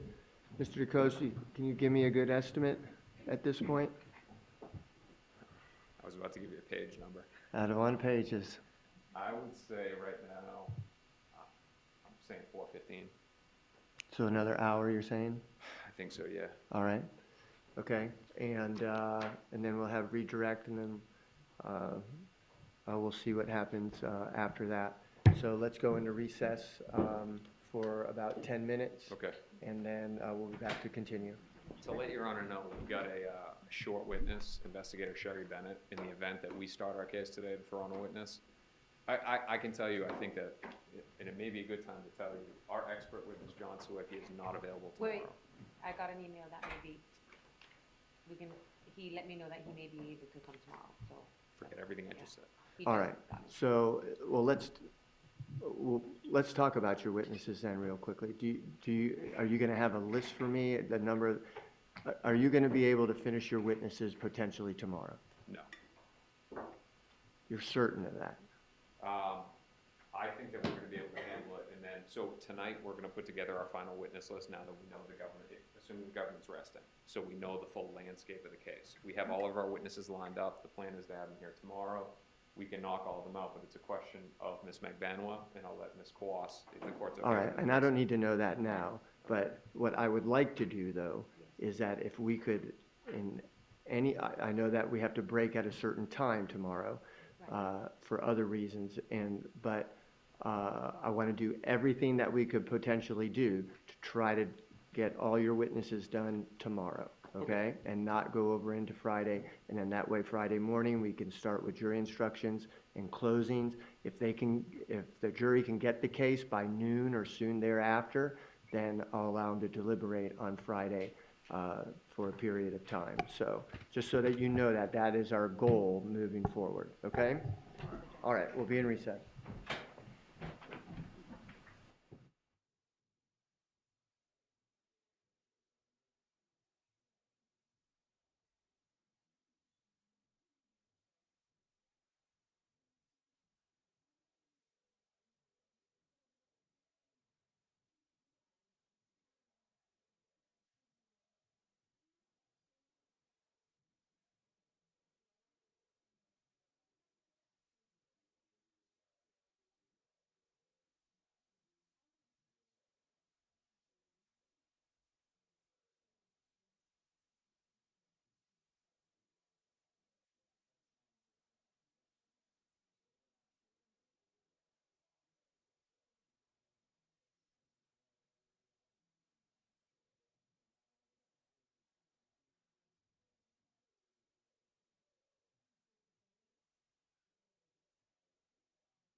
All right, Deputy, let's bring the jury in, please.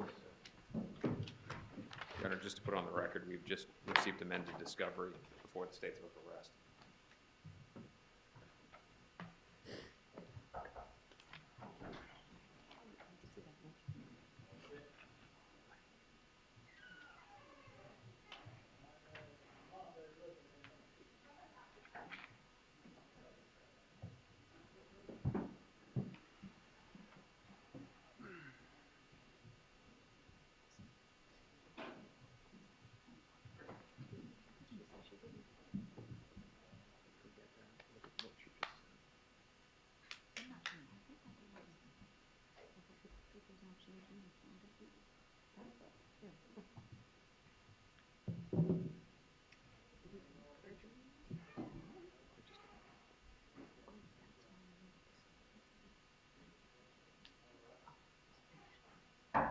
Jury's in the courtroom.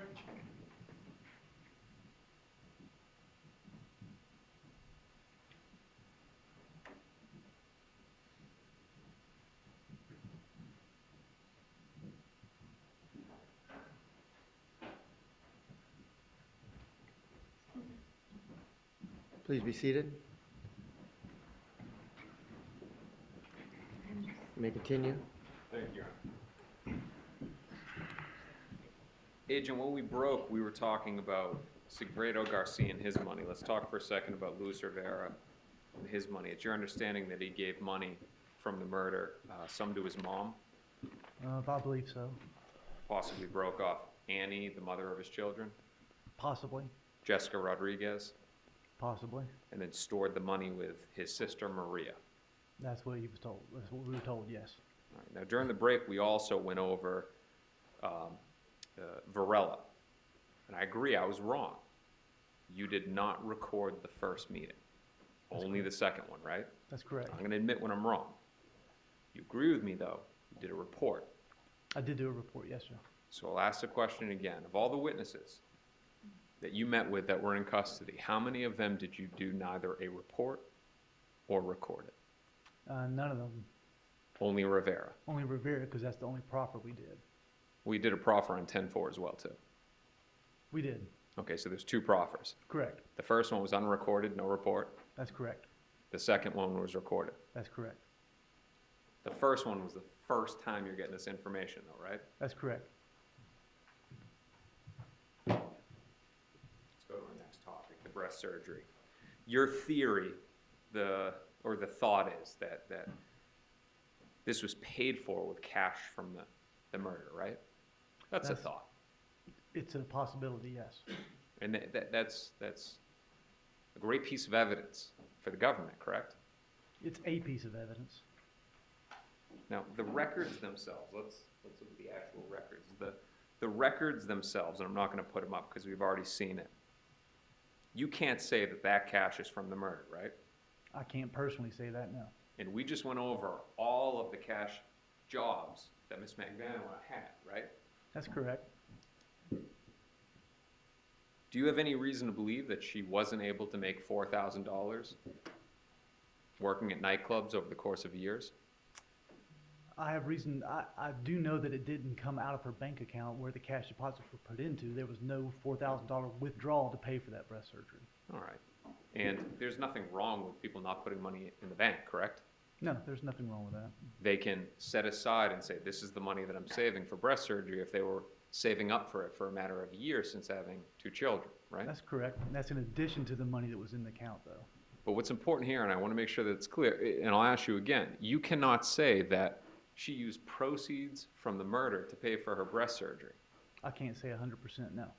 Well, there is a way, so we're going to ask you the question here. Through your review, you met with one witness that said that Sigfredo Garcia paid for it, right? Did Sigfredo Garcia pay for it? Jessica Rodriguez, you remember meeting with her, right? I do. Okay, so Sigfredo Garcia, who is, in your understanding, madly in love with Ms. Mcfadden, right? At certain times, yes. No question about that, though, that this is the love of his life. I don't know that. All right, so it wouldn't be unusual to you that if you were to pay for that surgery, right? The timing of it would have been, yes. Okay, but he could have paid for that surgery where Ms. Magbanua doesn't know where he's getting the money from, right? That is possible. It's possible, but I don't think they were together at the time. In your recorded interview with Jessica Rodriguez, she explained Sigfredo Garcia paid for it, right? I don't recall. You don't recall in the recording, but you do remember her saying that. I don't recall her saying that. Let's go over to the car now. Your theory is that it was a gift from the Adelsons for the murder, right? That's not my theory. My theory is that there was no actual payment for the car that we could track down. That would be a gift, right? I'm sorry? That would be a gift if there's no payment. Or you think that there was payment? I don't know. We could not find any evidence that she paid for that vehicle. Well, let's look at the evidence objectively here. Let's go into the investigation that you did. You didn't deem investigation into the car relevant, did you? What part of the investigation of the car? We looked at how it was paid for. We tried to look and see how it was paid for. We found a bill of sale for it, which had an amount on it. And then we looked for any cash or any check or any loans or anything else on how it was paid for, and we found nothing. I'm showing you what's been entered in. I think government 69. This is evidence, right? Yes. This is the ultimate piece of evidence for the sale of a vehicle. That is the ownership of a vehicle, correct? Okay, and this evidence, we're looking at it objectively, says that it was a legitimate purchase, right? We're looking at it with everything encompassing that, not just a title by itself. You look at it with everything, yes. Okay, but if you look at something objectively, if you objectively look at it, it's a sale of a vehicle, right? Correct. Now, you don't know the value of a 13-year-old Lexus, do you? You don't know what the value is, right? The online value of it was done by the team, yes. Okay, and before I ask you that, there's different online sources, right? Some of them value it higher, some of them value it lower, right? Kelley Blue Book is the standard, yes. Okay, and there's difference if it's a private seller or if it's a dealership, right? That's correct. But there's certain things that you have to know to determine the value, right? That's correct. This is where we're going to get into the investigation. How many accidents have that car been in? I don't know off the top of my head. All right, you know the mileage, it's 160,000, right? That's what was written on the title. I don't know if that was for, in fact, the mileage. All right. You had the opportunity to inspect that car, right? About months after the title, yes. When you arrested Sigfredo Garcia, what car was he in? He was in that car, yes. When you arrested Ms. Magbanua, what car was she in? In that car. And you were there both times, right? Yes, I was. You could have taken photos of the car. Yeah, at the time it didn't seem necessary. You didn't deem it relevant to investigate those facts, right? Of how many miles were on the car at the time? No, I did not. To find out the condition so that we could show this jury, right? I saw the condition of it. Understanding, just like you saw Luis Rivera give a statement on 9:30, but there could have been non-human, actual, physical evidence to be able to show this jury what kind of condition this vehicle was in. If I would have known that would be a question down the road, then yes, I would have taken pictures of it. I didn't realize that was going to be in question at the time. Okay, so sort of like the nightclubs, it may be something that you investigate after I ask you. Sure. All right. Just to make sure that we're clear on here, so this vehicle was purchased in transfer of title 2016? That's the date on the title. Okay, and so it's a 2001 car, so it's more than a decade, well more than a decade old at that time? Correct. 160,000 miles on it? That's what the title says, yes. Not exactly new. No. All right. You've reviewed the intercepts in this case, the wiretaps. Yes, some of them. And in your review of that, you would agree with me that there's evidence that she bought the vehicle. I recall one statement of somebody saying she paid $2,400 for it. And that was a call in between who? I believe it was Katie and Katherine Magbanua and Charlie Adelson, if I'm not mistaken.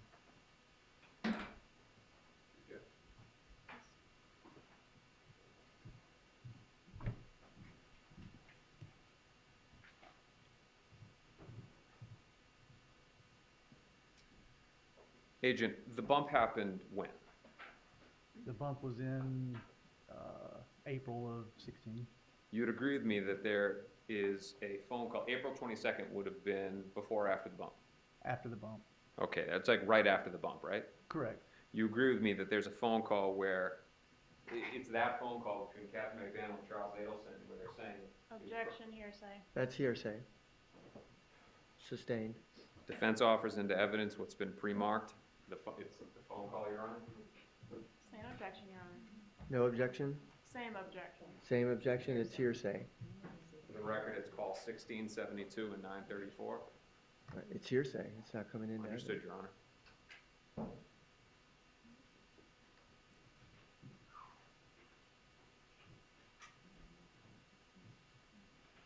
Let's now talk about call activity. The theory on the call activity is that it's communication about a murder, right? Which call activity, but yes, some of it is. The fact that there's calls between Katherine Magbanua and Sigfredo Garcia and then Katherine Magbanua and Charles Adelson, that pattern, the theory is that they're discussing on these phones a murder, right? Yes, especially the ones right before the trips. It's amazing for their case, right? It's the evidence that it is. It's what we found. But we're talking about looking at things objectively, Exactly. right? It's nothing more than speculation that they were talking about it, right? That's incorrect. When we look at insignificant days like the beginning of May, the patterns are exactly the same as on the significant days, right?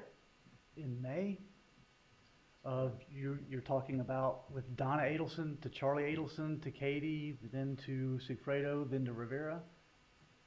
Your Honor, if I could have one brief moment. Sure.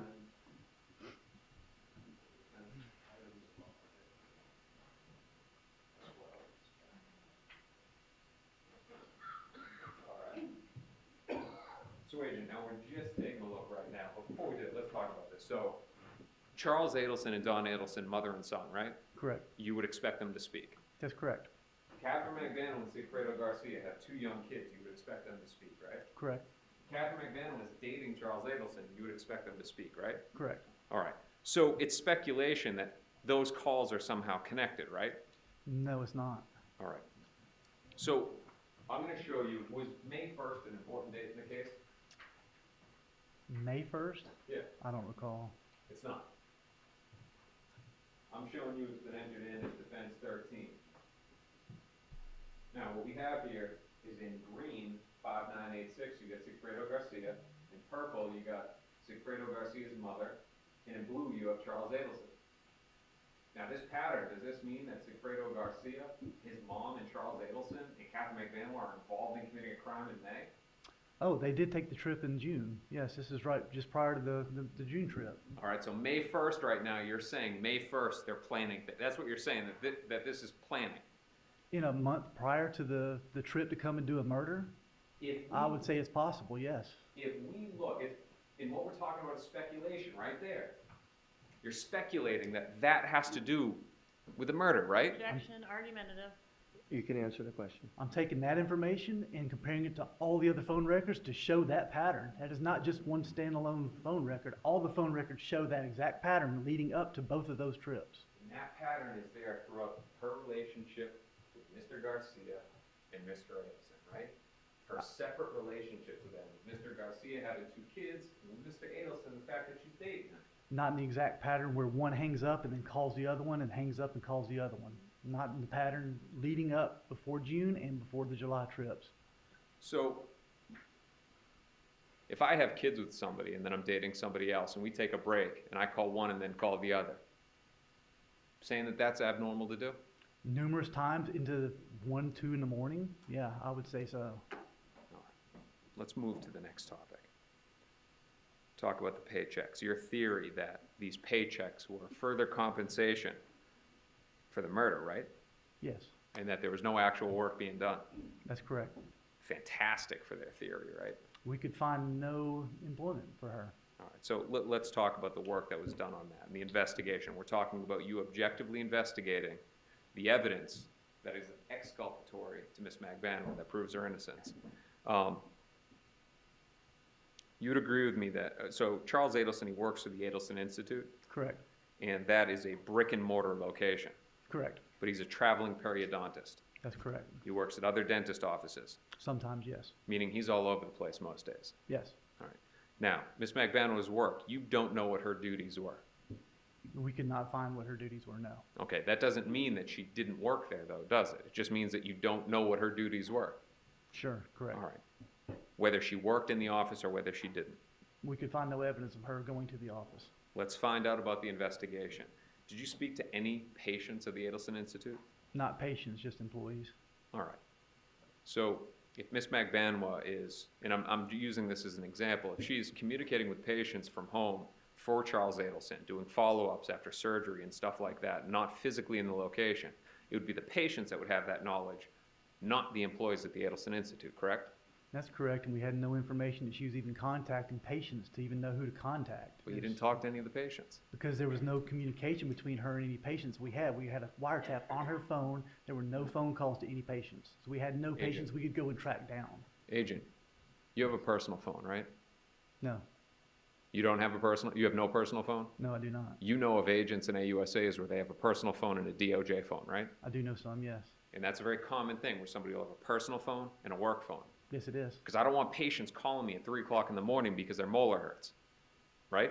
Sure. Okay. So you could have investigated these facts, right? I could have investigated what facts? Well, you could have gone to the Adelson Institute, right?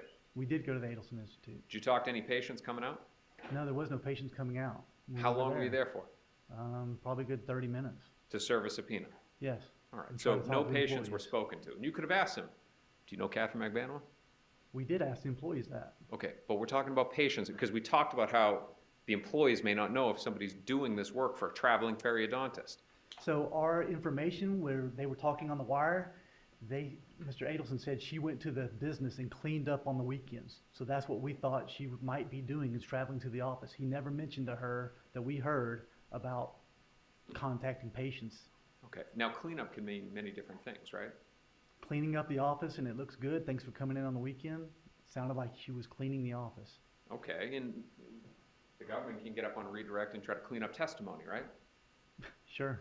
Not saying that they're cleaning up yours, but we're giving examples of when somebody can clean up. Things look good, files look good, stuff like that. We're not saying that she was in there scrubbing floors, right? But my point was that we had no indication she was talking to patients. Okay, now, you've just told me that there's no evidence that she was working there, right? That we could find, yes. You reviewed the intercepts. Yes.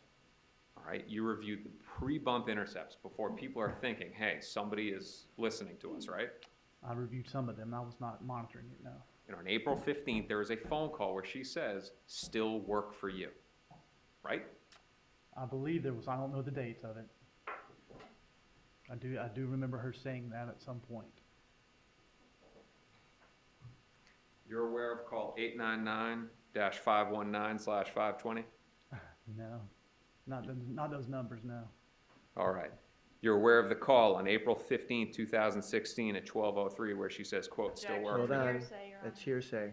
Defense offers into evidence what's been pre-marked as defense 1 is defense 1. You have an objection? Same objection. It's hearsay, it won't be admitted. Your Honor, the defense is offering it to impeach the testimony that there's no evidence that she worked there. That's not what he said, so I'm not going to allow it as impeachment evidence. Agent, you reviewed the iMessages, correct? Some of them. All right. Now, if you don't remember it, let me know. When did her employment start at the Adelson Institute? If my memory serves correct, it was September of 14. And did you review the iMessage on September 14, 2014, where she's talking about her availability for work? Objection, hearsay regarding the content of any messages, Your Honor. What's the question? What are you referring to? Your Honor, I'm going to back up a question and ask it again if that's okay. All right. Agent, is there any evidence that Ms. Magbanua worked at the Adelson Institute between your investigation, the intercepts, and the iMessages? Nothing that we could verify, no. And if you can qualify what you're talking about, verify. Would an iMessage between Charles Adelson and Katherine Magbanua talking about work, is that not evidence of her employment there? No, it's not direct. It's not evidence because we tried to go back and verify that through phone records, through other phone calls, things like that, and through subpoenas to the Adelson Institute. We were never able to verify it.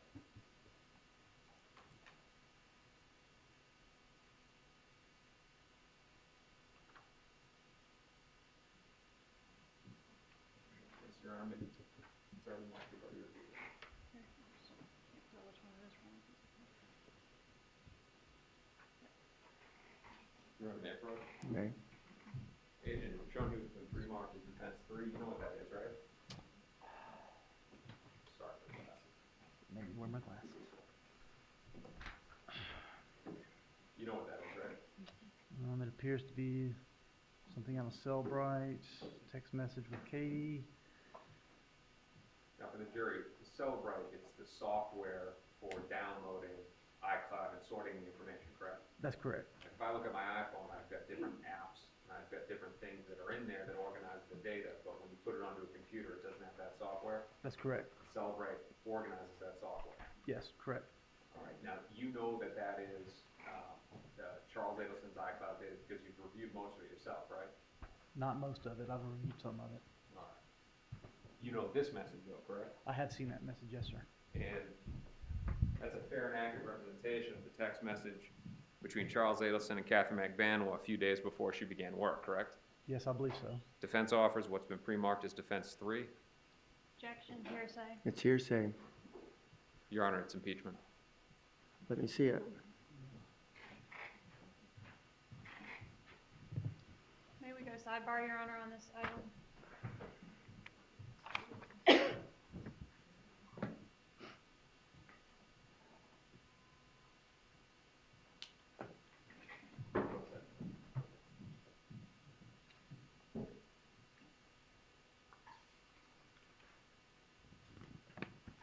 All right. I'm going to allow it as impeachment. You may. Yes, to be admitted as Defense Exhibit 3.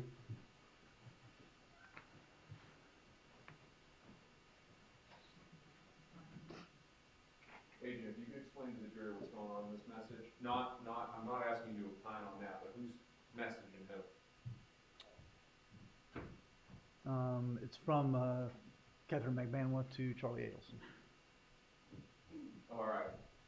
And you would agree with me that this is right before the paycheck start from the Adelson Institute? Where's the date at? Oh. I'm tricking you. September 14th, right?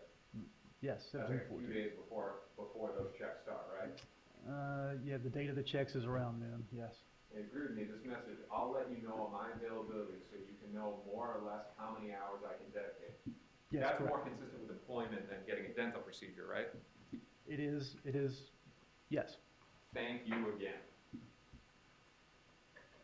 That's what it says at the end, right? Yes.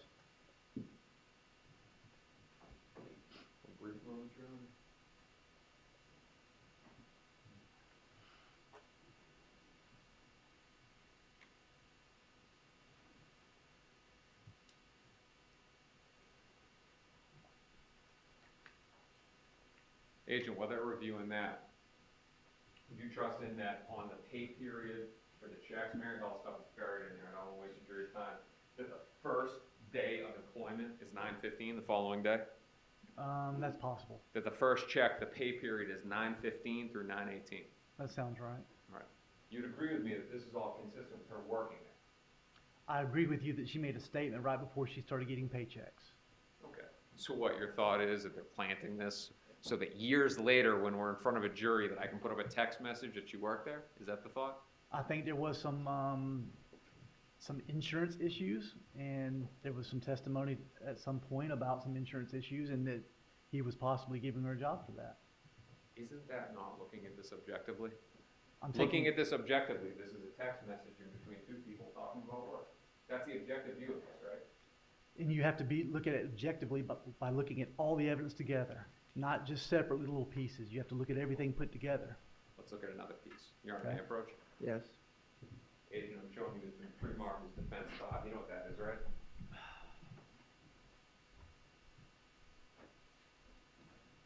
make it bigger.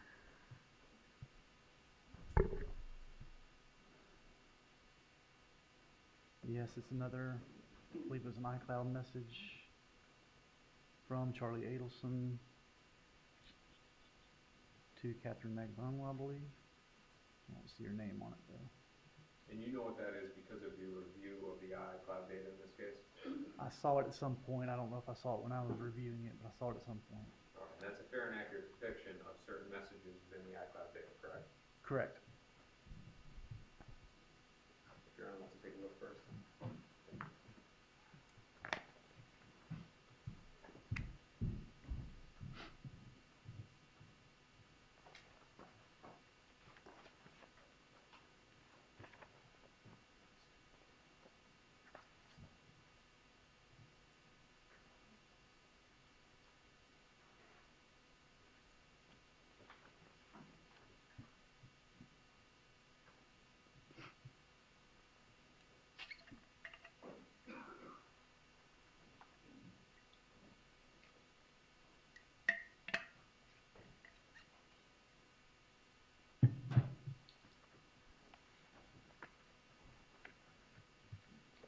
All right.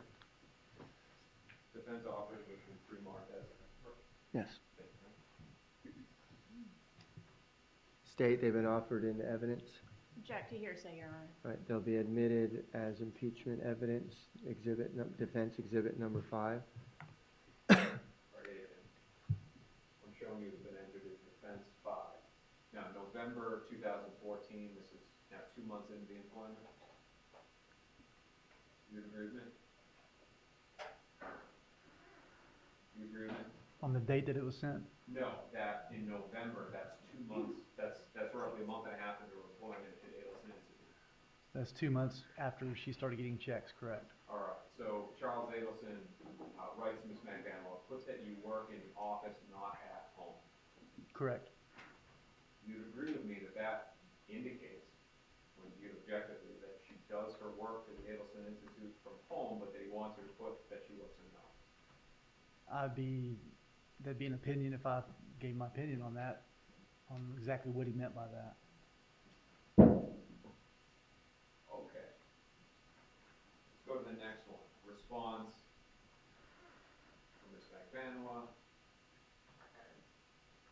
And my apologies to the court, no shit Sherlock. Correct.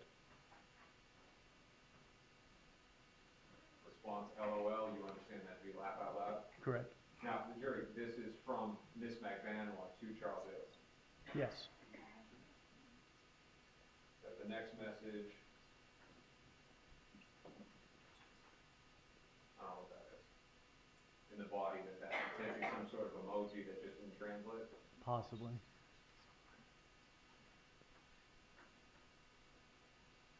And then the final one, Ms. Magbanua writing, I don't know pay period dates, can you call me and drive? Correct.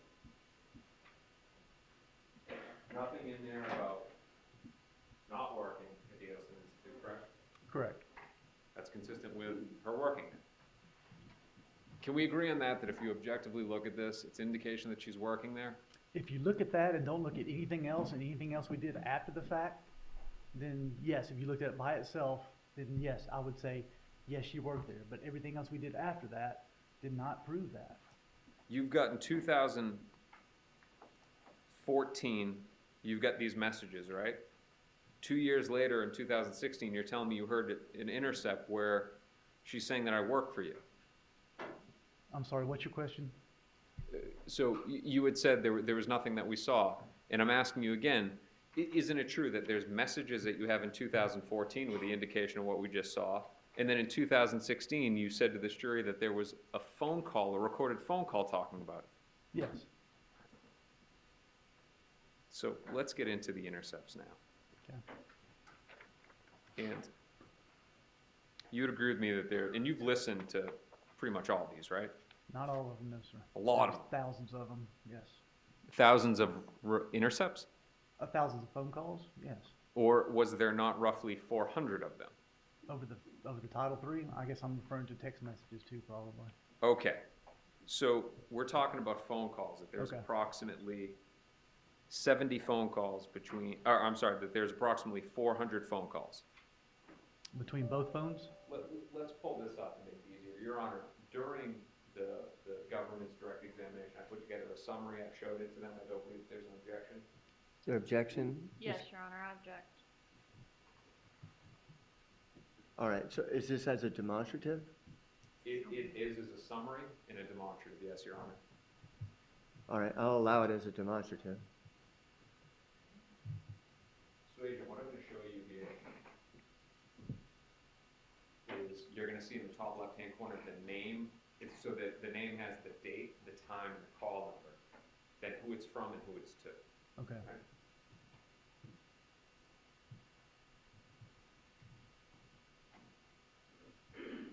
All right. So it's your understanding that these calls begin on April 8, 2016, correct? I believe so. It sounds All right. right. Now, the ones highlighted in yellow are the ones that the government chose to introduce and show the jury, right? I know you don't know why they're highlighted, but we're going based on the numbers. So the first one where Charles Adelson speaks to the Adelson Institute, you remember that, right? Yes. And then you go down, there's a whole bunch of phone calls in there, and then it goes to 3 calls between Don and Charles. Yes. All right. So of all of these calls, all of these recorded phone calls, you'd agree it's over the span of a couple of months, Yes. right?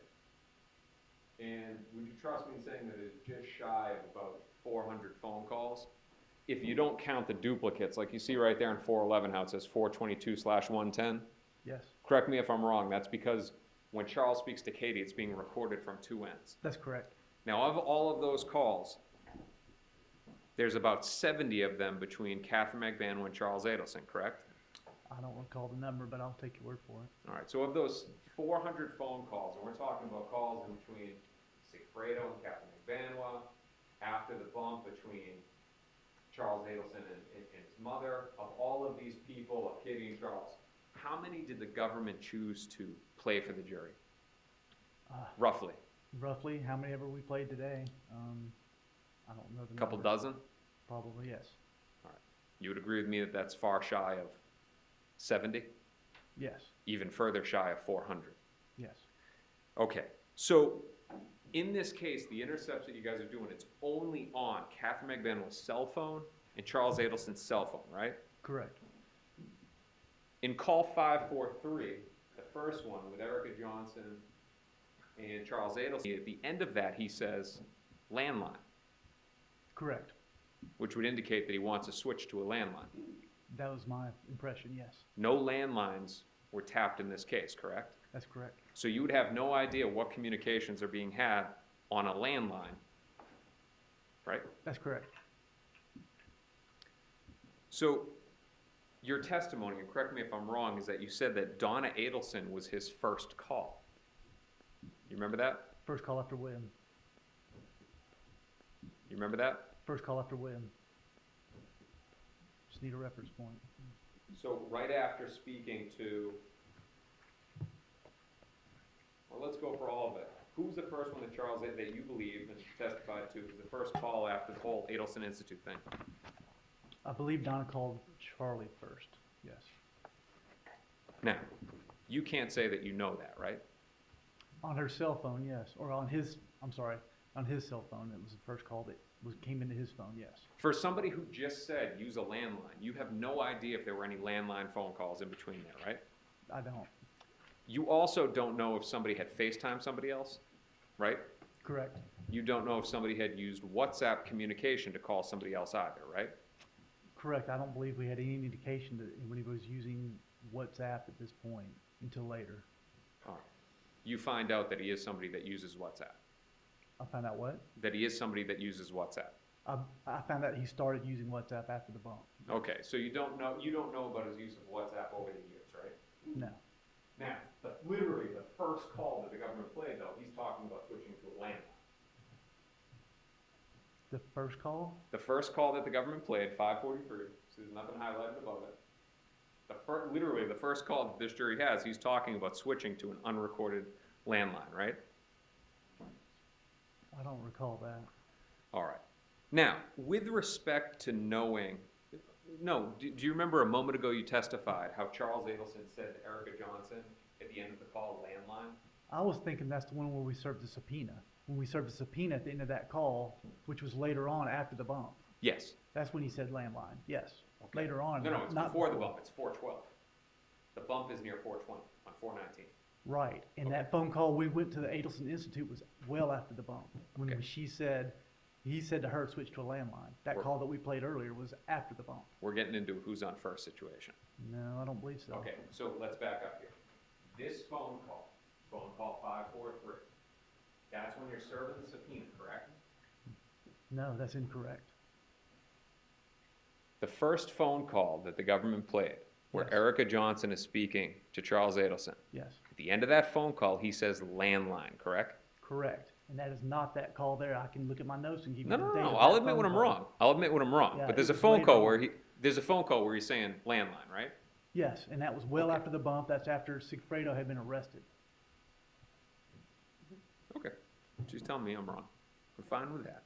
Okay, so your testimony is that, Donna, the first one that Donna called was Charles, and we talked about that a second ago. Now we're going to get into the topic of call detail records. Okay. You don't have call detail records for Donna Adelson around that time, do you? I don't personally. I believe Sergeant Corbett does. Okay. So if Sergeant Corbett doesn't have call detail records from that time, then we don't have them, right? If he doesn't have them, Correct. then I don't believe we do. If that's his testimony, I don't know what his testimony is. All right. So, and I can't talk to you about the testimony of another witness, but your understanding is because of the wiretaps, the phone numbers that are actually being tapped, that when you're getting the wiretaps, it's giving you the call detail information, right? Correct. All right. Donna Adelson's phone did not have, and we keep using tap, wiretap, intercept. I'm going to keep it to intercept. There was no intercept on Donna Adelson's phone. No, that's correct. So if we don't have an intercept and we don't have call detail records, we don't know who she called in between, right? But you can go back historically and get those call detail records, and that's what you're telling me that Sergeant Corbett did not get? Unfortunately, I can't say that. This Okay. jury will have to rely on their memory of that testimony. So Okay. let's stay on the topic now of the bump. Let's go back to the bump.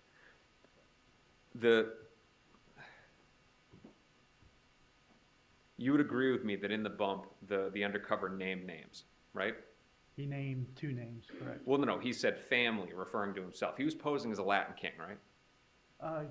Yes. All right. And he said, your family, right? Yes. All right. So this guy comes in, he's posing as, and that got confusing because I wasn't talking about his family. He comes in and he's posing as a Latin king and he goes, it involves your family, right? He says that, yes. And then he says Katie twice, right? Yes. Then he says Tudo twice, right? Yes. And then this is the Latin king part. He says my brother, right? Correct. All right. Now you would agree with me that the Latin kings, especially somewhere like South Florida where there is a strong Latin presence, that the Latin kings, their name alone is a threat. Their name alone is a threat? I would agree with that, yes. That if somebody walks up and goes, I'm a Latin king, that right there is a threatening thing. It's intimidating, yes. Now, law enforcement, in a different way, can be threatening too, right? The threat of arrest. Only if you've done something wrong. And you agree with me, and you said it yesterday in direct, that the theory, and we're talking specifically about the Adelsons, that you agree with me that the theory was out there. You said that people were talking about the theory that they were involved. Yes.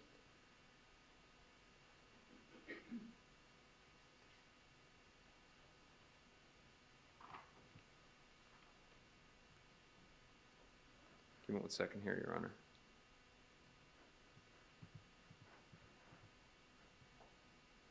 Now, I want to give you a disclaimer here as I'm talking about this. Like Rivera and Garcia, I'm not saying that the Adelsons were not involved.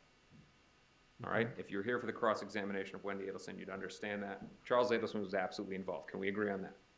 I agree. Okay. There was different ways that you could have done the bump, right? There's always different ways you can do anything, sure.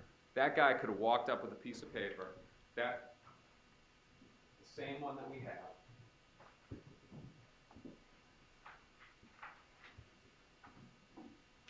He could have just handed this piece of paper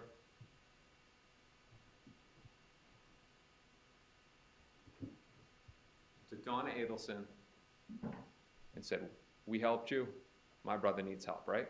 They could have done it without saying Katie and Tuto, right? We felt that it wouldn't have any legitimacy. We felt that if he did do that, she might just throw it away, might not even care about it, because she probably, we don't know this, but we felt like she was probably already in the limelight, and we kind of knew she was. So she might not have given it legitimacy while we did that.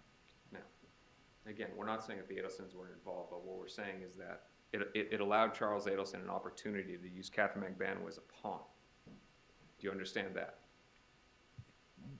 That bump did? Let's unpack this. So Charles Adelson, involved in that moment. There's only one of two situations. It's either the cops or the killers, right? Sure. If Charles Adelson contacts the cops, and again, we talked about the threat of arrest. Even contacting over, because it only said family, him contacting over, just that mere communication could be evidence, right? If he contacts the cops? Correct, yeah. As somebody goes up to the mother, and now we're talking about your facts of the bump and how it gave him the opportunity to use Miss Magbanua as a pawn. He goes up, right? Gives Donna Adelson the paperwork, says the names, but only says family, and then all of a sudden Charles Adelson's on the phone. Does that not narrow down which family member? It could. Potentially, right? Potentially. And there's a risk. Whenever you talk to law enforcement, you have the right to remain silent because anything you say can be used against you in a court of law, right? If you did something wrong, yes. So there's a risk. If you've done something And he did wrong. something really wrong here. We can agree on that, right? Sure. All right. Now, let's talk about the killers, because it's either the cops or the killers. Charles goes to the killers, and he can't go. There's already the risk of the threat, because it could be them, and he could be going after them, right? There's a physical threat. A physical threat? I don't agree with that at that point. All right. Well, you just said that the Latin kings, that they are, even by their name, threatening. They're an intimidation, yes. Okay, and this was a guy walking up to a woman on the street going, give us money.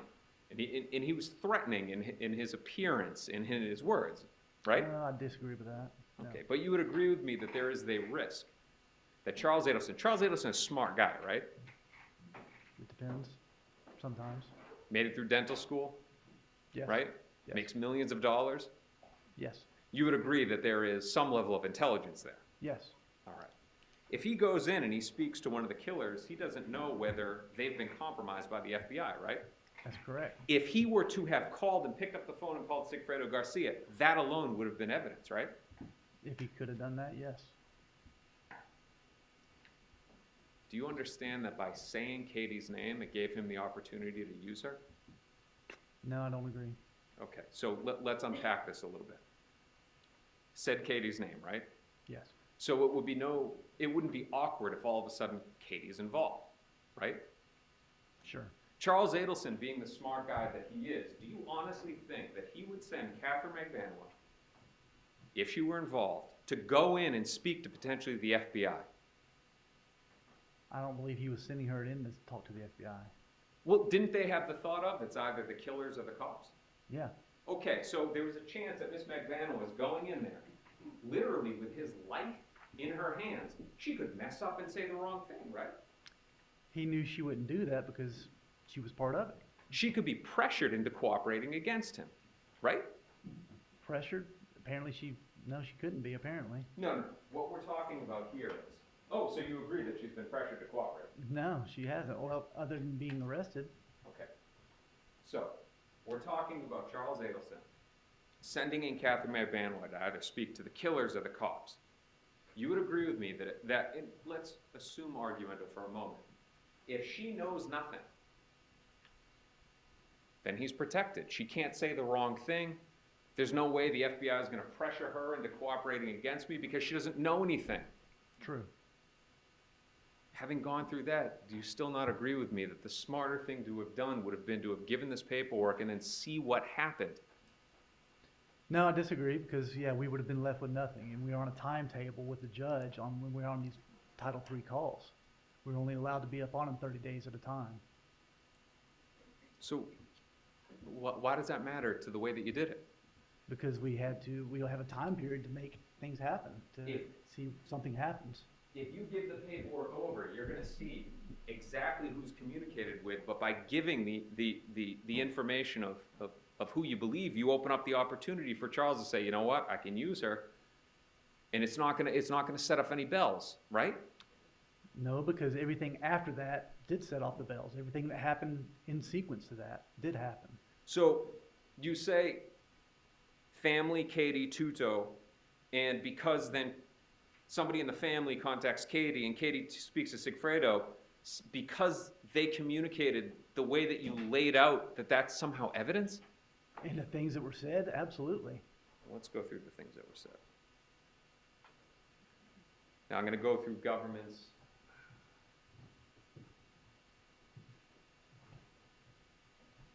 Governments 1380, 1382, and 1386. You'd agree with me that those are all calls between Charles Adelson and his mom? Yes. All right. Now this is where you said that the first call is to Charles Adelson, right? The first call from Donna was Donna has the bump, and then you say the first call is to Charles Adelson. Yes. All right. Again, there's no intercept on her phone, right? Correct. Do you even know if she has a landline?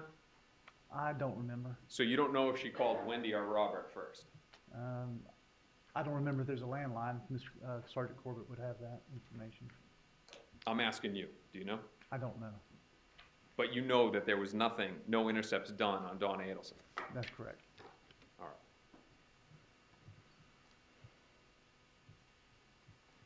And you don't know of any call detail records? I don't. All right, so call 1392 and 772. That's the next one there. You'd agree with me, it's about 90 minutes later? Correct. Now, you had said that his first call after speaking to his mother was to Katherine Magbanua, right? No, I did not. Was it the first call? No, it was not. Was it the second call? I don't think so. I think there's a few calls in between, I believe. You agree with me that there was a few phone calls that he made in between speaking to his mother and then speaking to Katherine? Yeah, I believe there's a few work phone calls that were in between. All right. Now, you're only monitoring his cell phone, right? That's correct. You know he's at work at that time, too. I believe he's in another dentist's office, correct. This is the same guy that made reference to speaking on a landline? Yes. You can't say that he didn't contact Whitney, right? Not on the landline, no. On his cell phone, he did not. Do you have Whitney's call detail records? I personally do not. I don't know if Sergeant Corbett does. All right. And again, WhatsApp, FaceTime, you don't know if he used that to communicate as well? No.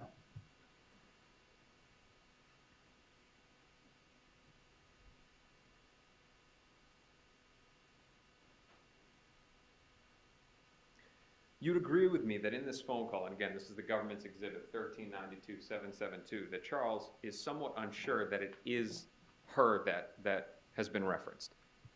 Where he says, I don't know if it's you, I'll feel kind of embarrassed, but if it's you, I'll keep you in the loop. Well, he goes back and forth each way. One point he says it is her, then a point he says, well, maybe it's not you. Yes. Okay. Now, the big point of this was because in these phone calls, now again, you don't know if Donna Adelson, after that third phone call in the 90 minutes, called the Adelson Institute the landline. You don't know that, right? I personally don't know that, no. But your belief is because she doesn't say Katie here, that it would be weird that all of a sudden he's calling Katie here, right? What's the question? I don't think that would be weird. All right. Let me ask it again. It's getting late in the day. Yes. So you got 3 phone calls to Donna Adelson. Yes. Where she just says ex-girlfriend but doesn't say Katie. Yes. And then the first phone call with Katie, you found that to be evidence for them because Donna never said to Charles, Katie, he just said ex-girlfriend. That was an issue, right? Yes. All right. And again, you don't know of any landline communications in that 90 minutes. No. And then when Charles does speak to Katie, he's unsure if it involves Katie or not. Correct. All right. I'm going to go now to call 1386, and I'm not going to replay all of these. Or we'll go back to call 1386. You'd agree with me that, and again, I'm not saying that Donna Adelson and Charles Adelson are innocent. All right, that's not what I'm saying. In the third phone call where Charles speaks to Donna, he says, don't talk in the apartment. Correct. You believe that to be a caution not to speak in the apartment because it could be bugged, right? Correct. Does not say anything along those lines to Katherine Magbanua. No, he doesn't. In that first phone call to Katie, he doesn't say, don't talk in your car, don't talk in your house. None of that, right? No. Now after that, there's then a meeting, and you saw the photo of it, between Donna Adelson and Charles Adelson at the marina, right? Correct. And at that meeting, Charles could have confirmed with his mother that they said Katie's name, right? Correct. He then meets with Katie. That's correct.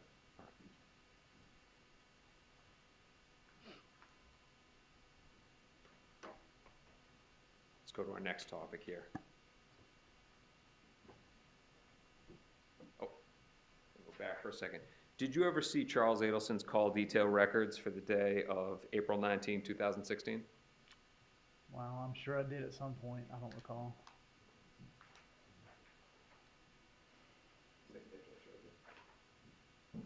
We're going to go back on that, and then we'll go to Dolce Vita.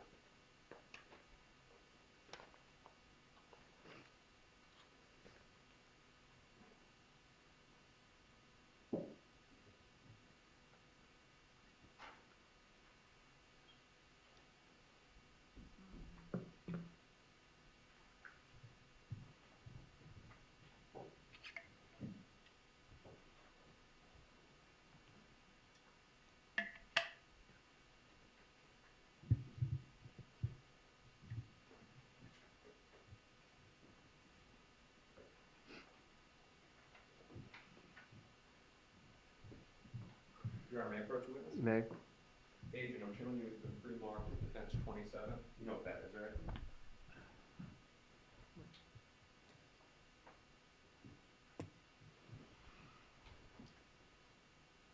Looks like some AT&T records. You know that those are pages from Charles Adelson's call detail records, Yes, I see his phone number there, yes. specifically for the day of April 19, 2016. Correct. And you know that because you work on this case and all the review? Yes. And those are fair and accurate depictions of those two pages? I believe so. I don't recall the exact seeing the original record like this. Everything I saw was digital. Defense offers the pre-marked defense 27. Any objection? No, Your Honor. All right, the admitted is defense 27. Agent defense 27 shows the calls in between call 1386 between Charles and Donna, and then the calls between Katie and Charles, right? Yes, I believe so. I didn't look at them specifically to see what calls were what, though. All right. Let's break down Dolce Vita. You'd agree with me that the first segment the government did not play, Yes, correct. and it's hard to hear. Correct. And this jury doesn't know how Charles Adelson framed the issue for Katherine Magbanua. That's correct. We don't know the 10 minutes in the car. We don't know the first 30 minutes in the restaurant, right? Correct. You'd agree with me that in the second segment, when it begins, what we're getting is hypotheticals, right? Some of it is, yes. He's talking to her, not really with her. I disagree with that. There was a lot of him talking, but she does correspond. He speaks more, right? He's what? He speaks more, right? Yes, he does. All right. Now, would you agree with me that what you don't hear in that is, hey, it's either the cops or the killers, what do we do? You don't hear that, right? Not in those words. All right. You don't hear Charles say to Katherine, talk to the people you hired, right? Figure this out. You don't hear that. That specific words, no. You don't hear Katherine say, you know what? I'm going to go talk to the killers. I'll find this out, right? To the killers, no. She said she's going to go talk to people. Now, you would agree with me that you would expect, look, your federal work, you've dealt with a lot of conspiracies over the years, right? Correct. All right. Now, you listen to a lot of, I'm going to withdraw that question. So, you agree with me that you don't hear that. Nobody gets right to the point. It's Charles Adelson sort of beating around the bush, right? I'd agree with that, yeah. You'd agree with me that it would be more effective if two people are involved in a conspiracy together to go right at the point. It's either the people you hired or it's the cops. What do we do? Wouldn't that be the normal thing to do here? No, I disagree with that because neither one of them knew if the other one was actually cooperating. And I think that could have been the point for beating around the bush and talking the way you're talking and doing what they did. But this is sort of like walking into a movie halfway through and trying to figure out who's the hero, who's the villain, stuff like that, right? I don't know what you're talking about. The fact that we can't hear the first 40 minutes of the conversation. Some of the beginning of the conversation is slightly audible. Don't know the first 10 minutes of the conversation in the car now. You'd agree with me if it were audible, they were played, right? There's some of it's audible. Okay. So, you said, look, you know, it's people feeling each other out. It could also be consistent with, and that's a term that's been used a lot in this trial, it's also consistent with Charles Adelson loading up Miss Magbanua to be a pawn. I totally disagree.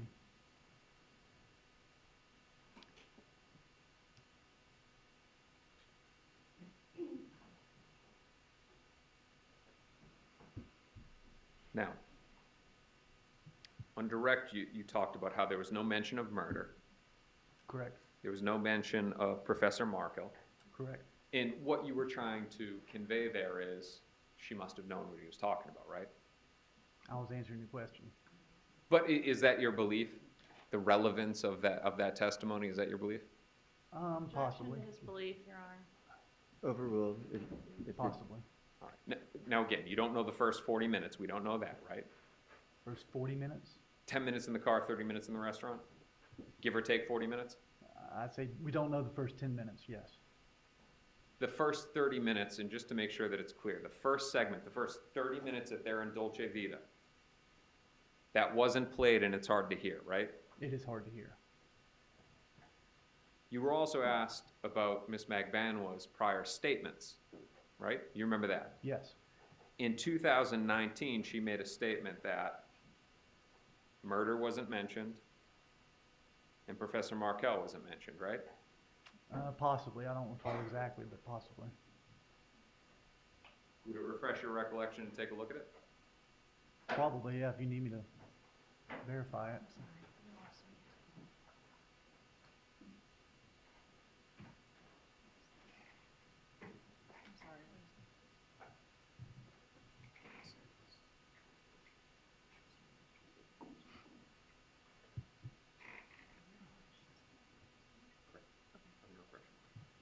So again, agent, because we got a minute there.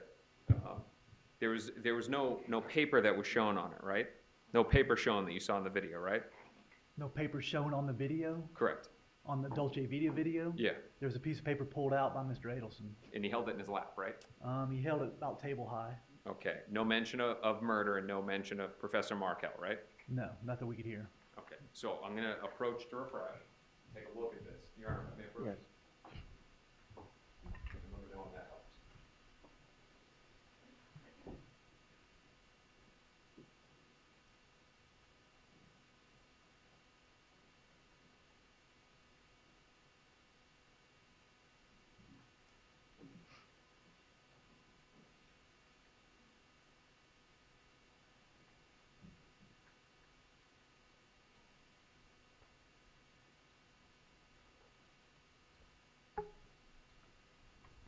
Okay. Does that help? Yes.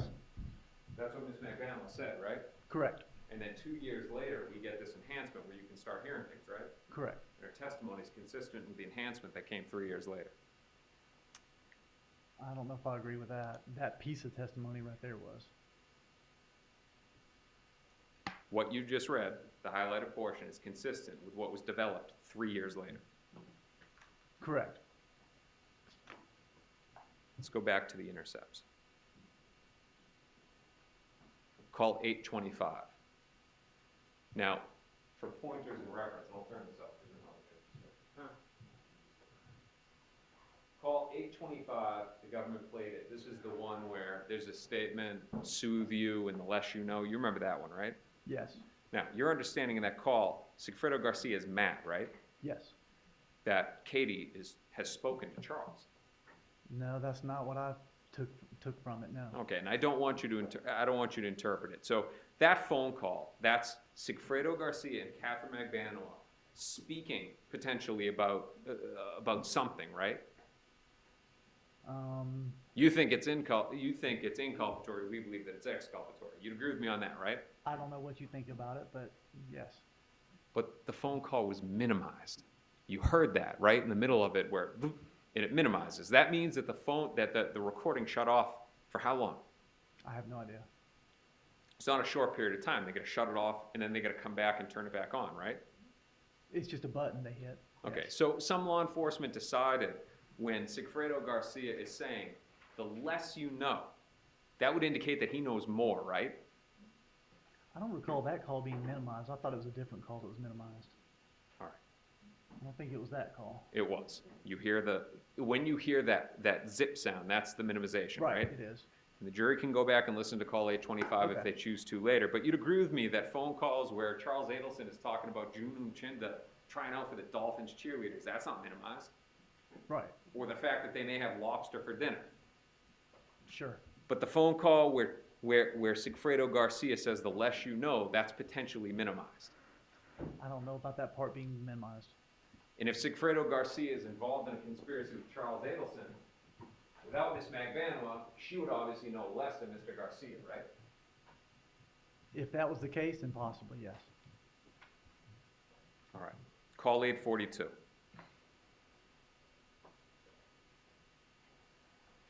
Now, we talked before about Charles Adelson potentially using Katherine Magbanua. I know you disagree, using her as a pawn. You'd agree with me that in call 842, that he's trying to get her to come pick up marijuana. That's what it sounded like. And he's also trying to give a gift that would go to Sigfredo Garcia, right? I believe so. That sounds familiar. Do you realize what he was trying to do? Keep her happy. Now, in multiple calls after that call happens mid-April, then on 4/21, 4/22, 4/25, he's again calling and saying, hey, I got this package for you, right? Yes, I believe so. All right. You'd agree with me that if Katherine Magbanua were to go to his house and pick up marijuana, and then drive away and get stopped by the police, that he would be able to confirm that his phone is getting tapped.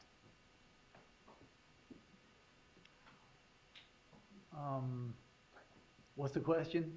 You would agree with me that if Katherine Magbanua went to the house and picked up illegal drugs and then left his house, she's arrested and then calls and goes, I got arrested leaving your house, that Charles Adelson would know that the calls are being listened to.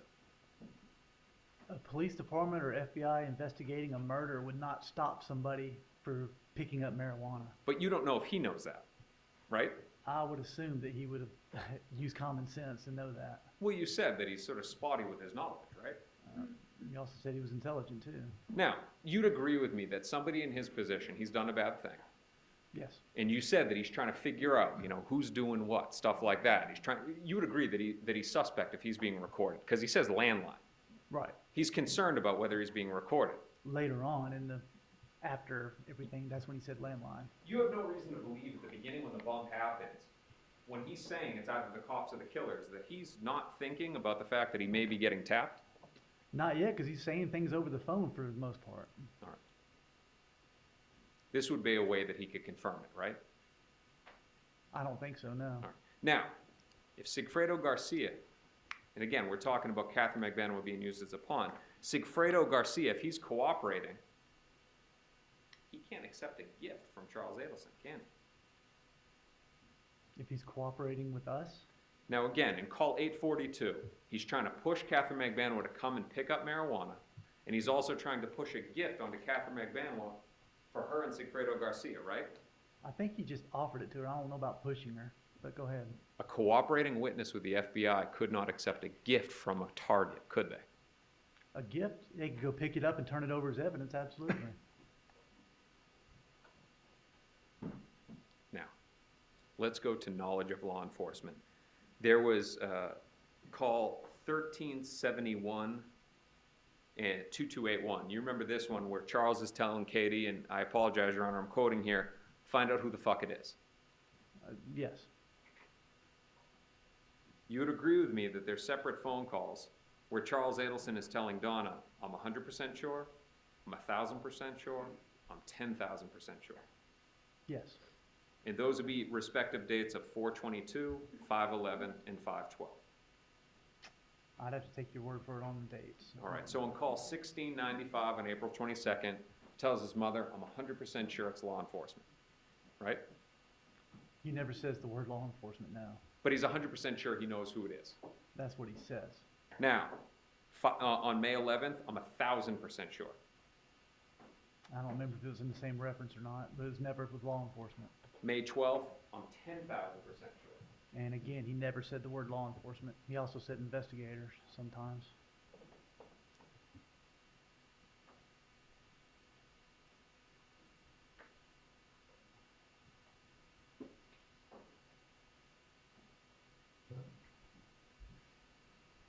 Have you, in your investigation, taken a look, it's called a ZRT report, for Sigfredo Garcia's phone? I don't believe so. Are you aware of the communications between Garcia and Rivera on May 11th? Not off the top of my head, I'm not. A day before he's 10,000% sure. No. Now, you would agree with me that later on May 13th, days after he's told his mother, that Charles tells Katie that it's law enforcement. That he tells her last that it's law enforcement. No, he never says anybody's law enforcement. No. You're telling me that on May 13th, he does not tell Katie that it's law enforcement, that he's sure that it's law enforcement? He used those words, law enforcement? Yes. I don't remember him saying those words, law enforcement. Now, I give you all this to ask the question, right? If Charles is saying, find out who it is, right? Yes. But he's telling his mother, I know it's law enforcement. Is that not him using Katherine Magbanua as that pawn that we talked about? Mom, I know it's law enforcement. Katie, get in there and figure it out. So that she can go in there and get him information so that he can deal with the situation. No, I disagree. I believe he was just pandering to his mother to calm her down because he knows how upset she gets. He even said that she had diarrhea all night and everything else. So I think he was trying to calm her down just by telling her whatever would do that. If Katherine Magbanua is the alleged middle of all of this, why is Charles Adelson telling her it's law enforcement and not Katherine Magbanua giving him the information of who it is, if she's in the middle? Repeat the question, just say it again. Yeah. If Katherine, I went hard on that one. If Katherine Magbanua is in the middle, as you believe that she is, Yes. then why is Charles Adelson the one giving her the information about it being law enforcement instead of her giving the information to him? Because she's in the middle and he doesn't know the other end of it and she's walled him off. Now, during this time, in understanding you're not aware of the May 11th and subsequent conversations between Luis Rivera while he's in custody and Sigfredo Garcia. Sigfredo Garcia's phone does not have a tap on it at that time, right? Sigfredo Garcia's phone? No. Now, the capabilities were already set up for an intercept on his phone, correct? What do you mean the capabilities? We did not have a court order for his phone, no.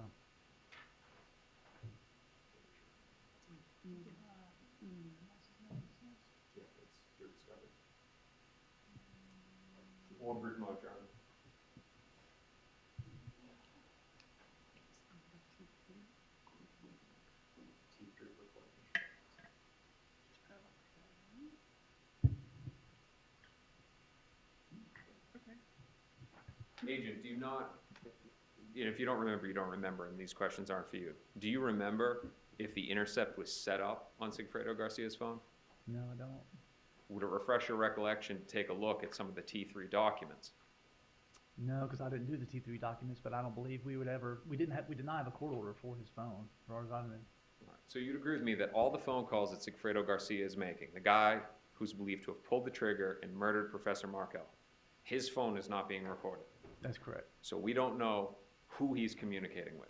We know who he's communicating with because we have his CDR toll records. I think we had a PIN register on his phone to see who he's talking to and who's calling him. Agent, we just didn't have the actual voice recordings.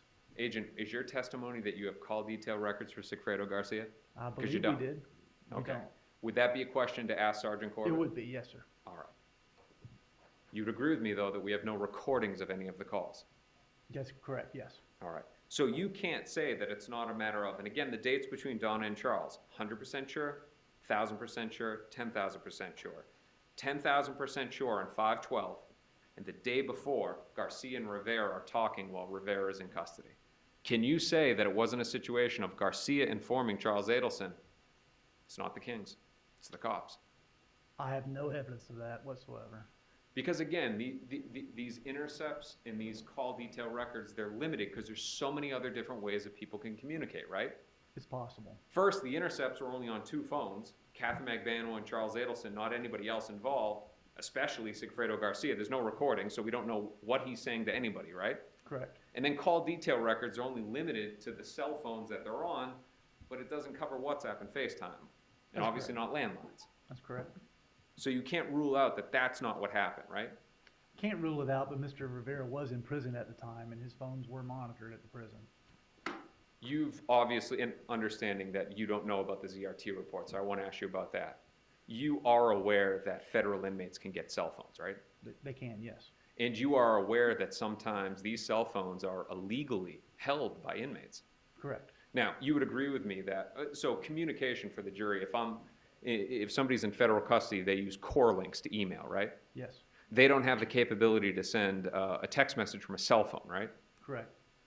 So if there's text messages from Luis Rivera to Sigfredo Garcia, that would most likely be an unmonitored illegal device. Correct. Do you know about Coleman Prison? I know somewhat about Coleman Prison, yes. Coleman's a little bit different than some of the other locations, right? It's a large prison, yes. Yeah, and some things make it in there, like drugs and cell phones, right? Sometimes, yes. All right.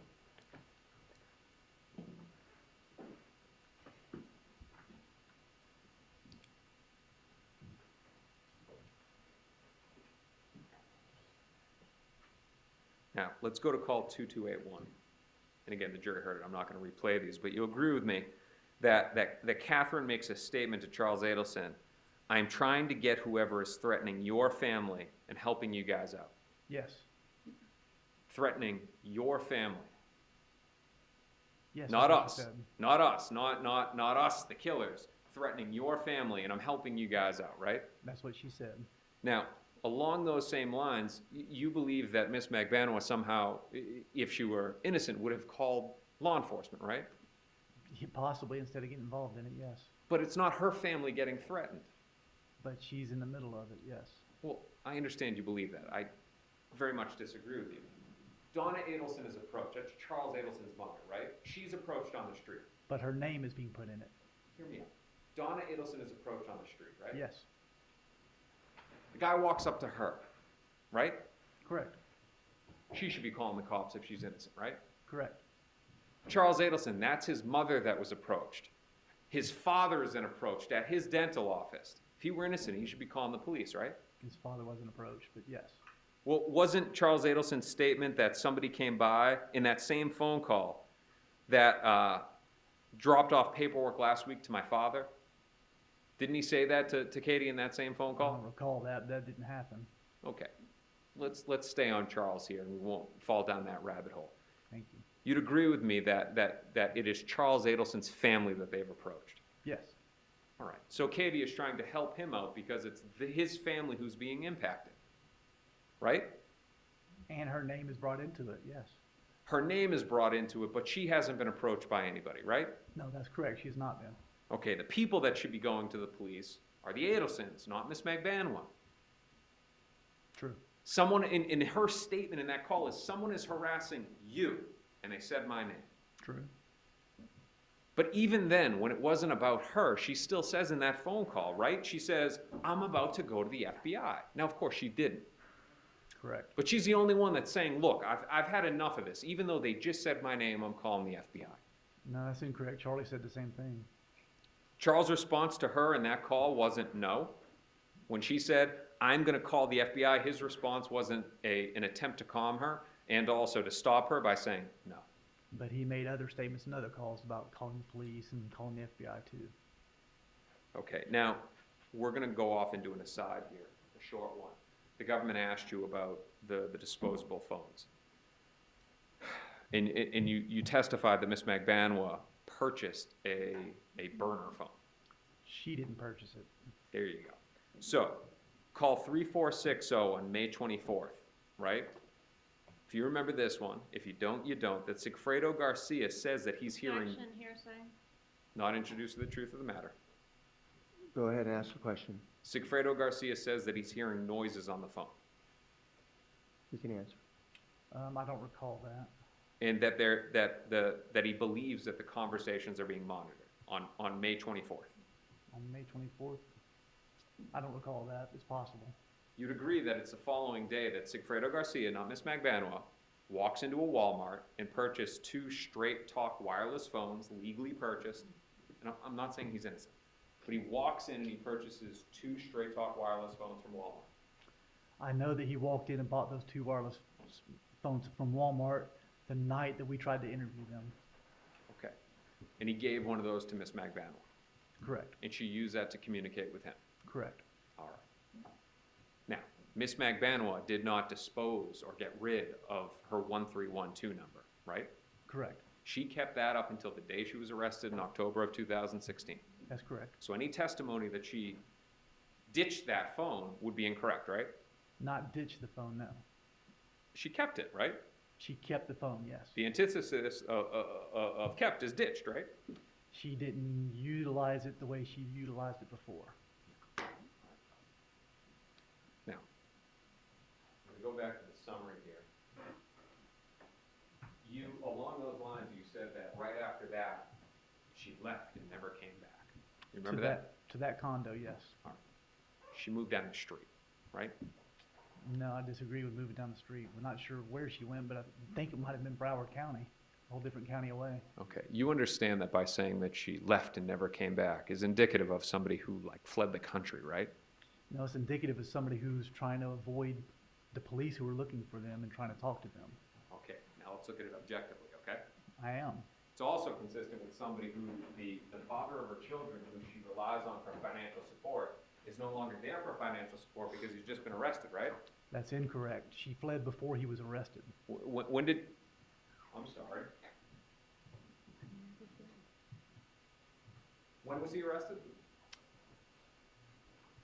I have to refer to my notes to find the exact date. Do you want me to refer to it? Please, yes.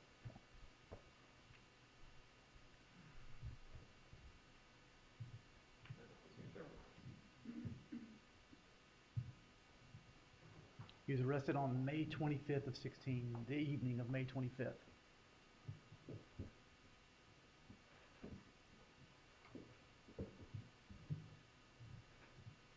So, Agent, you see in the summary here, June 4th, that Ms. Mcfadden was calling U-Haul, right? I see it there now, yes. All right, U-Haul, they rent moving trucks, right? Sure. What evidence do you have as to when she moved? She left the house after we tried to interview her, and when she refused to answer the door, she never came back to that residence. We're going to get to that right after this. Okay. But with respect to moving, what evidence do you have that she moved before Sigfredo Garcia was arrested? She never came back. She didn't move. She never moved herself. Somebody else came and took her belongings out of the apartment. Okay. The father of her children has just been arrested and being held no bond, right? That's the next day. Okay. So let's unpack this because it's getting a little bit confused. Let's go in chronological order. A few days before Sigfredo Garcia is arrested, you go to Ms. Magbanua's house to talk to her, right? Incorrect. It was the very night before. Then, okay, so the night before. On the 24th. You go to the house and you go to talk to her, right? Correct. Now, prior to that, there were attempts to speak to Sigfredo Garcia, right? Incorrect. Well, give me the timeline of how this happens. They happened at the exact same time. I went to Mr. Garcia's work and talked to him, so my partner could go talk to Ms. Magbanua, so he couldn't intercept her from cooperating and talking to us. I wanted to distract him while my partner was talking to her, so he could not call her up and say, don't talk to the police. Okay, so We for did the it jury, simultaneously, exact same time. I know, but let's explain it for the jury. Who is at Rapid Capital Funding trying to speak to Sigfredo Garcia? Myself. And who else? I had a female agent with me from Miami. Kelly, right? Sorry? Kelly? Agent Kelly? No. Blonde hair? Not Kelly, no. Okay. So you're there with a female agent and you're at Rapid Capital Funding. Correct. Investigator Isom, right, and a Miami Beach Police Department detective are out at the house, right? That's correct. You know from the intercepts that Ms. Magbanua knows that the FBI has just tried to speak to Sigfredo Garcia, right? No, that was all simultaneously. she didn't know until she tried to call Sigfredo as they're knocking on the door. She tries to call Sigfredo. Sigfredo's friend picks up the phone and tells her he's outside talking to the FBI. You would agree with me that Miss Magbanua inside of the house has no idea who is at the door? I disagree. She said on the phone it was police at her door. Okay. For who? Did she say the police are here for me?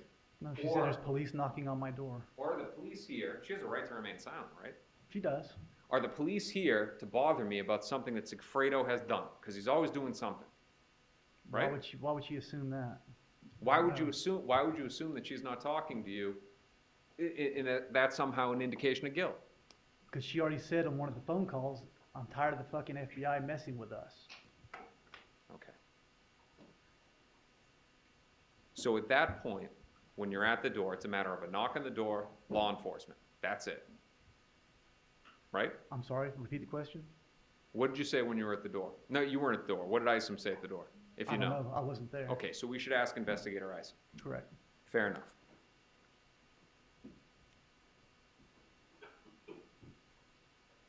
Now, talked about this before in a different piece of evidence, but we'll talk about it more. The facially, the circumstantial evidence, it's good for your theory, right? Or for their theory. Which evidence? The circumstantial evidence. It's part of the case. It's evidence, yes. But you've intentionally, all law enforcement has intentionally not looked further into the Instagram photos, into the nightclubs, into the car, into the paychecks, into the work, because the risk of uncovering legitimacy of any of it, right? Argumentative. You can answer. That is totally incorrect. And that's the same reason why you didn't record Rivera's first interview. That is totally incorrect. Because he could have said something that would have impeached himself. Totally right? incorrect. In this evidence that was being used to potentially get her to cooperate against Charles Adelson so that you could build a case against your target, it could fall apart, right? That's incorrect. We're just trying to get the truth. You agree with me, though, and you said it before, you're trying to get everybody to cooperate, but the goal was to get her to cooperate against an Adelson. Is try to solve the case is the goal. Is try to get the truth of what happened, who did what, and hold those responsible that were responsible for the murder. Have you not said that that's what you'd like to see happen, both professionally and personally? Objection. Relevance. Overruled. You can answer. I've not said that I personally want that to happen. I want people to cooperate, and I want people to tell the truth. Your Honor, I'm going to impeach a witness, but I'd like to show the clip to the government first. It's very short.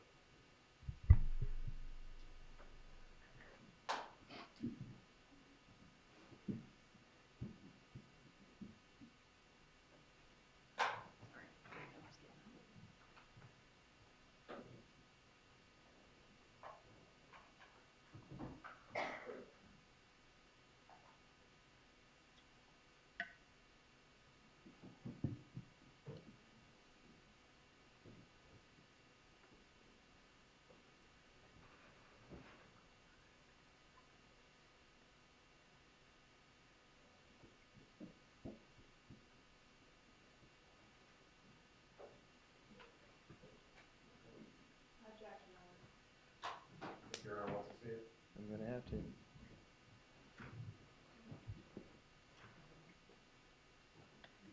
We're going to cover Your Honor. I'll bring it up to you.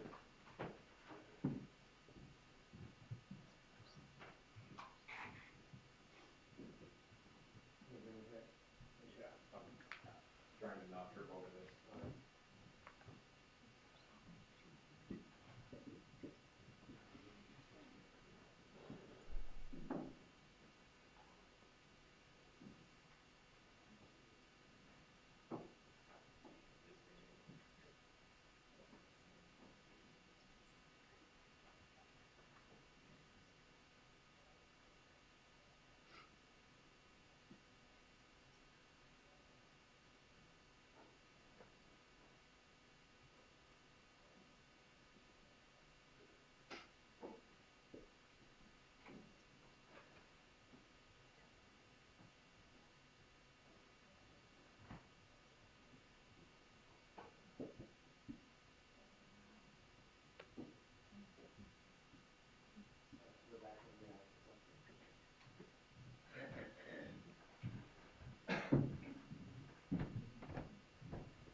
All right, what was now let's restate the question. Agent Sanford, did you ever say, I want her to cooperate? Hold on. I know, I gotta hear the question first, and then I'm gonna make a ruling. I know, Your Honor, but the hearsay is in the question, so. No, that's not. I'd rather it be handled at sidebar. Go ahead and ask the question. Agent, did you ever say that what you would personally like to see happen is her cooperate? All right, so now you're gonna answer that question. In the original interview I did with Rivera when I was trying to get him to cooperate, that's a tactic that I said to try to let him know that I did not need him to cooperate against his childhood friend, Sigfredo Garcia. I told him that I want the people that caused this to happen. I don't need your cooperation against Sigfredo. I don't want you to roll over on him because, quite frankly, gang members have a loyalty to each other. They're not going to roll over on each other. But he doesn't know the people that might have caused this to happen, and that's who I was telling him I want him to cooperate against. Yes. Your Honor, I'd now like to impeach the witness. All right, you can go ahead and play it. Agent, do you remember speaking to Ms. Magnanua's brother? Yes, I do. That's not Louis Rivera. No, it's not.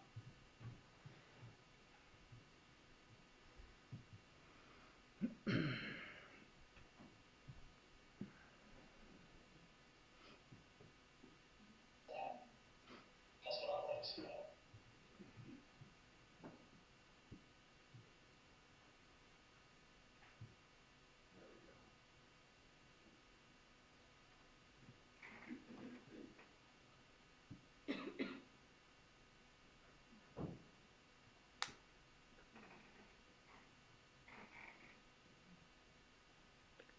I want her to cooperate. I want her to give us the people that caused this to happen. That's what I like to see happen personally.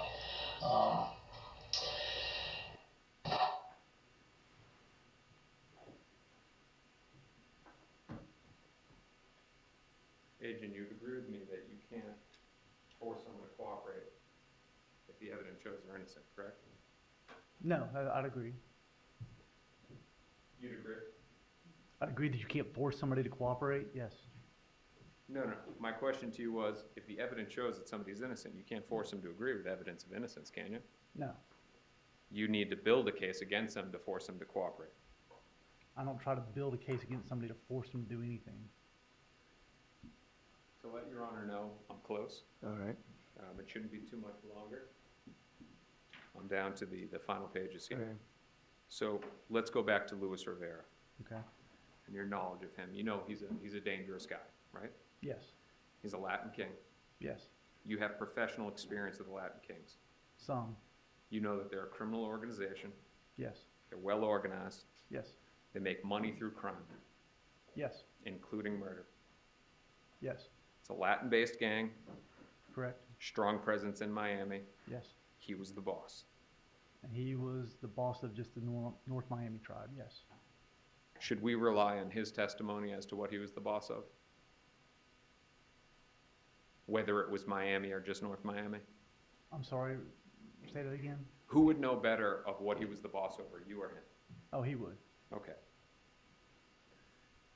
You would agree with me that somebody in his position, he's already serving a sentence, he's charged with first-degree murder, there's strong evidence against him that he was potentially in a desperate situation. Would I agree with you on that? Yeah. Sure. Charged with first-degree murder, Yes, and Sigfredo Garcia could flip against him. he could. You've read the discovery in this case, some of it, right? Some of it, yes. The arrest warrants. Now, for the jury, an arrest warrant, you get a document that's signed by a judge, but then there's also a long story that explains the case to get that warrant signed, right? Yes. And you would agree with me that the theory, the government's theory that this was through Ms. Magbanua was in that narrative for those arrest warrants for Louis Rivera and Sigfredo Garcia. I don't recall exactly what was in those arrest warrants off the top of my head. All right. Now, the FBI reports, you talked about it, it explains the cell activity, right? The cell communication activity, your reports explain that. Some of it, yes. And you're getting that data from your close communication, not close communications, but your regular communications with Sergeant Corbett. Correct, he gave me access to a database that I could look at, yes. Now, you did reports, and I have them here if you need refreshing, First, you did a report, and the investigation date, that's what I go by, is June 8th, 2016, and it talks about the June trip, right? June 8th of 2016 is the date of the report? Yeah. Okay. You wanna I'll take take a the look? word for it. Okay, and it talks about the June trip. Okay. You would agree there's also a report that was dated January 28th, 2016, that talks about the July trip. I don't remember the dates, but yes, there's a report about the July trip too. And each of these reports, the latter is 7 pages, the other one is 8 pages. Sounds about right. And that talks about details in the case, correct? Correct. And you would have provided those to the prosecution? Yes. And that's why I have them here today, right? Correct. But Luis Rivera, he would have gotten those too, right? I don't know what he would have gotten. It's your belief based on your experience that your reports, especially on this case, would go over the defense, right? Yes, it should be provided over in discovery, yes. And you know, before Luis Rivera took a plea, that's actually one of the questions they ask is, have you reviewed all your discovery with your attorney? Usually, yes. And you would agree with me that these reports are authored well before he starts cooperating? Yes, I agree with that, yes. Now, you talked about Investigator Ison, that he wrote a whole bunch of reports too, right? Yes. And you would agree that those, and you've reviewed those reports, right? Some of them, And they discuss the theory that the connection was through Miss Magbanua, right? yes. All right. Let's go to the next topic. Still on Luis Rivera, the murder weapon. You know the route, I-10 to I-75, right? Correct.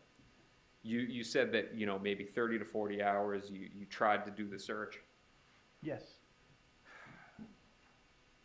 but ultimately he couldn't give you the location. He tried to give us a location, yes. Now that's consistent with he doesn't remember the location, right? Somewhat. He thought he gave us the right location.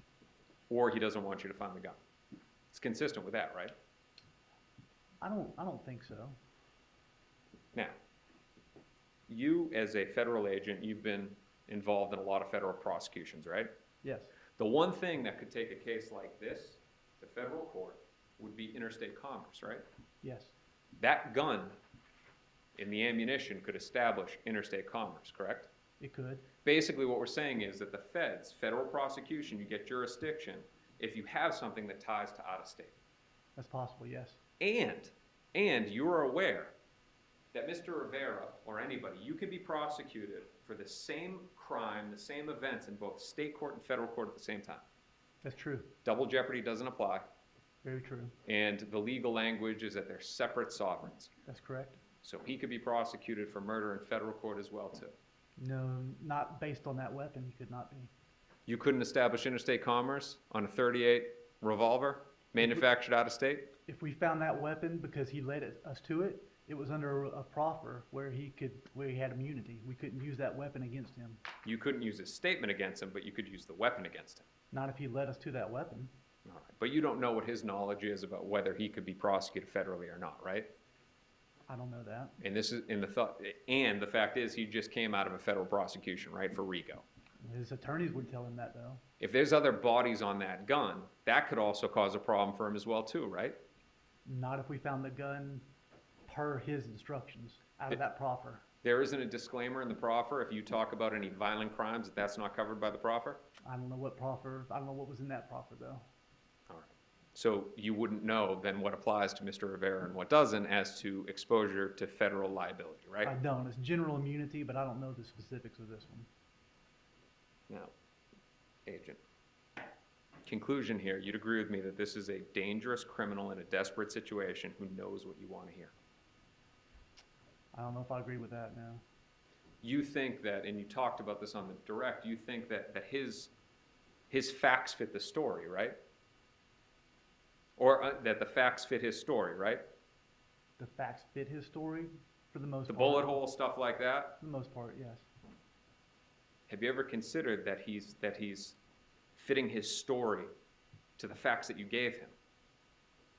I considered that, and if he was able to remember all those facts that I can't even remember sitting up here, he's a much smarter man than I am. He got a bullet hole right? Right? He got a lot of things right. He got a bullet hole right? And a few other things. Now, again, you deny directly telling him what to say. Absolutely. And what he says to you is, and we saw it at the beginning of this cross-examination, that Katie is the one in the middle doing everything. Yes, he did say that. And in the first meeting that you ever had with him, on May 27, 2016, that's the exact same thing that you said to him, isn't it? I don't believe so, no. All right, one moment.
Agent, again, 5/27/2016, that's the first time that you have ever spoken to Luis Rivera, correct? That's correct.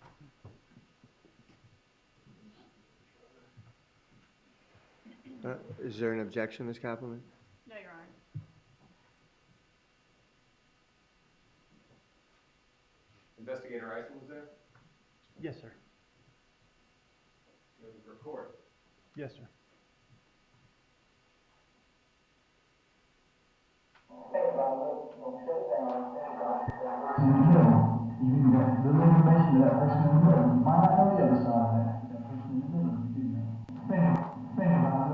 You're not going to restart it because of the reverberation. All right. Okay. I'm going to turn down the volume a little bit.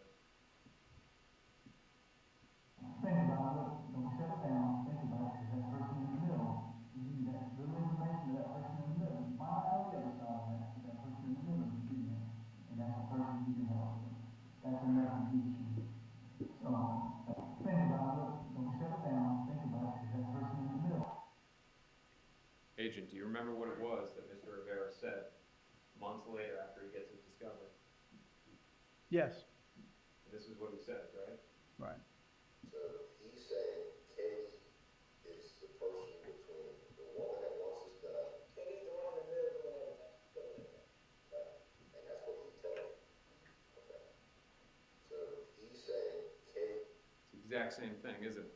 Not In May of 2016, the first time you ever meet with him, you tell him, the person in the middle, you know who it is, and that's what you can get to get a reduction from a life sentence or that needle going into your arm. That is not what I said. You just heard it, right? And I didn't say anything about that's what you need to do to get a reduction or any of that stuff. And You're I'm not adding saying, to it. and I'm not saying that you did that. I'm not saying that you walked in there with the intent of forcing him like that.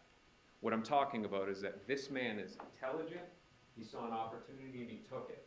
He knew that what he needed to say is that she's the one in the middle, that she's the one doing everything, and based on your words, that that's what he could do to get time off.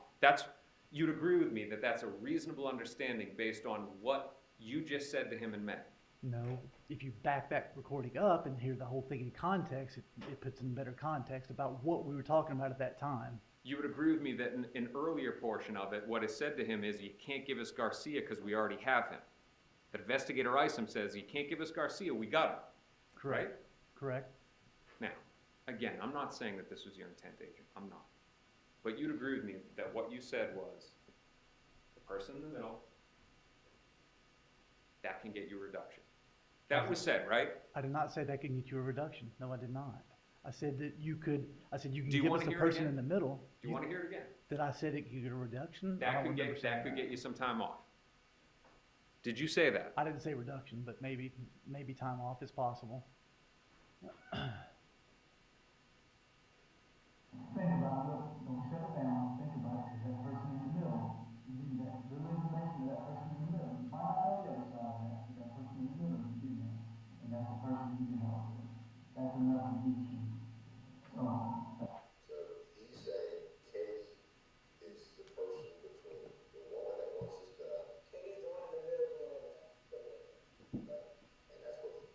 can get you something, that's what you said, right? Okay. Maybe I said that, yes. Your Honor, if I could have one brief moment, I'm going to talk to counsel. I think we have one final topic. Briefly.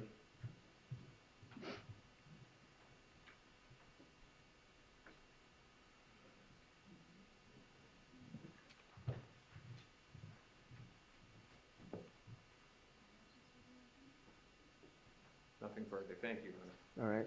Redirect, Ms. Kappelman.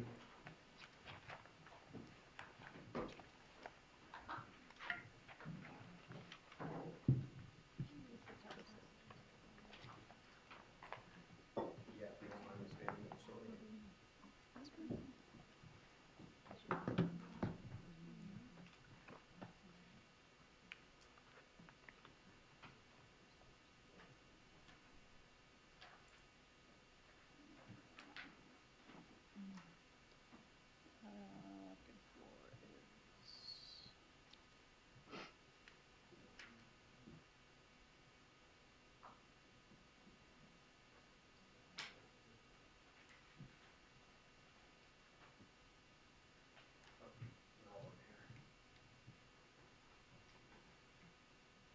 You want to go ahead, so I can say it. Oh, yeah. So, because I published all those. Yeah. There you go. And you want that one. That one's not in. I liked it better.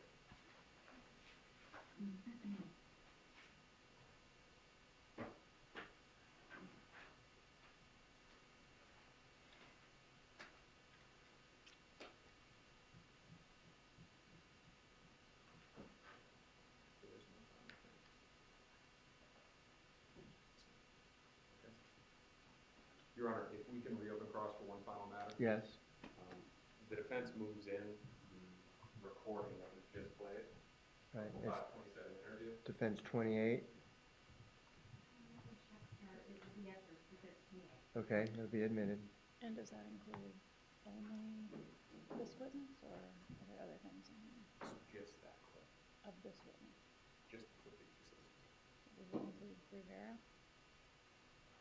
So it's statement to Rivera on the 22nd. That's what that clip is, the one I just played. So both of those clips of Rivera. Sorry, Your Honor, to cross talk. But not Rivera's statement about being in the election. No, that one needs to be included.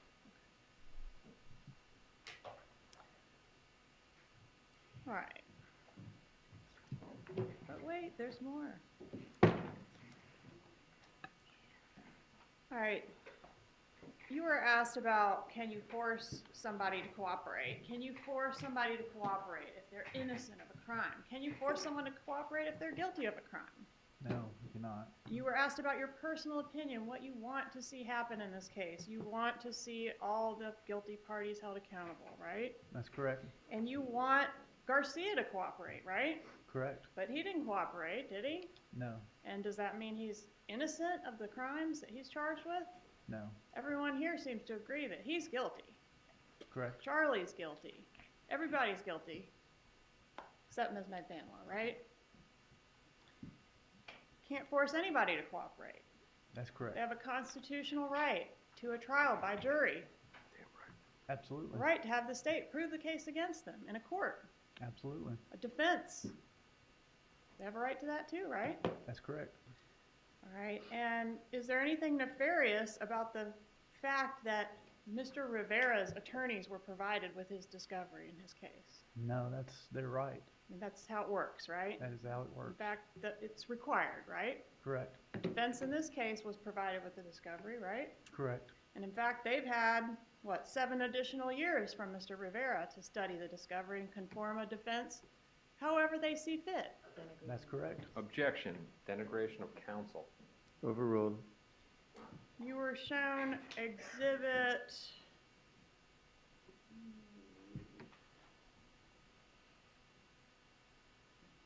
Defense Exhibit 3 about I'll let you know my availability. Do you remember that text message? Yes. All right, I'm going to show you an additional exhibit that I've marked as States 135. Just disappeared because I did something with it. Here we go.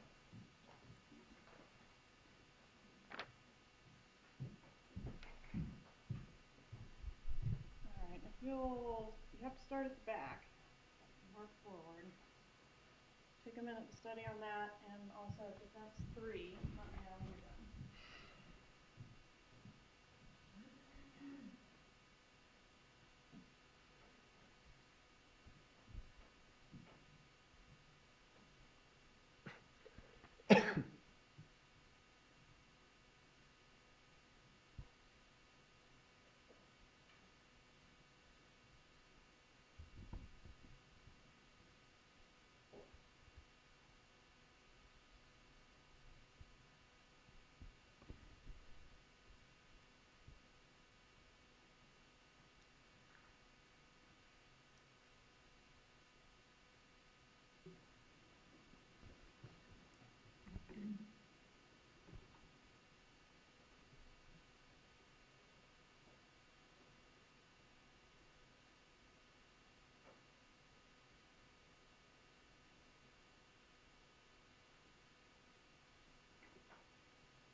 Okay. All right, so I'm looking at the content surrounding the text message that the defense introduced as defense 3. Does it appear there could be some other explanation for what they're talking about there other than her coming to work at the Adelson Institute? Yes, there does. And what is that? Apparently, Mr. Adelson was taking out Miss Mcfadden's wisdom teeth, I believe. All right, and Judge, at this time, I'd ask to move into evidence states 135. Any objection? No. To be admitted as states 135. You were asked about either the cops or the killers. It's got to be one or two things, and I'm jumping around a lot here, I'm sorry, but we're going to the wire and what the bump could mean and the discussions about that. Was there a third possibility that was discussed on the wire where it's just somebody who's read about this case and doesn't know anything about it, isn't really on the inside? That's correct. So that was an option that was considered as well, right? Correct. And when you were asked about the bump and the opportunity for Donna to make calls on some other line before calling Charlie in that call A that we heard, was she being surveilled during that time between the bump and call A? Being surveilled? Yes, she went back into her condo, yes. Okay, but right when the bump happens, doesn't she go to get the children? That's correct. All right, so the bump occurs at, do you know exactly what time? I'd have to refer to my notes again on the times. Okay, go ahead. It is a test.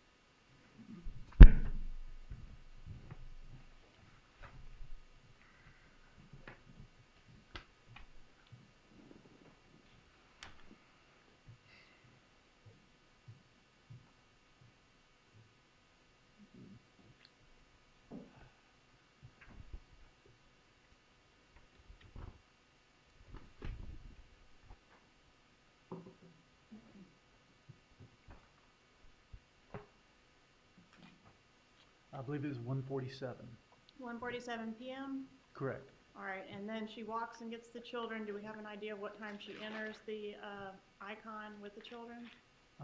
It was a good, I'm guessing right now, but about 10 minutes. All right, so about 1:57, she's re-entering the building? Somewhere around there. Okay, and what time is the call placed to Charlie that we heard, that call A? I believe it's 2:09. Okay. And during the time that she was walking to get the kids and walking back to the icon, was she on the cell phone during that time? No, she was not. All right, the list of calls that you were showed that were not played, do you know whether that list includes calls that were not answered, meaning missed calls? Yes. Okay. All right, and we had some missed calls between Katherine Magbanua and Charlie Adelson in this case during the wire, right? Correct. All right. Did we hear that call D on State's Exhibit 99, that first call that we heard between Magbanua and Charlie Adelson, was that the first time they talked on the wire after the bump? Yes, it was.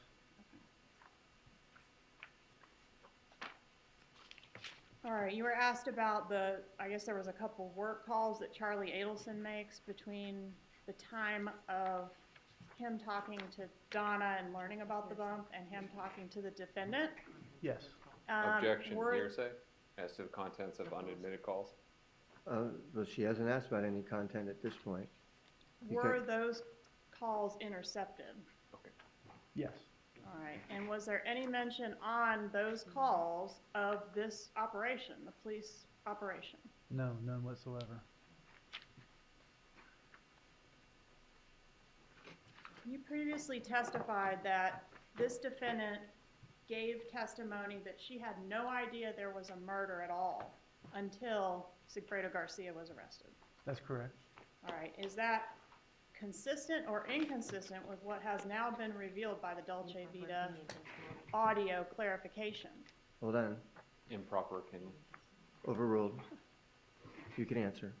Sorry, ask again. All right, so you previously testified that you had reviewed the prior testimony of the defendant in this case. Correct. And that her testimony back in 2019 was that she never knew there was a murder at all until Garcia was arrested. Correct. All right, and is that position consistent or inconsistent with what has now been revealed through the Dolce Vita conversation that we can now hear? It's inconsistent. You mentioned, I guess you were asked on cross-examination about Katherine Magbanua, why she did or didn't act a certain way on the wire, and you said she was walling off. You believe she was walling off Charlie Adelson. What does that mean? It's where you protect yourself by not sharing all the information that you have with other people. And that way, those people can't use things against you or whatever, but it's a term we use in law enforcement a lot, of walling someone off. So is that something we commonly see in a conspiracy where the conspirators deliberately don't know who's down the line? Absolutely. And Katherine Magbanua does not say the name Tudo, Tado, Garcia, Rivera, any of that on the wire to Charlie, does she? No, she doesn't. Okay, but she does know that information. Yes, that's That correct. that's who the Undercover was referencing. Correct. And in the opposite direction, when she's speaking to Sigfredo Garcia, is she walling off Charlie? Yes, appears to be that's what she's doing. Right, so when he's 100% sure, 1,000 million zillion % sure that it's law enforcement, as he's saying that, as far as we know, he doesn't know anything about the fact that that information was true. Tado and Tudo are someone that's known in the case. That's correct. I don't believe he knew who Tado was and that he was actually in jail In Broward County. in Broward County. All right, and so at the same time frame that he's saying, I'm 10,000% sure it's the cops, she's saying it's getting too detailed, it's coming from the inside. She's saying that to Garcia, That's correct. because Garcia does know who Tado is. Exactly.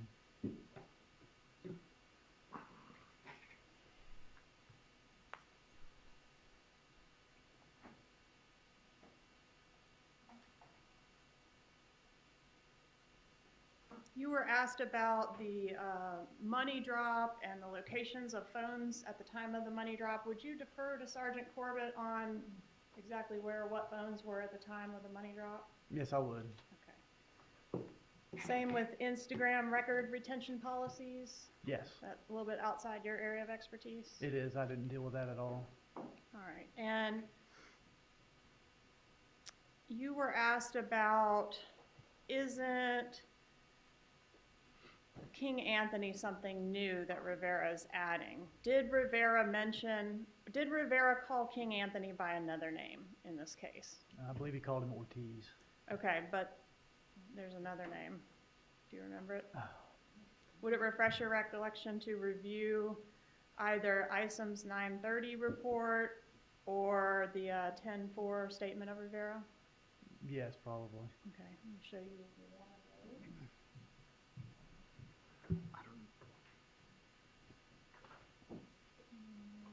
I don't object to you just saying.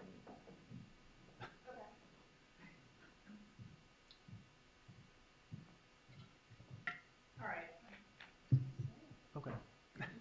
did Rivera refer to King Anthony as Hevero? Hebrew, yes, I'm sorry. All right, and Hevero was mentioned in the 930 non-recorded proffer, wasn't he? Yes. Okay, and he so. was also mentioned on that 10-4 statement. That specifically that he sent Hevero to go get Garcia from Shrimps on the day of the money drop. That's correct. All right, you were asked about the clubs and the money and how much of an investigation you did into trying to figure out how much cash she made at these clubs. One of the exhibits that you were shown by the defense, and I'm not sure, did this get a number? The club?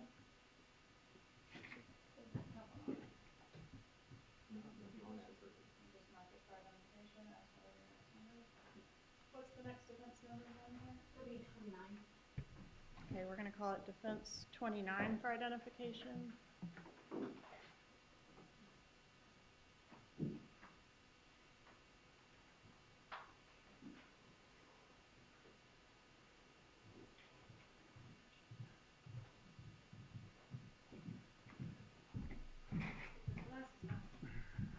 Thank you. Remember seeing that one? Yes. And why was she quitting the clubs, according to that text? They were behind on paying me. It's a lot of work. And they have to clean up after that. That's what she tips out the busboys for. They're making her clean up at the end of the shift, and she's Yeah. not making any money. Objection, mischaracterization of what's not in evidence. Well, it hasn't been admitted in evidence, but it's a defense exhibit, so we're in an odd position. Are you asking for it to be admitted in evidence? No, sir, I just think that the door has been open since he was shown this and asked about it, and May the defense move to enter it in, and then Ms. Kaplan can ask her question? Do you have any objection? no objection, Your Honor. All Thank right. you, Your Honor. So it's moved in as defense exhibit 29. Regarding Hollywood Live and Club Fate, you did get some information about Hollywood Live way back in 2016, didn't you, from Yindra? Yes, correct. Okay, Yindra also worked at Hollywood Live That's correct. at the same time as this defendant? Yes. Okay, and that evidence suggested that she wasn't making a lot of money at Hollywood Live, didn't it? That's correct. All right, and Club Fate, we got a bounce check. That's it, right? Correct. Doesn't suggest it's a highly successful business, does it? No. All right, but in any event, if she was making a ton of money at the club, I feel speculation coming. publishing States Exhibit 81M.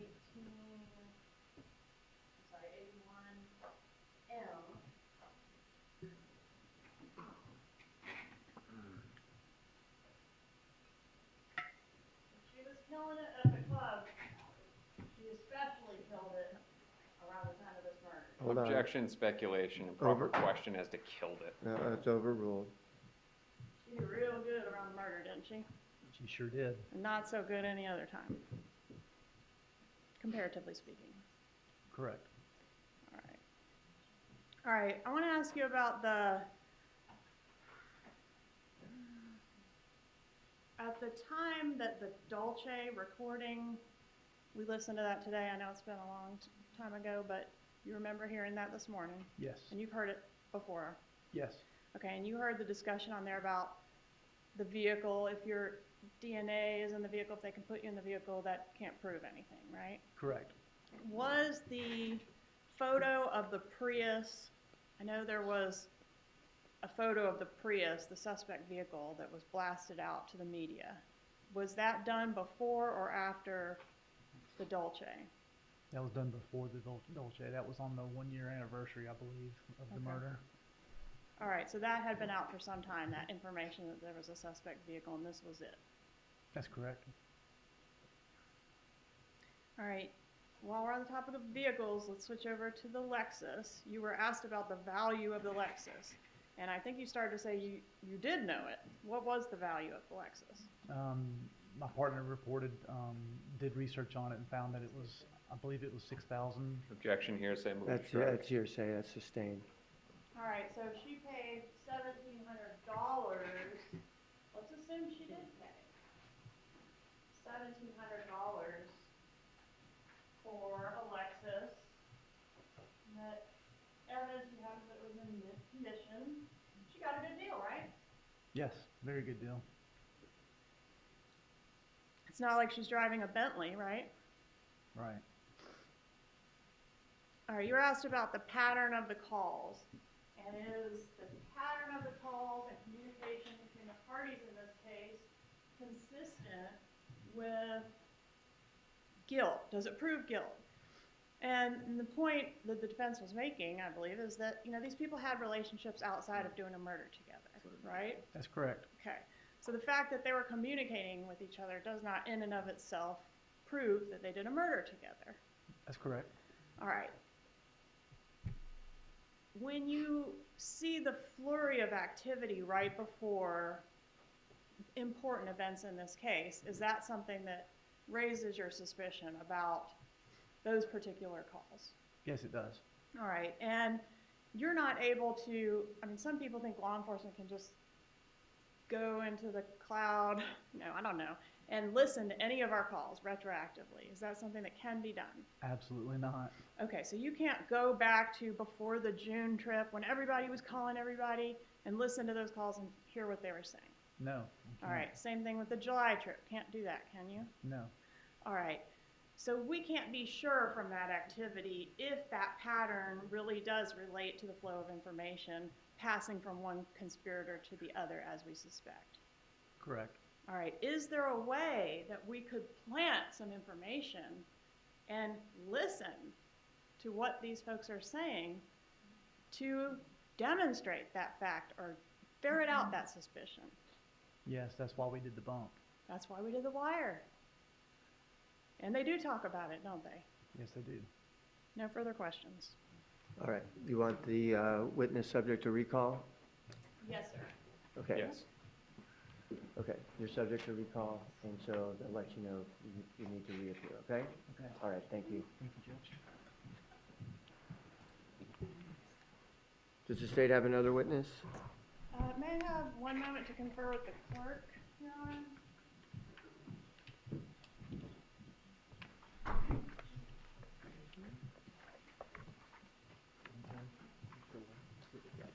Okay, great, thank you. Have a good evening.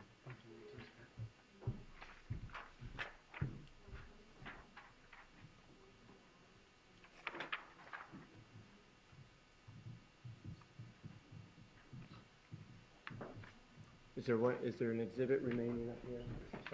There's an exhibit up here. Ms. Dugan, could you get that?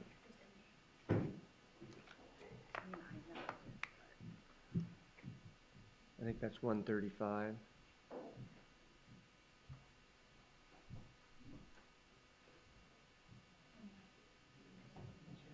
That yes was for Kurt's not being. Judge, at this time, the state rests. All right, the state has rested its case. That means they've presented all their testimony at this time. We're going to break for the day. All right, I apologize. I know that we've gone over, but I wanted to finish this one witness and not break it up. I will be more mindful of that tomorrow. We won't go over tomorrow, so we won't have any issues with that. Okay, in the morning, we'll start with the defense case, and we'll move as quickly as we can, and we'll have a better estimate of how we'll be proceeding once we have some discussions here in the courtroom, okay? So please, again, no discussions amongst yourselves or with anyone else, no searches on the internet or any press reports. We'll see everybody back here tomorrow at 8:30, okay? Thank you very much. Oh, yes. No, I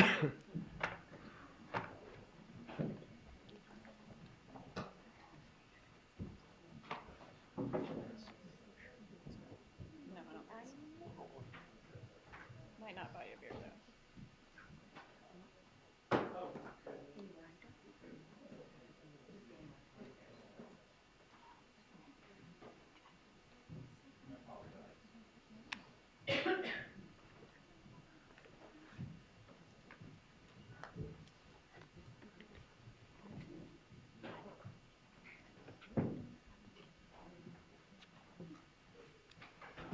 All right, jury's out of the courtroom. The door is closed. Please be seated.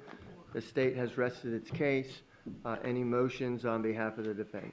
Your Honor, I didn't know if you wanted me to do that now or if you want me to do that first thing in the morning. Is it going to be a lengthy motion? No, it's just, I just want to be able to cite cases, but I will be very concise in my arguments. All right, you can go ahead and do it now then. No, I was asking if we could do it first thing in the morning, Judge. Just Oh, so I because can you're get- going, because you want to get cases? I want to add just the citations for case All right, law. But okay. it will be no more, Judge, than I would say tops less than 10 minutes, if that much, 5 minutes maybe. Are you on Mr. DeCoe's same timeline? No, sir. That clock is broken, all right? No, sir, no, sir. All right, And it's sorry only for because calling it's you the out on 3 that, counts, Mr. Judge, DeCoe. I just want to have the case law, but. All right, I'll allow you to make any motions in the morning. Thank you. And so, as I stated before, you know, we have a timeline that we're trying to deal with. If I could have a list of witnesses, have all your witnesses here tomorrow, please. And then, based on what you give me, then we'll see when we need to do an inquiry with Ms. Magbanua in regards to her testifying.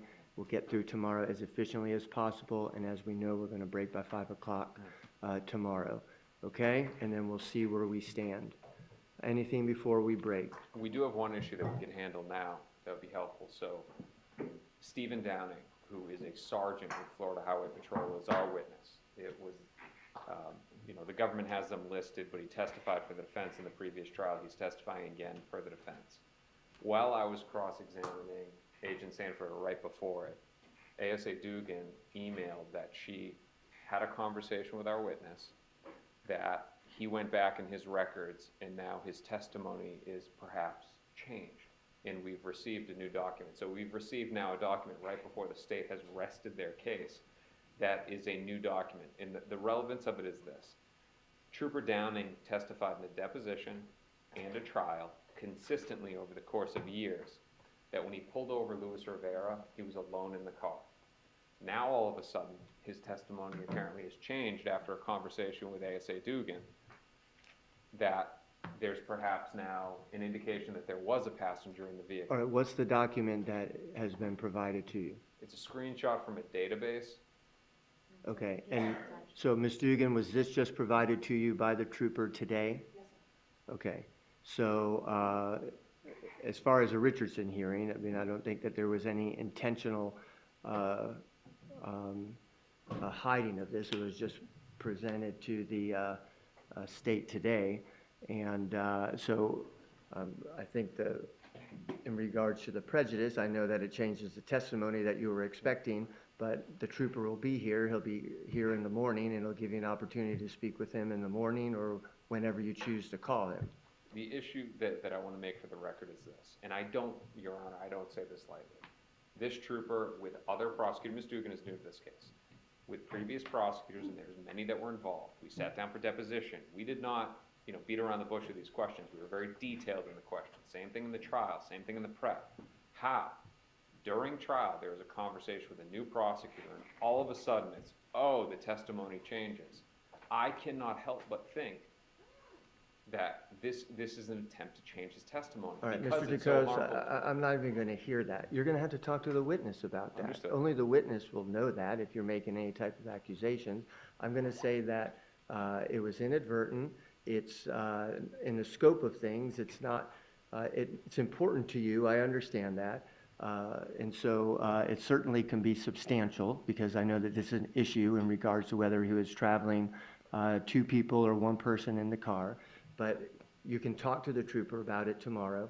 And I think with the quantity of his testimony and what he is testifying to, you can get whatever information you need to get from him tomorrow morning. And so I'm going to find that you're not prejudiced by that, because the state didn't even know about it until today also.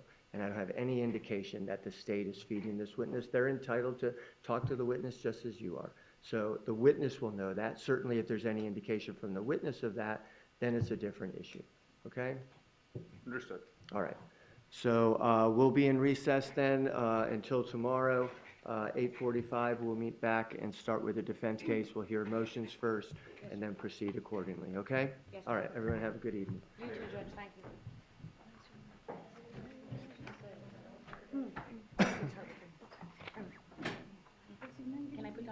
or just the email? All right, thank you, Madam Clerk Porter. I apologize for going so late. I think you understood why.